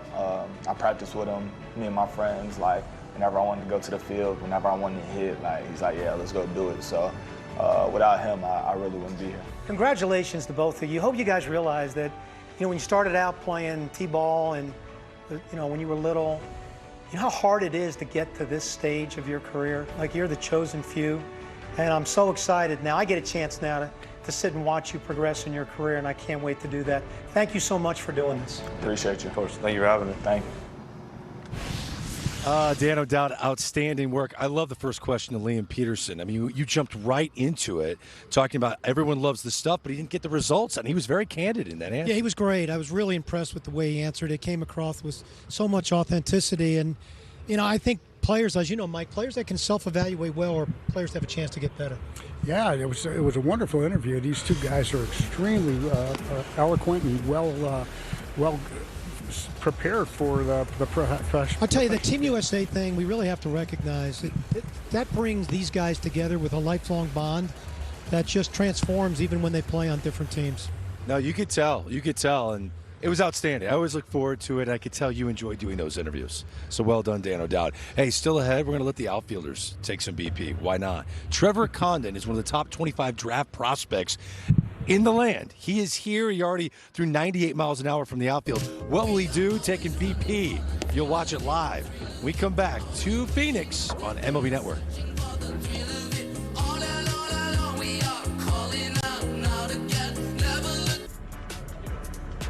Hey, well, welcome back to our live coverage of the MLB Draft Combine at Chase Field in Phoenix, Arizona. The outfielders are about to take batting practice. We've got our guys behind the cage. This is going to be an exciting group. Noah Wilson, Brady Harris, Peyton Bonds, Trevor Condan, who did a terrific interview on the National Pregame Show just days ago. Harold Reynolds is standing by behind the cage with Mike Lowell, and a guy that played 12 years in the big leagues, hit over 200 home runs in his big league career, Phil Nevin. Harold, take it away. Yeah, Phil Nevin has joined us, the #1 pick in the country out of Cal State Fullerton. Hey, I don't forget. And obviously our World Series MVP, Mr. Mike Lowell. Gentlemen, we're going to talk some hitting. I like it. So it's pretty cool to get a chance to do this. Phil, you've been around, managing, you've been coaching, you've been around a long time. What are you looking for when you're watching these youngsters?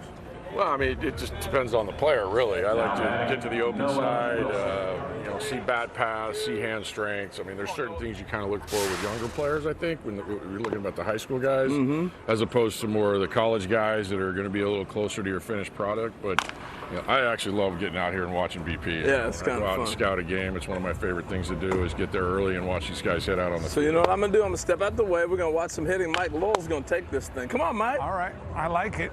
So we're going to start here. This is Noah Wilson. And I think the first round, honestly, for these guys is almost like a boxing match. They got to get their feet wet. You know, they're nervous. It's obvious. It's normal. But just kind of get to that point where you get into your groove. And when we look at this group, there's some big boys. We got Mr. Bonds is a big boy. Condon is a little different, physicality. Very big. Yeah, big for his size. No, it's an eye test on the picture real quick. I'll let you talk about the BP thrower.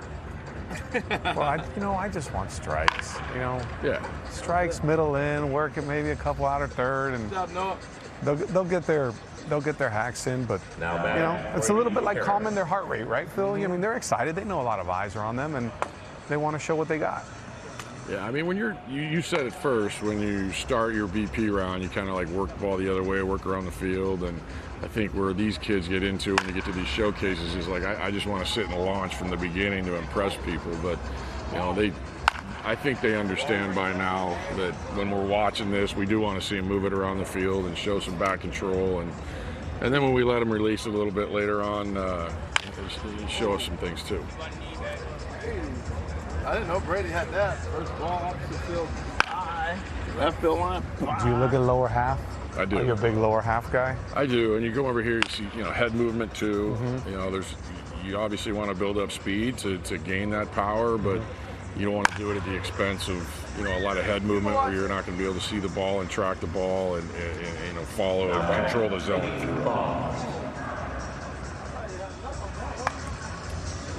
You wanted to see some balls go. You're about ready to. Well, I'm excited.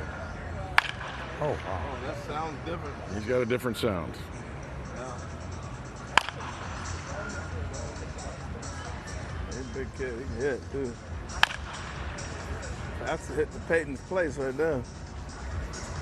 So, Phil, you've been around enough kids, and so have you, Mike, that have a family legacy.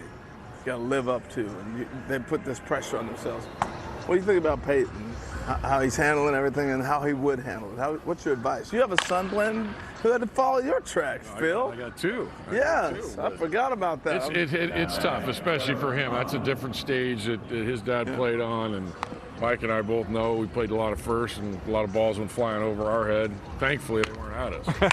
Exactly. But to your point, Harold, there's a grandfather, there's a dad, there's an uncle. It's not just one. There's three legitimate pieces. Godfather. So, is there that shorten the curve of him being comfortable in a big league environment? Sure. But man, those are kind of maybe some unfair expectations that are laid on the kid at such a young age. Yeah. Hey, as much as we sit here and say I like to watch BP, somebody gets a chance to go watch this kid playing a game, Trevor Condan right here. Yeah. Something special. Give me a comp, Phil. I've heard PCA. Is that fair? Fair, yes. Yeah. That's pretty exciting. There's a lot of that same thing. Hold on. Well, let's just ask Trevor real quick while we got you, because I love talking to this kid. All right, so we were talking about watching you in the game. We're trying to figure out your comp. Okay. We're saying PCA. Who's your big league who comp? you got? Oh, that's a good question. I like the way Corbin Carroll plays, but you can't get PCA out of my mind. That's for sure. We play a lot.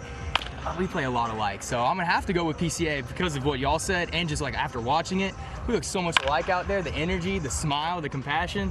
So PCA, one day we could play together. You never know. Maybe we can make that happen. Hopefully somebody can make that happen. You never know, but I mean that would be a dream of mine. You lead off, me 2-hole. It's pretty nasty. That's all I got. Go, man. Go ahead. I tell you what, I've seen him play. That is exactly what I expected right there. Oh, man. The only guy I think would do something like that is Greg Amsinger. Greg, over to you. Yeah, he took advantage of that moment. And that was 38 seconds of great television as we're watching Brady Harris take his second round.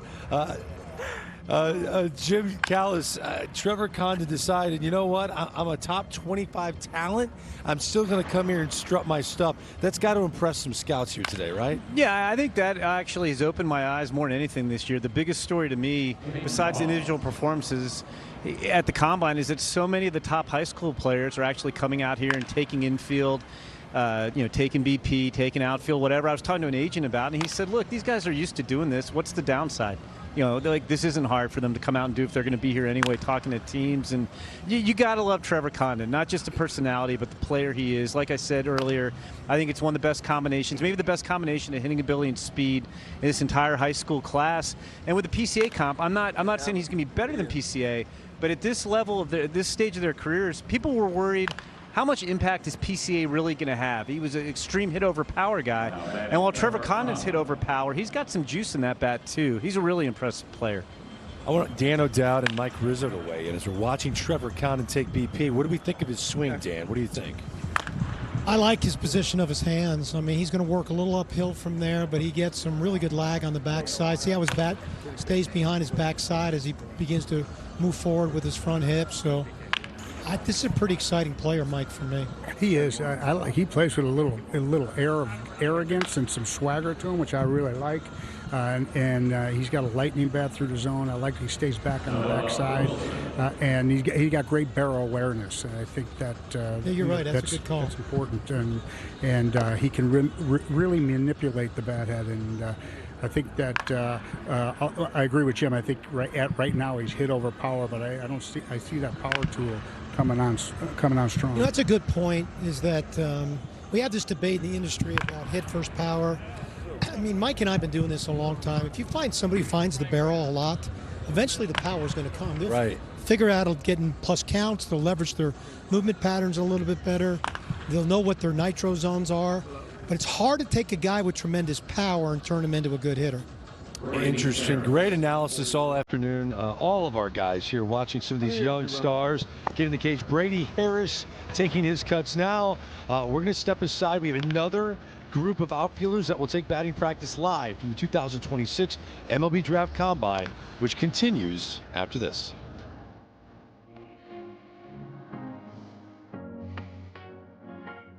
It all started here, the framework of a nation drafted by history's boldest visionaries. We, the people of the United States. Now, baseball's sharpest minds gather at the same fateful site to draft their own blueprints for sustained success. Tonight's a chance to make a franchise-altering selection. That's what makes our draft so compelling. The MLB Draft, presented by Nippon Express, July 11th. Coverage begins 1 Eastern on NBC and continues on MLB Network at 2:30. Get ready, folks. Combine graduates will be all over the upcoming MLB Draft. Rock Chalowski, many believe, will be the #1 overall selection out of UCLA. We'll see where the White Sox choose to go. He was, of course, participated in this event years ago. Cameron Fluke wrapping up an incredible career at Coastal Carolina. Career K per 9 at 11.6. Tyler Bell, shortstop at Kentucky, hit over 340 this year. OPS over 1,100 in 41 games. And Sawyer Stroider was on the desk with us. We interviewed him. He took BP coming out of high school, had a great couple of years at TCU. The BP continues. Trevor Condan is in the cage right now. Xavier Scruggs is back there now. X, good to see you, man. Your thoughts on Condan? He's been putting on the show. The personality, the show. I mean, he just has a good time out here. It's cool to see him. What's your favorite part about being here, man? I mean, being here with all these dudes is pretty cool, especially people like Noah and Brady, who are from across the country, who I don't get to see often. I mean, I'm happy to be out here with these dudes. As Barry Bonds' nephew, I look up to Barry Bonds as a person, so now I'm watching him swing, and I'm like, what? Yeah, it's different, It's right? insane. And it's funny because actually Barry Bonds was my hitting coach when I was with the Marlins, and you see kind of the same, at least muscular build, right? But some of those same type of body movements. Right. Those things stand out when I'm looking at you guys hit. It's like, okay, what are some of the things that they do well body-wise? And for you, what are the things that you've been working on continually to get yourself in this position?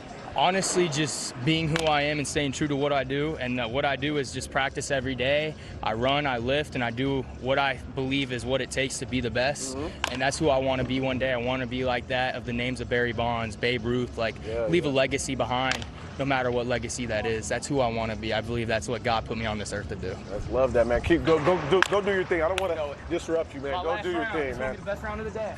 Phil, I wanted to ask you real quick, just from a player but also a managerial perspective, when you're looking at the guys having one opportunity to kind of be evaluated in front of a lot of people, what are those tools, the things that you specifically are looking at right now? Absolutely.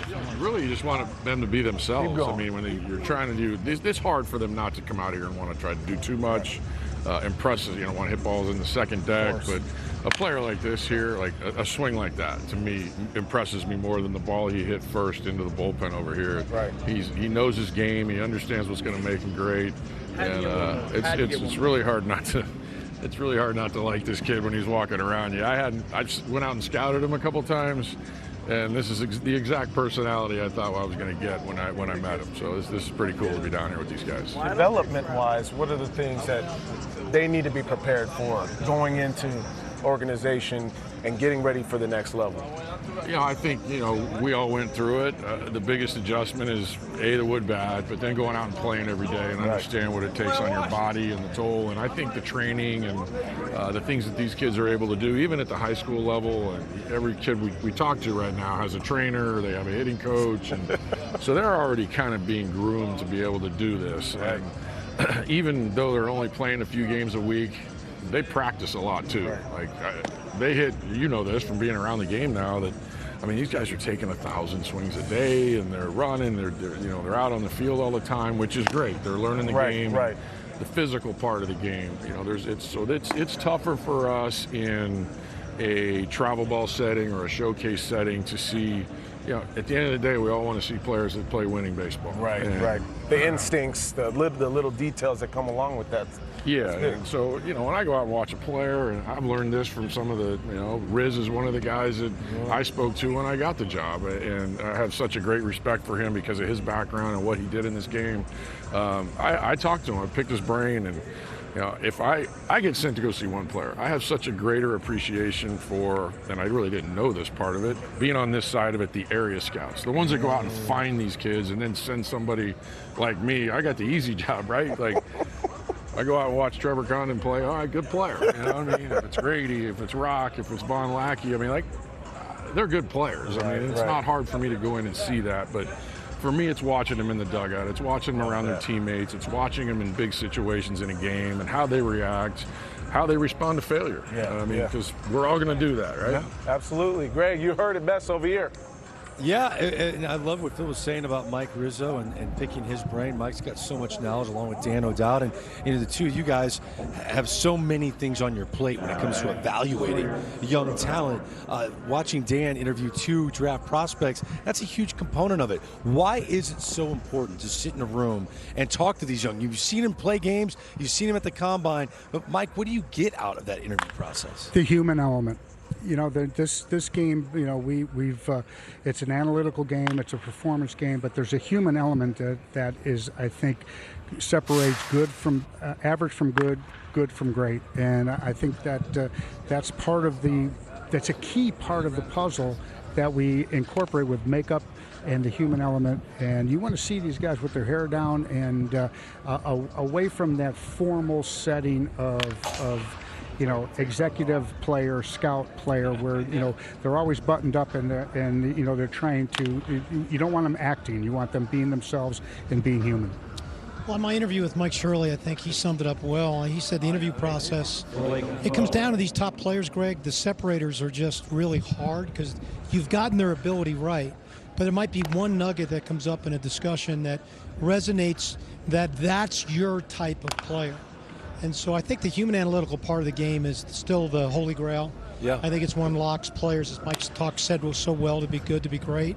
And I think the interview process, not that it answers all the questions, it helps you solve that Rubik's Cube. And that's why I think it's so important. Yeah, I do want to point out Sawyer Stroider just got his first round of BP. He almost hit 106 miles an hour with his first couple of swings. Very impressive swing. Jim Callis with more on him. A lot of people buzzing about Sawyer.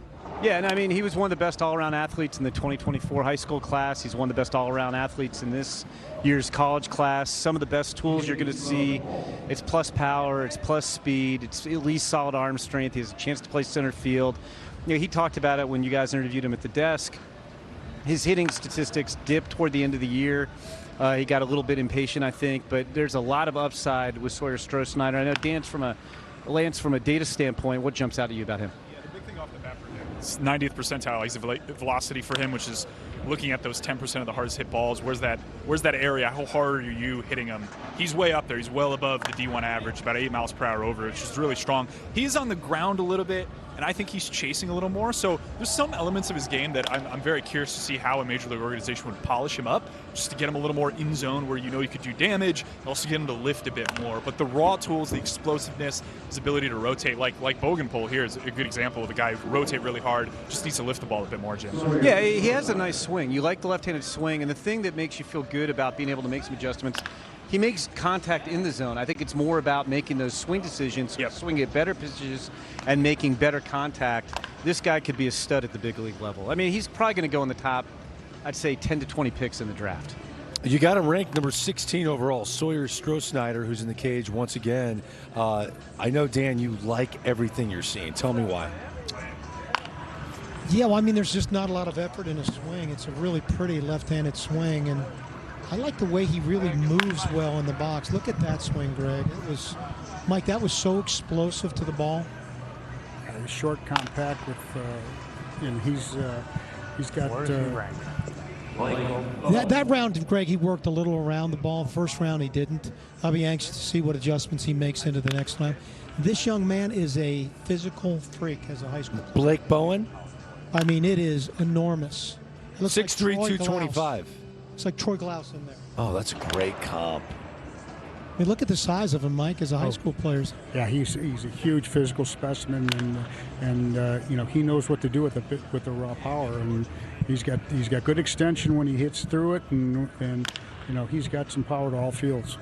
He had a baseball 114 miles an hour during this round. Blake Bowen, he's 18 years old, out of the state of California. He's committed to play college baseball at Oregon State. I can hear Harold Reynolds in the background. He's not getting there. He's currently rated number 66 according to MLB.com, number 70 according to Baseball America. In walks Caden Bogenpool. What's fascinating, he just hammered every pitch that was thrown in his first round. Mike Rizzo, year one at Missouri State, he had 20 home runs. Year two, he had 13 home runs. This past year, he had 6 home runs, just 1 home run over his final 28 games. So how do you separate the college performance from what you're seeing right now? It's funny. You have to really rely and trust your baseball people who've seen it for a long period of time. It's not uncommon.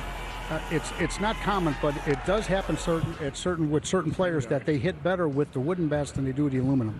Really? And I've seen it before. I've seen more power generated with the wooden bat than they do with the aluminum bat.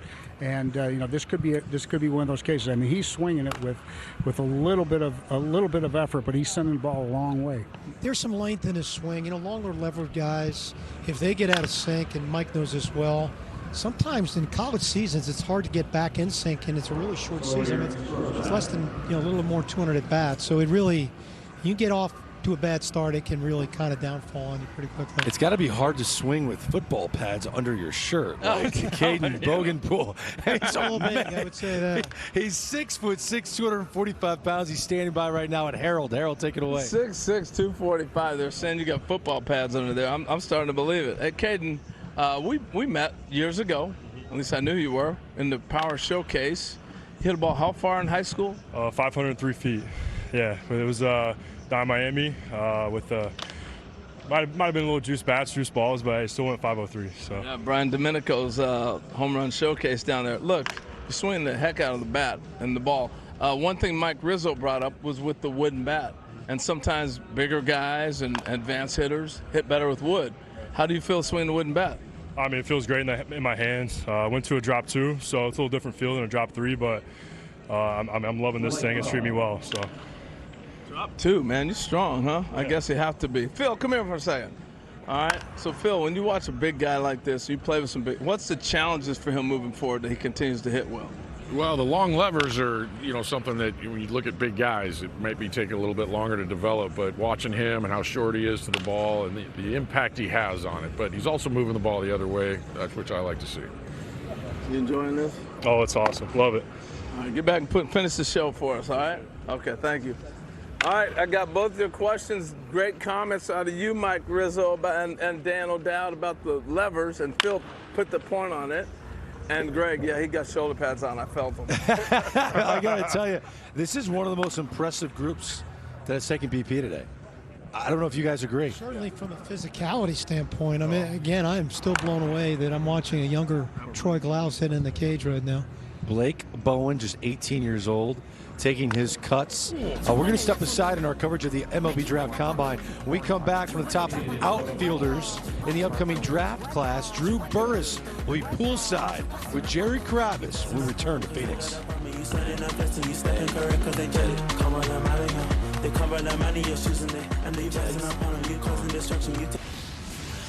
Outfielders, who are you going to take if that's what you're looking for in the upcoming MLB Draft? Eric Booth Jr., terrific option, but do not pass on Drew Burress. He broke the single-season home run record that was set by Jason Varitek at Georgia Tech. And Drew is standing by with Jared Kravitz poolside. Jared. Greg, we're not standing by, we're sitting by because we're both 5'10" dudes, and if we sit down, we look bigger. So that's where we're at right now. But we got a lot of power out here. 60 bombs. 60 bombs for Georgia Tech. That passed Jason Varitek for the home run record. I heard you got to meet him. What was that experience like? Yeah, I mean, obviously Varitek's a legend. It was awesome to get to meet him. We were actually in the cages pregame, no idea. And Coach Ramsey told us, he's like, hey, by the way, Veritek's in the dugout, like, y'all go meet him. We're like Veritek, like Jason Veritek, like, are you serious right now? So it was pretty spontaneous. It was awesome to get to meet him. So we were talking about this before we came on the air about how 60 home runs in a college career, people look at that and say, wow, he's got pop from the right side, but your defense to me is slept on. Like, I'm over here watching the highlights. I'm seeing you get to balls that other guys don't get to. Do you think that when you're talking to these teams out here that maybe that's something that you want to be asked about? Yeah, for sure. I mean, I think last year I was the highest defensive WAR out of any outfielder. I mean, I think it's kind of something always that's been, I guess, not the forefront of my game. I mean, obviously, you look at my hitting and you look at that. But I think I do center field as good or better than anybody else. So I think it's something I take pride in. I mean, I put a lot of focus into my defense. So, I mean, I'd certainly do appreciate it when somebody like yourself says that I do it well. Yeah, man. I mean, a guy that can hit for power and has speed and plays defense at a premier position like center field, for example, like, you would think that in your mind, be like, that dude's 6'1", he's 6'2", like, you and I, we're south of 6 feet. Like, who was your guy growing up where it's like, I see myself in that guy? Because you don't, especially for the position, you don't see center fielders with that build. Yeah, I mean, to be honest with you, it's tough to say. Like, if I have exact player comp or whatever, I really always love to watch Mike Trout. I mean, I think just what he has done year in and year out. I mean, he's been so great for so long. Like, it's impossible not to root for that guy, I think. Greg, the list is long for Georgia Tech players making it to the big leagues. I think I'm sitting next to another one. He is highly touted. Drew Burress ranked 7th by MLB.com, 10th by Baseball America. Jared, great stuff throughout the broadcast. Our 5 hours have flown by. When we come back, we're going to put a bow on this broadcast by giving you our favorite Combine standouts. When we're back to wrap things up from Phoenix. You bustin' up on them, cause they got up on me. You setting up, that's till you stepping correct.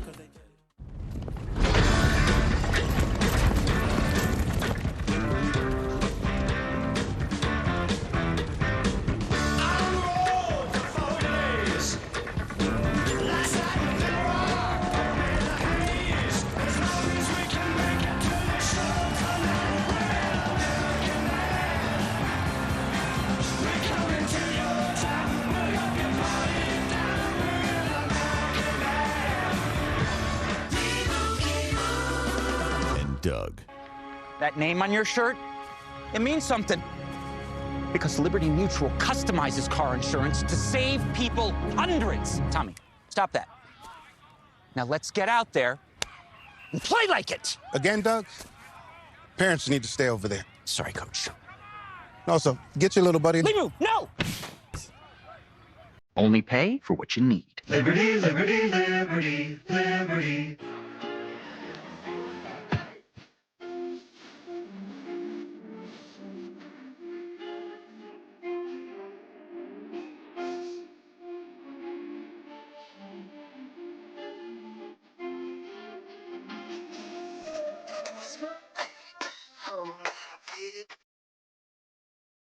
$250 years of American summers, millions of American cookouts. Make yours a classic with Heinz, Kraft, and Oscar Mayer.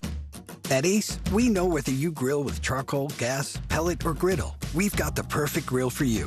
Because only your local Ace has all the best brands in one place, like Weber, Big Green Egg, Traeger, and Blackstone. With free assembly and delivery of your new grill, along with all the sauces, rubs, and grilling extras, you'll have everything you need for your perfect barbecue. That sounds pretty perfect.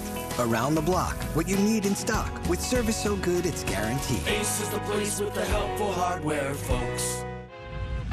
Here's the pitch. Whoa, he caught all of that one.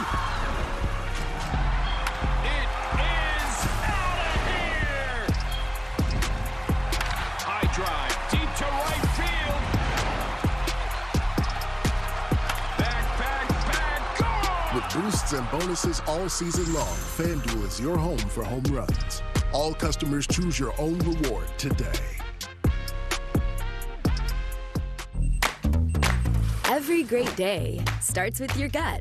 Try new Dulcolax gummies for daily gut support. These stimulant-free magnesium gummies Help your gut run smoothly. New Dulcolax gummies for daily gut support. Behold, the DQ $7 meal deal. Built to satisfy. Full-sized foods that really fill you up. Upgrade to a small blizzard for just $2. Like the limited time drumstick with peanuts. DQ, happy tastes good. At least SafeLight can come to you for free. They can come to me for free? That's right. SafeLight can come to you for free, so you can get your windshield fixed anywhere you want at no additional cost. For free mobile service, go to safelight.com. SafeLight Repair, SafeLight Replace. America, this tournament might be fought on the pitch, but it'll be won in the backyard barbecues. Nice save. That guy looks like Tim Howard. I am Tim Howard. Jim Beam, official spirit of U.S. soccer. We are wrapping things up on day one of the 2026 MLB Draft Combine from Chase Field in Phoenix, Arizona. So many great, talented young men have come out. They towed the slab. They were in the cage. They put their glove on, ran things down in the outfield. Now it's time for our favorite standouts from the Combine. I'm going to start with Jim Callis and Lance Brozdowski. Guys, who'd you like? Yeah, it's tough to just pick one guy because you know me, Greg, but I am going to pick just one. Rocco Maniscalco, I think, stood out the most for me. He's a guy, he's one of the youngest players in the draft, if not the youngest. Didn't have the best spring offensively. Hit the ball hard from both sides of the plate today. Looked great as shortstop, both in terms of actions and arm strength. I was really impressed with Rocco Maniscalco. Yeah, Ethan Walksman for me. Colorado high school arm, committed to Wake Forest. I know they really want to get him to campus, but this dude is going to sit higher in velocity as he ages and grows into his body. 6'4", 210. The four-seam velocity and foundation he has, I think, is really important to projecting a starting pitcher. He sat 99. Not a ton of pitches, but again, the top end velo's there. He can also spin it. It's another key element I'm looking for. Give me a fastball foundation, ability to spin. He's moving down the mound well, which is why the extension's up there. He's an interesting guy. I'm curious to see kind of how late he goes or whether a team's willing to pull the trigger and pay him $1.5, maybe $2 million to get him to not go to Wake Forest. But a really fun arm. How about Xavier and Mike Lowe? Who you guys got? X, it's on you. Boy, dang. X, what do you got? Mulivai Levu, to me, I've got the opportunity to see him develop from UCLA last year, this year. He continues to get better with his approach, his swing, but also he's great at first base, a Gold Glover over there. Then we saw him in the outfield making great throws as well. So I loved his whole day. What about you? I liked, I'm going to jump with Jim Callis. The shortstop play of Rocco Maniscalco really impressed me. I think he just turned 17. I mean, this is a group of mostly 18 to 21-year-olds, and he's a full year younger. So that was tremendously impressive. And I'll tell you, Caden Bogenpool, I hope I'm pronouncing it right. Yeah. Big lefty outfielder. He was absolutely destroying the baseball. For me, that kind of translates and plays really stood out for me. Really did. Big time, guys. Jared, what you got out there by the pool? Yeah, so pretty cool story. Dominic Santerelli that was just hitting 2 seconds ago. His mom came down here and showed me a picture. I met him during the playoffs in 2021 at Fenway Park, and then I met him again at Wrigley Field in 2022. I think it's a cool reminder that all these kids back here, they start off as baseball fans. You have to love the game before you become great at this game. So it's pretty cool to have that full circle moment. Yeah, Jared, I think it's an event like this, it's filled with full circle moments. I mean, seeing Landon Thome up on the set with his dad, Hall of Famer Jim Thome, getting teary-eyed. I mean, it's hard to top that segment for me, right? That was incredible. But we have our two GMs here, Dan O'Dowd and Mike Rizzo. Mike, I'll start with you. Were there youngsters out here that really caught your eye? So many players that caught my eye. What a wonderful event here. Rocco was awesome. Condan was awesome. I'm going to go with Tyler Spangler. He to me has a lead upside.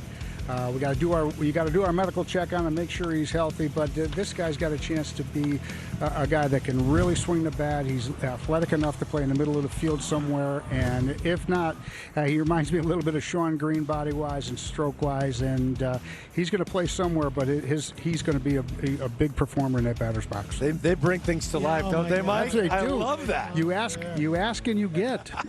Wow. That's outstanding. Yeah, since I'm going last, I'm not sticking with the rules. One, Jack Natilli for me was what he was, exactly what I thought coming in here. But two younger players, I'm going to give Jim Callis some shout out here. I thought Bo Lawrence, the way he handled the off gap, his approach to hitting was better than anybody here. because it's a left-handed bat that wasn't trying to pull every ball, and he backspun balls into the off gap. He's got some work to do defensively, and I'm not sure where he ends up, but that young man can hit. And Trevor Condan is like the complete package. He can play defense, he can run, he's got energy, he's power-packed, and he's got a great approach to hitting. So those are my guys. Yeah, Trevor Condan. I know Harold Reynolds really is a fan. This was the best combine I think we've had. Communication with the desk back and forth. I love how the mics were open. It was fun interacting with you guys. And the best part for me, the top talent came to perform for us. Yeah. Exactly. Absolutely. It changes everything. And we had guys that they put it all out there, and they tried new things to do whatever they could to get attention from the scouts. And I got to give Renaro Sasaki a little love. This left-handed bat, 6'1", 270, he had a 458-foot bomb, the second farthest homer hit today. And it's hard to find raw, real power. Oh, he's got mad power. And look, I initially looked at it, I was like, man, that could be Prince Fielder. You could dream on Prince Fielder. Oh, listen to you. I like that. I mean, he set the Japanese high school record for 140 career home runs. And I'm glad you brought that up too, Greg. The courage for him to leave Japan. I'm going to go to school at Stanford and play baseball. Right. When he could have played pro ball and gone to Japan and all that, and then been in the system and everything else. And he tried to take ground balls at third base. He didn't look like that was going to be a natural home for him, but his power definitely played. Harold, was there a player that stood out to you before we let you go? Wow, what stood out was what I said earlier. All the guys showing up. Because I've been down there hanging out, talking to them, watching them work, and I was asking a few of them, how's it going? Everybody loved the experience. And the biggest thing, talking and hanging out with all their friends. Even Rock Chibako, who did not even participate, talked about hanging out with his roommate. They watched the College World Series last night together, got some dinner, got to know a guy he never even knew. Yeah. So that's a cool experience. And Mike, you said this earlier, and I think it's important to point out, all these guys helped their stock. Yeah. Right? No one heard it. They all helped their stock in front of these scouts. Yeah, it gave scouts just a tick more information, a tiny piece of information more than they had before they got here. And before I let you go, the Chicago White Sox trying to make a decision that you've had a couple times. Is it fun, or is it overly stressful to have the #1 overall pick in the draft? It's fun to have the first pick. It wasn't fun to get the first pick. So I'll put it that way. Mike, you did a great job. Did you have fun? I had a great time. Thanks for having me. Outstanding. Dan O'Dowd, excellent per usual. Harold, it's your baby. You killed it. Man. For Awesome. all our guys, Mike Lowell, Jim Thome, Phil Nevin, Jim Callis, Lance Brozdowski, Jared Krabs by the pool. We're actually going to give you live baseball because what we